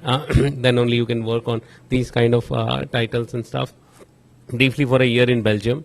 But yeah, so in 2012, I decided to get into the, before that also, like while operating out of there, we built India's first PlayStation 3 games back in those days called SNS, which reached worldwide top 10 charts also on PlayStation. Surprising, because it was kind of a Lagan movement for us, because the game was completely done here in Hyderabad. People who never made games forget about making console game. And that too on PS3, which used to, that architecture of PS3 suck. A big time. So we did that, and in 2012 I started my company, today we have presence everywhere. How metaverse happened in 2014? Again, the wrong definition of metaverse, as people say. When we were doing a lot of, I started another vertical within my company called Games For, which now is a dedicated thing and all, but where we were doing for businesses. Like Games For is like games for banks, games for hotels, games for hospitality, games for this, games for that, all corporate level games, basically for training purposes. So one of the leading private sector bank reached out to us, and then the same thing we did for Microsoft as well, where 5,000 people were in the single room, and 3 of the CEO and ex-CEO of Microsoft were talking to them. Same thing happened with ICICI Bank also. So if you were still saying that immersive world where people can come and people can talk, another thing, we did it in 2014, right? And we did that, but when we were doing other IPs, another IP we did is SGS, which is the virtual. It's a pre-alpha right now. It's a virtual reality game. It's on Steam.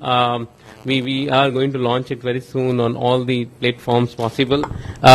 So now, especially now, Quick, because he mentioned Quick, you know. So so we brought it back to life in 2020 before pandemic happened. We wanted to get into the Web3 space because we were like a believer of that, especially understanding from, you know, different games and success stories and stuff.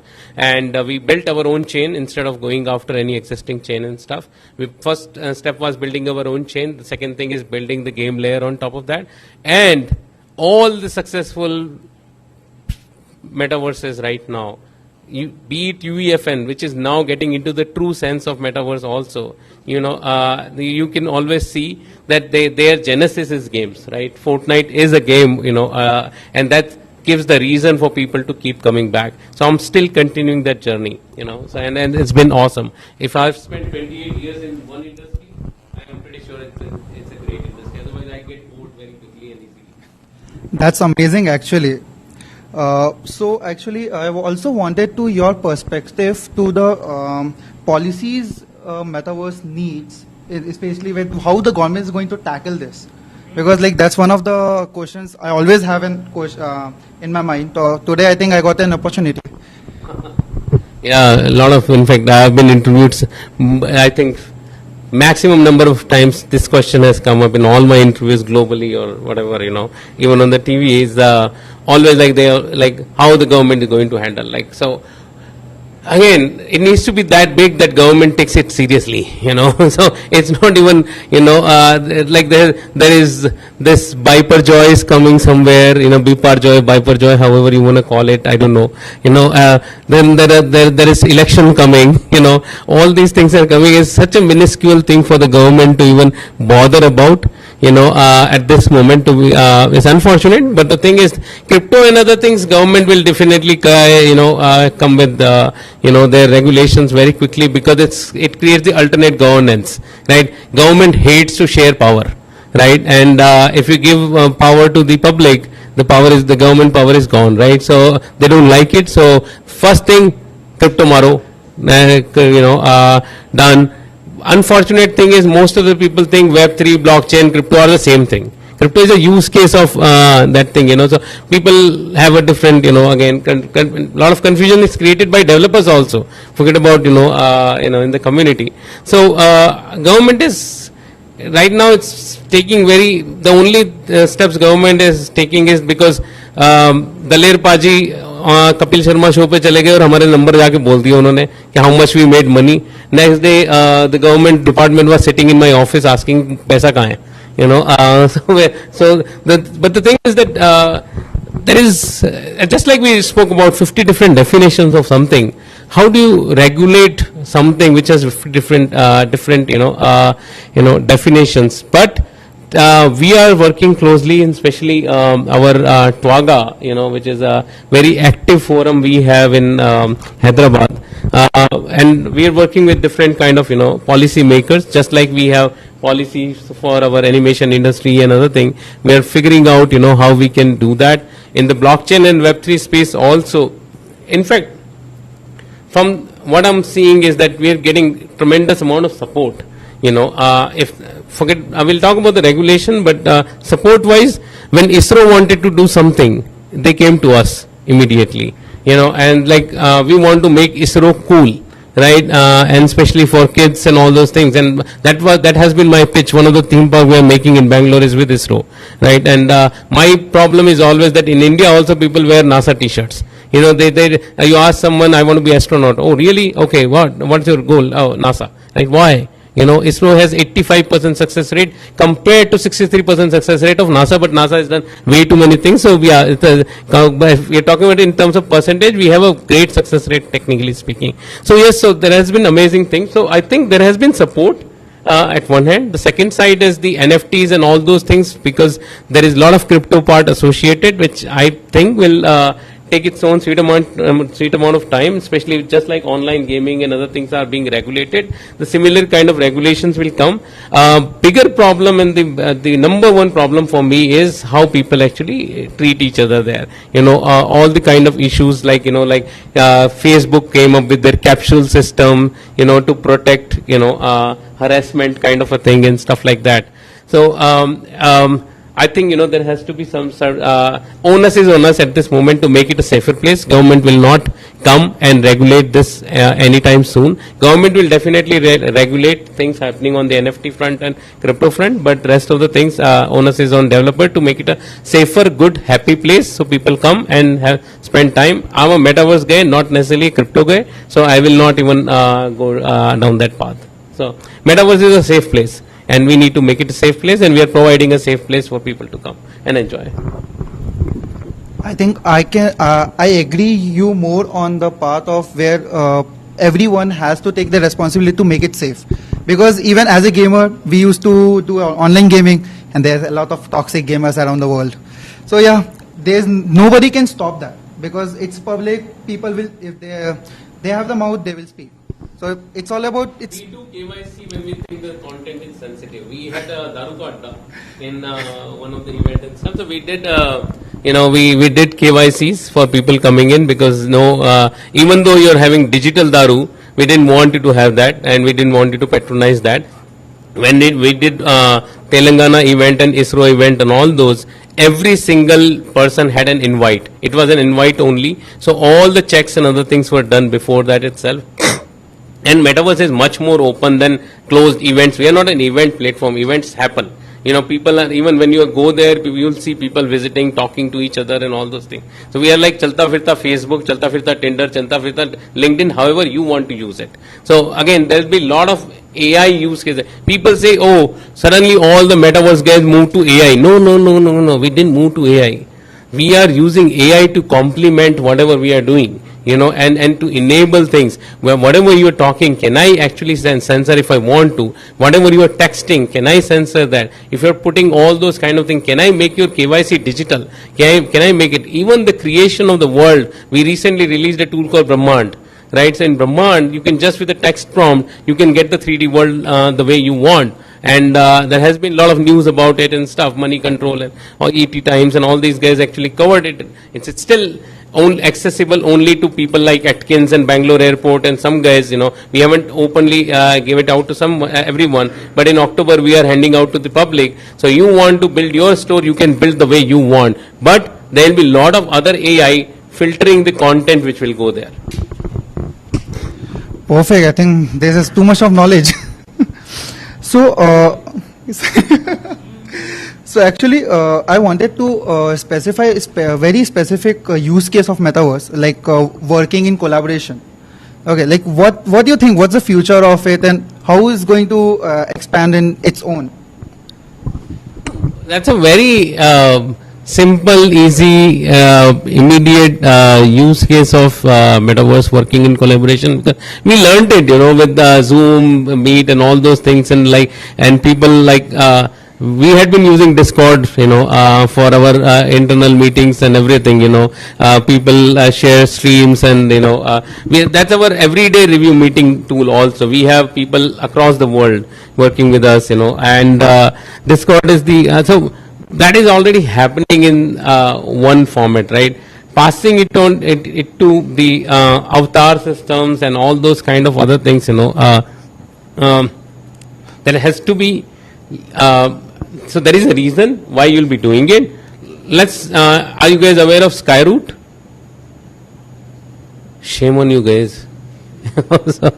so come on, India's the first private sector rocket which actually hit the space, you know, came from Hyderabad, you know, Pawan, right? So amazing guys, I love them. I love what they're doing. Imagine their working in collaboration, right? They have 10 scientists sitting in America, 15 scientists sitting in Hyderabad, 5 scientists in Bangalore, 2 scientists in Bombay, and so on and so forth. Now they want to discuss the, the thruster systems or something like that. There is no other better way than immersive world. I'm not getting into the metaverse per se, because I'm going to the Facebook's horizon definition of metaverse right now. You bring the whole system right here, possible with video format or PPT format or any format. So working in collaboration in these kind of scenarios is absolutely no brainer. I still don't call it a true metaverse because of my definitions and stuff like that. And soon the world is also kind of differing, more. I have seen your platform just now, pretty brilliant stuff. That is actually fit into my definition, where people are coming, creating, building on their own, running on its own. That is the power of that thing, interoperable chain, where things are moving back and forth without your interference. There is no authority on that, permissionless environment kind of, so these are like complicated words to confuse the people sitting here. But going back to that still fits into my thing. But yes, working in collaboration in all those kind of things. If I want to discuss any master plan, even tactical forces tomorrow, they can bring all the kernels, all the Faujis from different places and stuff, and they can actually do the tactical planning right here itself. There is no better way to do the tactical planning than in an immersive world, where multiplayer immersive social world basically. So yeah, so it's definitely it's absolutely no brainer. Like you're gonna see more and more use cases. I still don't buy my Mark Zuckerberg's solution, but still, thank you. Yes, definitely. Even I work in Unreal, so even I work in a 3D like collaboration way, and it's amazing. It's one of the best things, and it's useful. It's very, very useful for even especially for designers. Yeah. So my next question goes to you. What role can cryptocurrency and the blockchain holds in the metaverse? Like what exactly? Blockchain is the backbone, right? So it's running on, it's the soul of a true metaverse, as I'm speaking, and that's why off-the-chain metaverses are not metaverses for me. Again, I'm biased, but I'm biased because I took a very calculated decision when it started. I could have gone with the off-the-chain metaverse also, which is off-chain kind of thing, because that time that was easier for me, coming from the Unreal background, coming from game background and all those things. Build an immersive world, add VR and say, hello, here is my metaverse, right? It's as simple as that, what Horizon does and all these guys do. So I don't think, so blockchain remains, because we are talking about interoperability, we are talking about NFTs and utility-based NFTs. We are talking about how we can actually earn money, how we can spend money. Of course, that can be switchable to the, money is always bringing the crypto part, but not necessarily. In our system, we have a Razorpay system and ETH system as well. So it's a bullion. We set it to, okay, take fiat currency, it does fiat currency. So crypto, I won't say at this moment, just to be safe and just because it's getting recorded, and I don't want, government officials to knock my doors again, is a choice. But blockchain is the soul. You can't live without that, so. Perfect. So at the end, actually, I wanted to ask you, what was your lessons in this journey, the translating from the gaming industry to a metaverse industry? Okay. Yeah, you definitely. Even I agree, metaverse is nothing but an expansion of a gaming industry. But like, if you see what challenges you face in the transitions, yeah. Oh, so very interesting question though. Sorry, that was just a joke. When you're making a game, what defines the game? The rule sets, right? You are playing by the rules of the designer, not by your own rules and stuff, right? It's even though you're playing Far Cry, or you're playing Elden Rings, or you're playing Witcher, where tons of options are there, all the options are provided by one guy somewhere, sitting somewhere, right? He is the core guy, right? So consider this like my house rules, right? Versus the minute you step out, right? It's a the things you can do and you do, right, are your choices. There are so many choices you make, so many things you do, you know, and that's why I hate some of the. Have you played Riders Republic? Recently got to know it. Just in case if you want to keep using their bikes and stuff, you need to keep paying them 2,000 rupees every year. Like why? Like why should I do that? I bought the game, right? So we all know how, you know, Ubisoft and all these guys have, you know, lost the plot with in-app purchases, even in the console games and stuff and all. But still, the rules are defined by someone. Now I'm talking about a Wild West, right? You come in, you do whatever shit you want to do, right? You want to make money, you decide the rules of making money. Instagram. There's this guy, Trevor, right? Golden Retriever dog. Makes $5 million a year. Right? Banana and 5 million and 5 crore, sir. 5 crore. Sorry. But a year. Dog. Right? So my dog sleeps. You know. So, but the thing is that interesting aspect here is that it's giving you a platform, you know, where people are taking decisions and doing whatever they want to do, right? Similarly, in Metaverse, I had to think from that point of view. What all possibilities I can provide that people feel that they can do pretty much everything, but still be somewhere under my governance, be the God, be the government, right? Where you know tax lenge, you know they cannot commit certain crimes. So I'm doing the policing part right now a little bit, but people don't realize. Van Heusen recently opened a store in my Metaverse. It was their choice what kind of store they wanted to open. It was their choice. It was their choice to bring in the band also for the opening day. Of course, band part was done by us because we have not handed over that tool yet to the people. So we did the showbaji and all those things, but we are in November also. We are also handing it out to like your 4 friends. One guy can go and drum, one other person can hold the guitar. You can create your own band with all the aesthetics and everything. You know, one click particles, one click this, one thing click this. So it's a wild west. So thinking of all possibilities or kicking out all the possibilities and letting them do whatever they think is possible is the power of Metaverse and what the power so that required a lot of understanding and everything, and still I won't say that we have even scratched the surface. You know, we're working with 240 plus brands right now. We have a very decent 180,000 daily active users coming on our plate. To the entire thing, you know, yet we are figuring out. It will take 5 years probably. Then we'll call ourselves whatever launcher for their devices and stuff.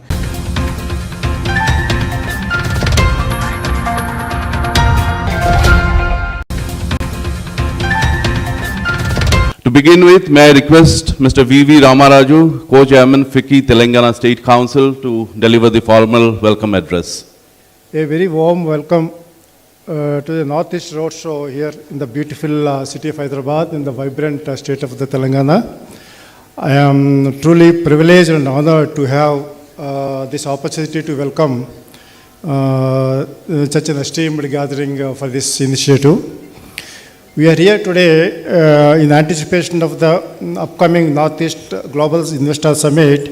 This summit, organized by the Ministry of Department of the Northeastern Region, shortly called DONOR.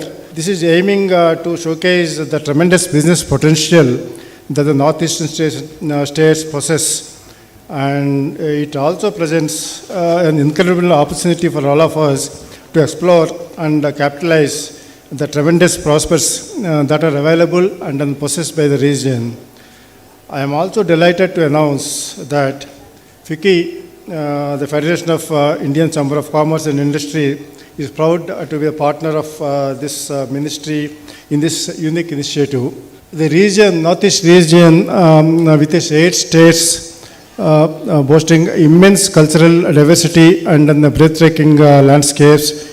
It's a treasure of untapped potential. It is also a region where tradition and modernity blend seamlessly, creating a unique and vibrant business environment. The business location of the Northeast, sharing international borders like Bhutan, China, Myanmar and Bangladesh, provides a unique advantage for trade, connectivity and investment. It serves as a gateway to the Southeast Asian markets, opening up avenues to cross-border collaborations and economic growth. To add to this, furthermore, the Northeast is blessed with abundant natural resources ranging from hydrocarbons and minerals to fertile agricultural lands and pristine forests. These resources present a tremendous avenues for growth, particularly in sectors like energy, mining, agriculture, food processing, pharmaceuticals, textiles and handlooms, tourism, and infrastructure development. These opportunities within the sectors are vast and waiting to be tapped, explored, and harnessed for the betterment of the region and its people. Today we are honored to have the presence of these esteemed guests who have graced us with their distinguished experience and presence. Mr. Moses Chalaya, Secretary of the Northeastern Council, brings with him the wealth of knowledge and experience in driving this development of this region. We also have the privilege of welcoming Harpreet Singh, Joint Secretary, Minister of Donor, with his expertise and dedication for this initiative has been instrumental in advancing the goals of the Northeastern region.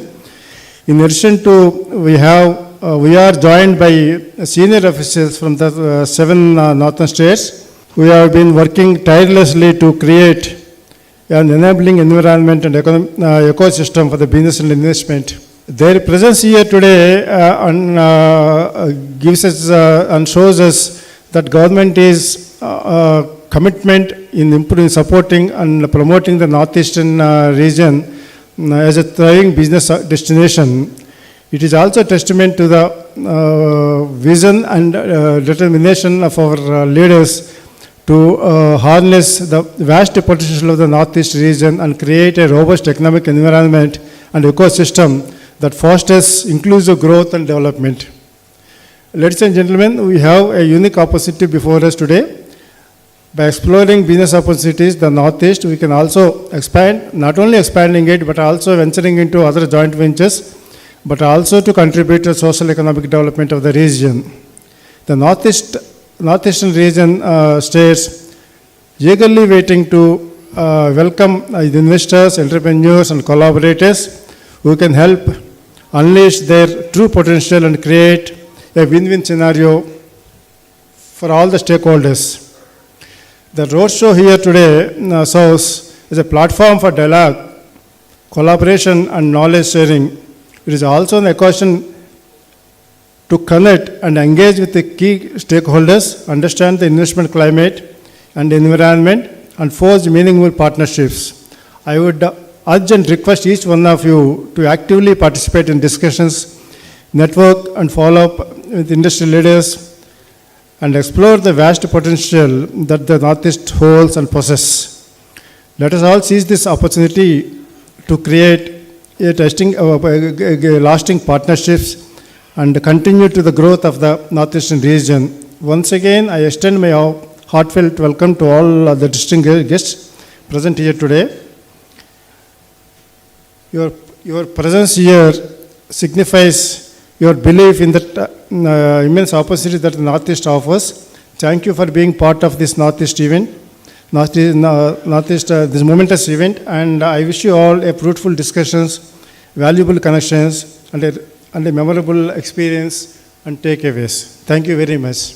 I would now like to invite Mr. Harpreet Singh, Joint Secretary, Ministry of Donor, to kindly make the theme presentation. This by way of introduction to the Northeast. Most important guests of today, the captains of industry, business champions, prospective investors in the Northeast. I stand before you just to give you a sort of overview of what the Northeast is all about in terms of the potential that it holds for investment. Not many of us may know as much about it as one should, I guess. You will, of course, have a chance to listen to all the states who are present here today, talk about their own states, the potentials, their areas of priority, etc. Let me first start by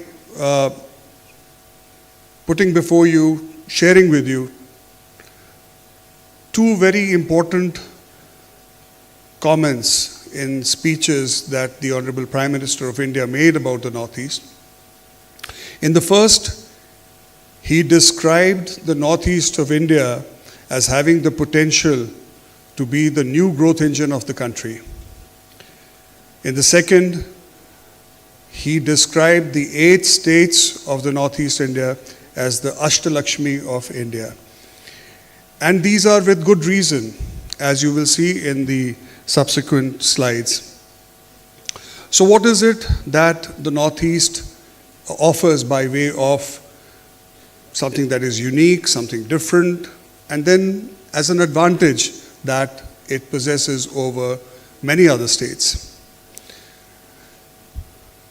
Let's look at the demographic of the states. It has a very favorable land to population ratio.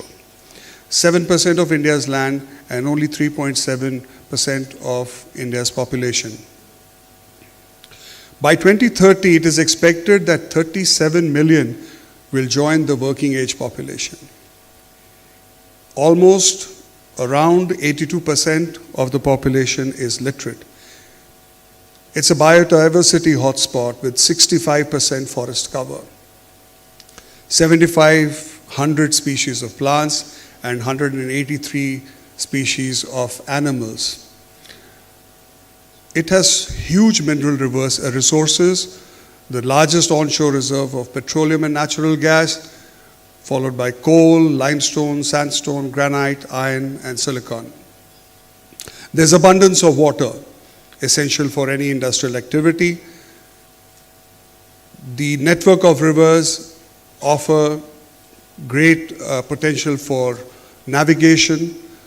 There's in excess of 50,000 megawatts of hydropower potential, which is there to be tapped.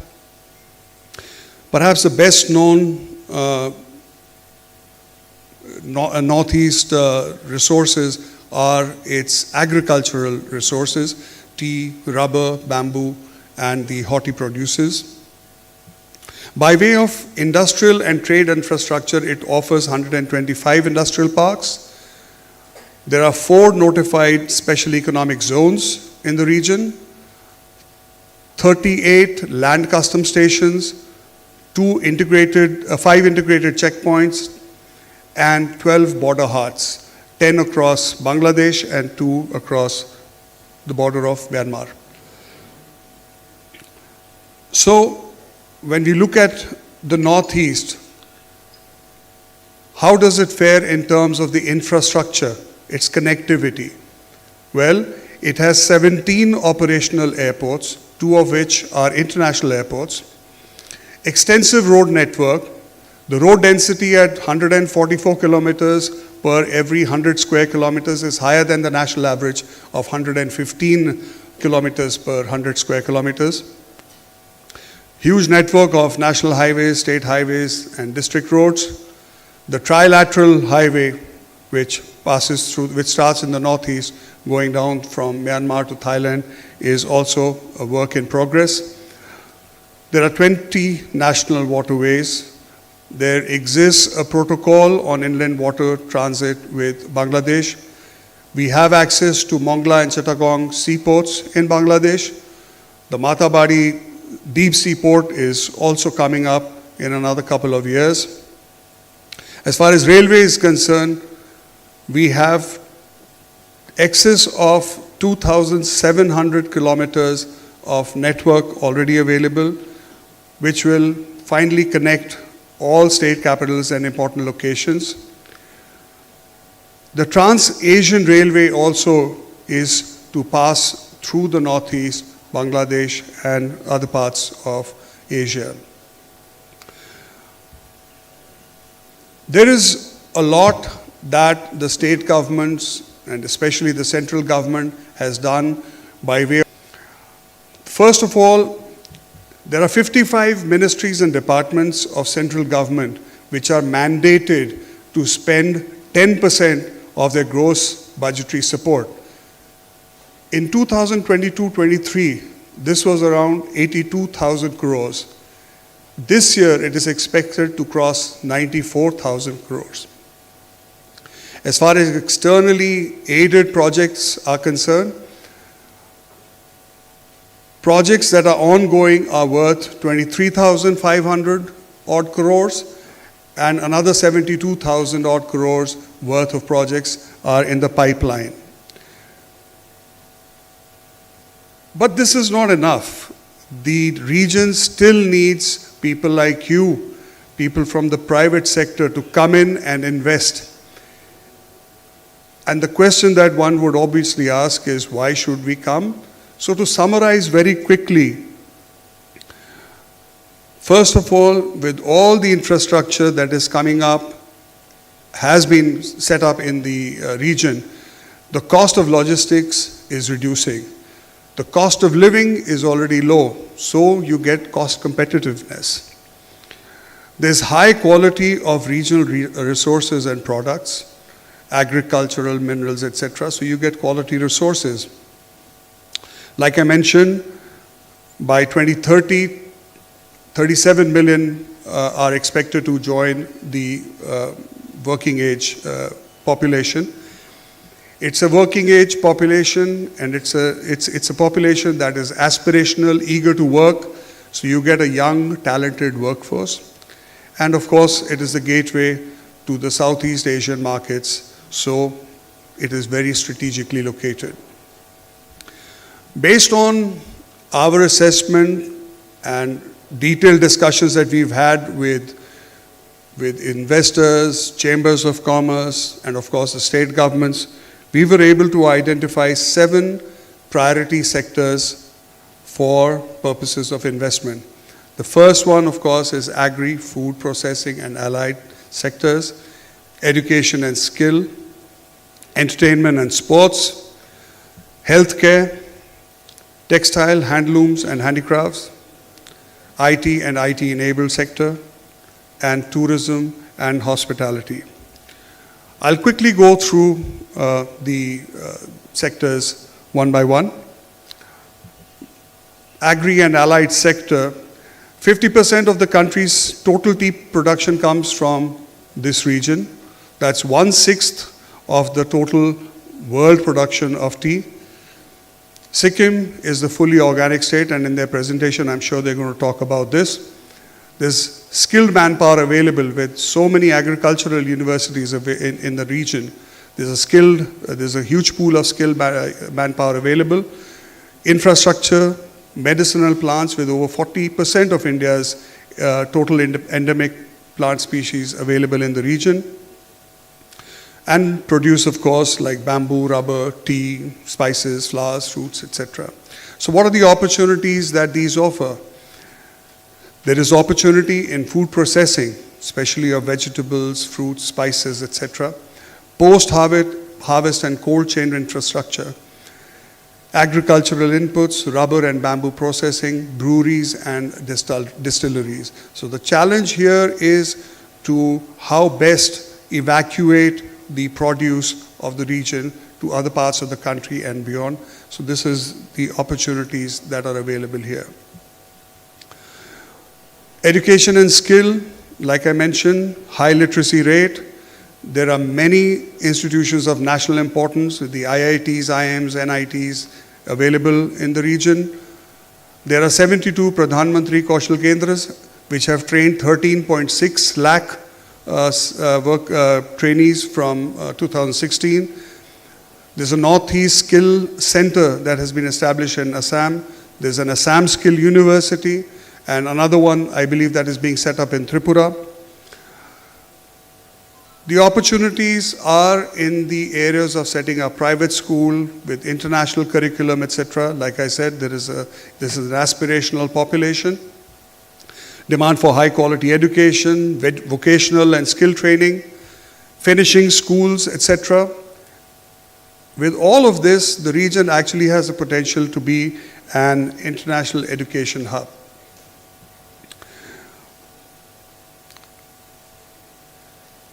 Entertainment and sports. This is another emerging sector which is very popular, sports, entertainment, very popular in the Northeast, and rightly so that it is being called the sporting powerhouse of the country.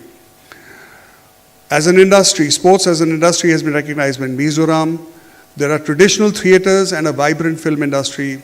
You would be aware of the Assam, the Manipur, Mizoram, so many movies that have come out which have been recognized internationally. It is known as the land of festivals, with the better known ones being the Hornbill Festival, Sangai Festival, Zero Musical Festival, etc. So the opportunities here are to set up sports academies, management of professional sports, setting up of film studios, filmmaking, and curating new festivals around music and culture, not just in the region, but taking artists and these talented people to the other parts of the country. Virtual reality, animation, and gaming is another region, is another area which is there to be tapped. As far as healthcare is concerned, you would be aware that Assam and Sikkim have already are recognized as pharma hubs. Medical professionals with the large number of medical colleges, etc., being available. There is a large pool of medical professionals that are there. There are over 2,000 facilities of public health care systems, private health care systems available in the Northeast region. Traditional medicine and healing practices are very popular, not just in the region, but outside it also. And you would also be aware that over 1,000 health and wellness centers are being opened under the National Ayush Mission in the Northeast region. So again, pharmaceuticals and medical manufacturing devices is one area where opportunities are available. Medical value tourism, telemedicine, medical education, hospitals and diagnostics, and critical care facilities. IT and IT-enabled sectors. You would be aware that the third international internet gateway has been set up in Agartala. There are IT parks available in Assam, Meghalaya, Tripura, and Manipur. There's a special economic zone for IT coming up in Imphal. The Ministry of Electronics and IT has launched the Northeast BPO promotion scheme, which provides huge incentives in this sector. There's a large population which is English speaking and trained. These create the opportunities for setting up data centers, setting up BPOs, KPOs, IT-enabled sectors, facilities, IT training and education, IT parks, tech cities, and e-commerce. Textile and handloom, another very, very well-known sector. We have 7.5 lakh handloom weavers and 2.38 lakh handlooms in the region. 22.86% of the total silk production of India comes from the Northeast region. And you have the well-known varieties of Eri and Muga silk. The largest importers of the silk is USA, followed by UAE, UK, and Italy. There is traditional jewelry that is made from bamboo, feathers, and beads, and bamboo and cane handicrafts, furniture, etc. All this lends itself very well into the global demand for environment-friendly products. Demand for design centers of handloom is there in the country, in this region, to tap into the talent that is there, the resources that are available there. Textile manufacturing.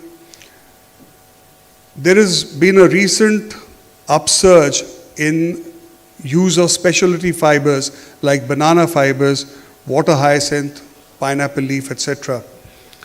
Setting up of apparel and garment factories, branding, marketing, and retail. The last sector, which is tourism. Like I said, it has a unique biodiversity, the natural beauty is brilliant. For those who've been there would understand what I'm saying. The tourist fall is now picking up. Post-COVID, data shows that tourist footfall is picking up in the Northeast region. It has 19 national parks and 65 wildlife sanctuaries, including 2 World Heritage Sites. Adventure and ecotourism are very, very popular here, trekking, camping, rafting, etc. And Northeast region is the home to many historical and religious sites. The opportunities for setting up of hotels, resorts, and especially homestays is tremendous.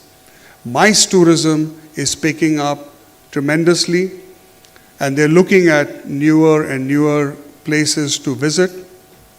Adventure tourism, the potential is enormous.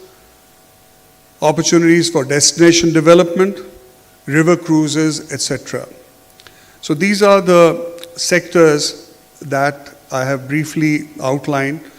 More detailed presentation on this will be made by the states, and then discussions that will follow in the B2B, B2G meetings. Just like to quickly update the House on what we've done so far. For the Hyderabad Roadshow, we've had, I think, close to 350 registrations, and many of you who are present here, so thank you for that. In Bombay, we had, I think, close to 400 odd registrations and about 300 attendees. So the going is good, the momentum is building up for the Northeast Global Investor Summit. At the state level, we've had participation of over 290 investors. Thus far, before coming to Hyderabad, we've got a commitment of over 40,000 crores already. The states have identified a shelf of investable projects, which they will talk about. We've held state roundtables. I want to emphasize here that this is not a Ministry of Donor show. This is Ministry of Donor acting just as a catalyst, as a facilitator. It is actually the states which own these projects. It's the states which will be talking to you and telling you about the opportunities a little more. During the state roundtables, we've actually had an opportunity to share learnings about investment promotions with the states amongst themselves. There has been policy benchmarking, etc. Ease of doing business. 6 out of the 8 states already have single window systems. The other 2 are work in progress, which will be completed very shortly. Industrial promotion agencies are being set up, and industrial land banks have already been identified for the purpose of industry. So that brings me to the end of my presentation. I would once again welcome all of you to the Northeast. Thank you very much. We have some people here who are from Hyderabad, who have invested in the region, and I thought it would be a good opportunity to listen to them. May I invite Mr. Sanjeev Kumar Singh, Head Strategic Business Development from Resustainability Limited, formerly Ramki. I think this is one wonderful step taken by Department of Northeast Region and the audience present and the guests present for having this show at Hyderabad. Selecting Hyderabad as one of the cities for doing this kinds of roadshow and telling us about what are the potentials in the Northeast region is really a good thing. And as far as the company where I have been asked, I have to share my experience of working in Northeast. I would just like to say that we are from RE Sustainability Limited, and the company is right now mainly doing all kinds of resource recovery and reuse, get more material out of the waste which is being generated by each one of us, by the industries, by the hospitals, by the construction demolition, by the electronic waste, and whatever is not being used, we are doing that. We are present not only in 29 states across the country, but we are also present in in the Middle East, in US and in Singapore. We are handling more than 25,000 clients across the world, and we are present in across all the globe. The major focus of the company is to ensure that the waste management should not become a waste management, but it should become a resource recovery which gives less waste going to the environment. So we are into reduction, we are into resource recovery, we are into reuse of the waste.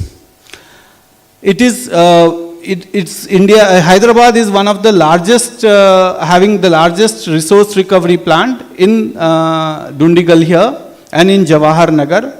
If anyone wishes to, from the northeast, if anyone wishes to see it, it is a live example to see how 8,000 tons of municipal garbage, the entire waste which the entire northeast 8 states are generating, is getting handled here. Not only that, more than 12 lakh metric tons of hazardous waste is getting managed across the country in different states. Also, roughly around 45,000 beds of hospital waste is getting handled. So when it comes to Northeast, what we understand, and it was a very clear understanding that what is the potential of the states. It has got all kinds of landlocked states, states which is having shares boundary to the sea, states which have boundaries to the international neighbors. So it has got a lot of potential. Government is already doing a lot of work to ensure that there is the connectivity, which was a major issue, and over the last few years we are seeing that the connectivity overall has increased a lot. We get many places reachable with a single stop or maybe direct stop by flight. So the connectivity and the growth has been a very high potential in the entire state. With that, we started working to look into how that we can protect the pristine environment by ensuring that the waste which is coming out from the different processes in the state gets managed and there is no pollution to the environment. So in the last 3.5 years, we have been able to interact with each of the corporations there, municipal corporations, government and industrial development corporations. And we have got a very good overwhelming response from the government through these institutions. Right now we have been able to have agreements with 3 states. One is Assam, for which we are catering to provide the hazardous waste management for the waste coming out from the drilling units of all the oil units there. So the plant is likely to get operational in another 8 months or so. It is coming up at Dibrugarh. The other plant we worked with the Arunachal Pradesh government for setting up of a biomedical facility because the state lacks all this waste which is coming out from the treatment of the hospitals, and these wastes are highly contagious. This needs to be treated within 48 hours as per regulation, and they cannot be just thrown anywhere. With the COVID experience, the government has become very keen there, and we have set up a facility in Arunachal Pradesh. We are also working very closely with Sikkim for handling all their pharma waste which is coming out. So these are the 3 states, and by doing so, there is an overwhelming response from the government to put in the facilities in their states or their cities. The response from the government has been really worth, and I would like to mention that they are giving so much of priority because basically this is a waste resource recovery is such an important activity that not only brings in international investors, but also is a requirement of the time both in terms of human and nature environment. So the response has been very positive, sir, and whether it is terms of clearances, whether it comes of permitting, and even we are getting support in terms of some financial incentives. I wish this should continue, and this is what I would just like to congratulate all the states of Northeast region and the organizers to organize this such kind of event. These are the things I would just like to close on. Thank you, sir. Thank you for giving us an opportunity to share our experience. This is just one example of how the Northeast is facilitating and attracting investments. To add to this, may I now invite Mr. Nagaraju AL, he is Managing Director of Devi Energies, to share his experience in the Northeast. We have taken up the initiative of developing a hydropower project in Arunachal Pradesh in the year 2014. Our project is one among 161 licenses government has allotted to various companies. Over the time, this is the only project that has seen the light.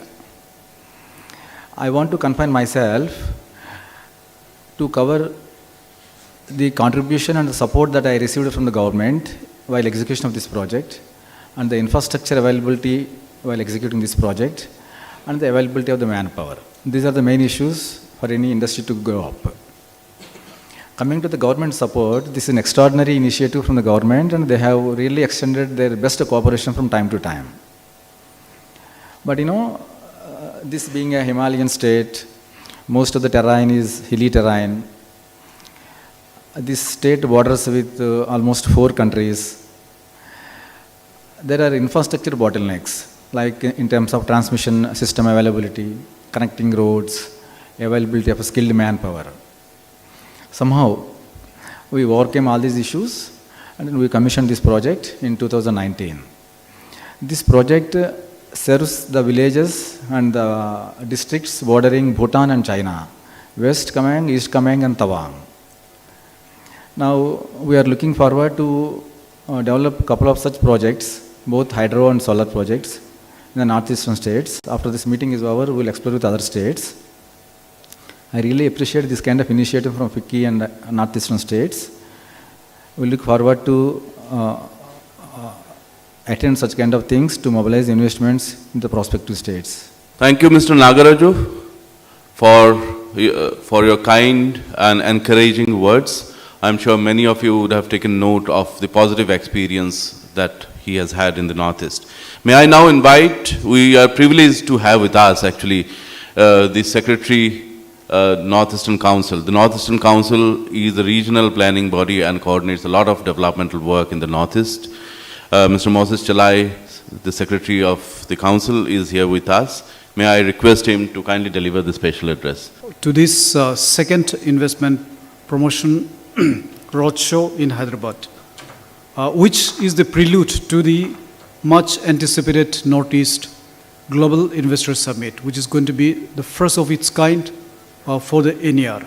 Though we understand that many states, including the state of Telangana, they conduct these events regularly, and they have resulted in tremendous, in fact, incoming of investment and growth in the past.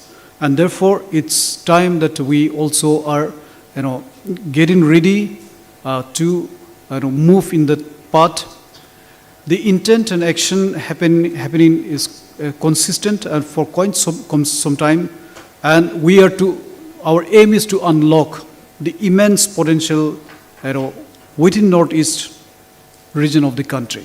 One is that yes, we are, as also have amply shown, particularly by Harpreet, and what are all those potentials that are there, the opportunities that can be availed. But we are also here to say that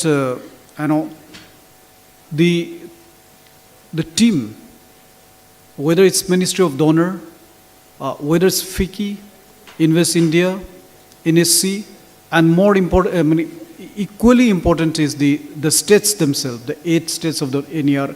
They all are here to support and facilitate in a very, very focused and consistent manner to every investor who would come for investment and trade. And as also mentioned, this is in line with what the Honorable Prime Minister and the other leaders of the country have been, including my own minister, Minister of Donor, has been emphasizing for quite some time as the new growth engine of the country of India. Prime Minister also has, Honorable Prime Minister also has emphasized time and again how investment and economic growth needs to, come to an NER, which will eventually lead to this generation of employment or creation of jobs. Substantial investment has taken place. The 10% GBS, gross budgetary support, that comes from the non-exempted ministries and departments of Government of India. And this is apart from the fiscal transfers which the states also get from Government of India and also their own internal resource generations. What I'm trying to say that much is happening in the region. For instance, in the last 5 years, some 3,100 kilometers of roads worth of about 58,000 crores have been completed. And quite a few of them are four-way laning and most of it are double laning. Railways have sanctioned for about 2,000 kilometers with worth about 74,000 crores of rupees. And in fact, I know scores and scores of tunnels which has been built running in hundreds of kilometers. And day and night, work is happening on the ground. Aviation has seen such a boon. I mean, the last few years, we all who come from Northeast will bear testimony to this fact.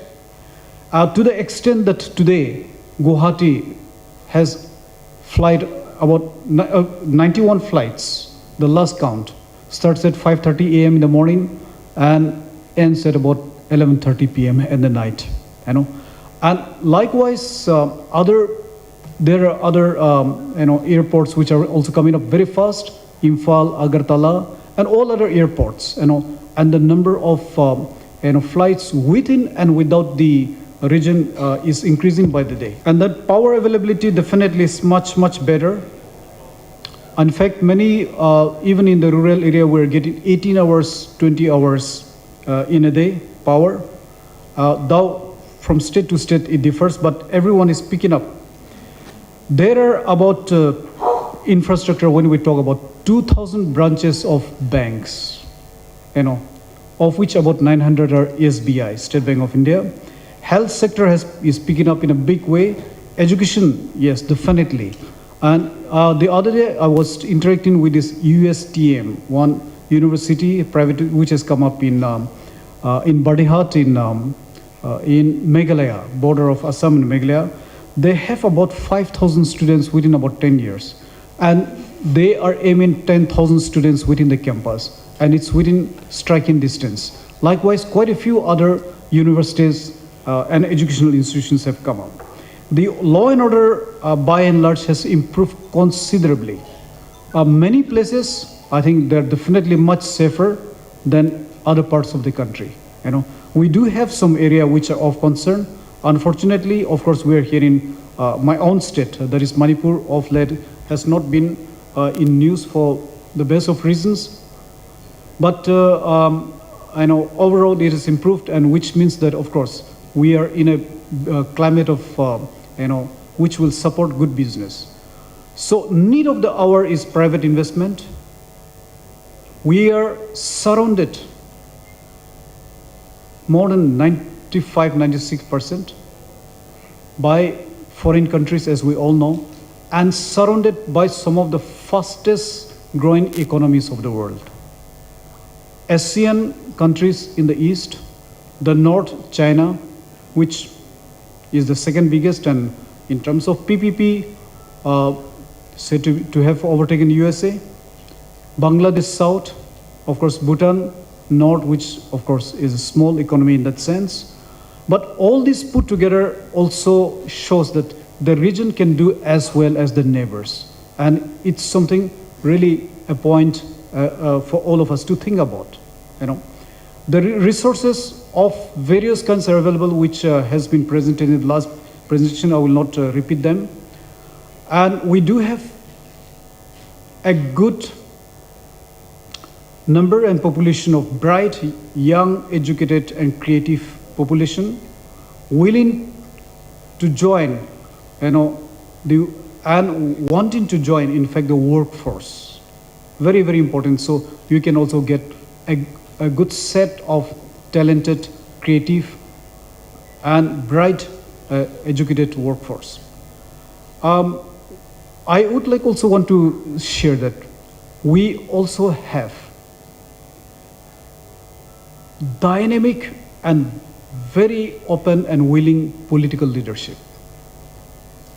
Some of our chief ministers are among the brightest, you know.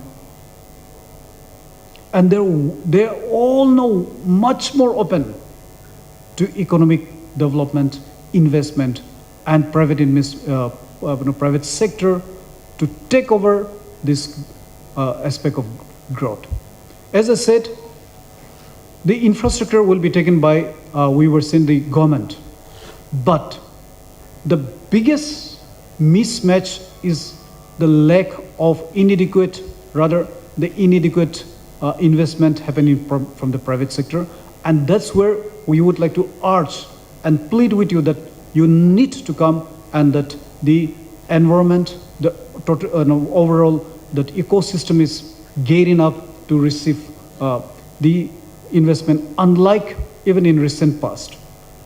And we also have got very bright, very knowledgeable and passionate team of officials and bureaucracy.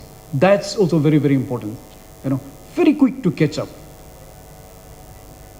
So all this put together, plus the connectivity we have mentioned about, but it's also important that the Matarbari, that deep seaport, which is only about 70 kilometers from, I think, Sabrum, if I got it correctly. You know, that Sabrum is the tip point of the Tripura, and all the railways are converging into Tripura and to Sabrum. And from there, we can jump into Bay of Bengal. And from there, we can bring in the raw materials, the products, and also our producers and products can come out. To have access to the sea is extremely important, and that's happening now. You know, the other is that, of course, the river that waterways, which a lot is happening, and the ministry himself is from the region, and so through Brahmaputra and Ganga, we can also link up to the Bay of Bengal and to the rest of the world and the country. Very, very important, and one area that now the region is focused. Therefore, that landlocked and that disadvantage that we have will be to a good extent overcome by this development. And Matarbari, that deep seaport, which will be able to house and anchor and bring the biggest of sea vessels, ships. We should be ready by 2027. The Japanese team, the Japanese government is fully into that and very, very focused. But apart from that, we also have got a population of about 5 crores within the region. That itself, don't you think, is a very good market? So, in fact, I know that import substitute, so to say, is also one area that can be seriously thought of it, and you will also have good market from the region. Very important. And also I'm about to conclude, the IT is one area that can really, really come up. We, of course, have got the agro-based industries, tourism, which can be very, very big, the education,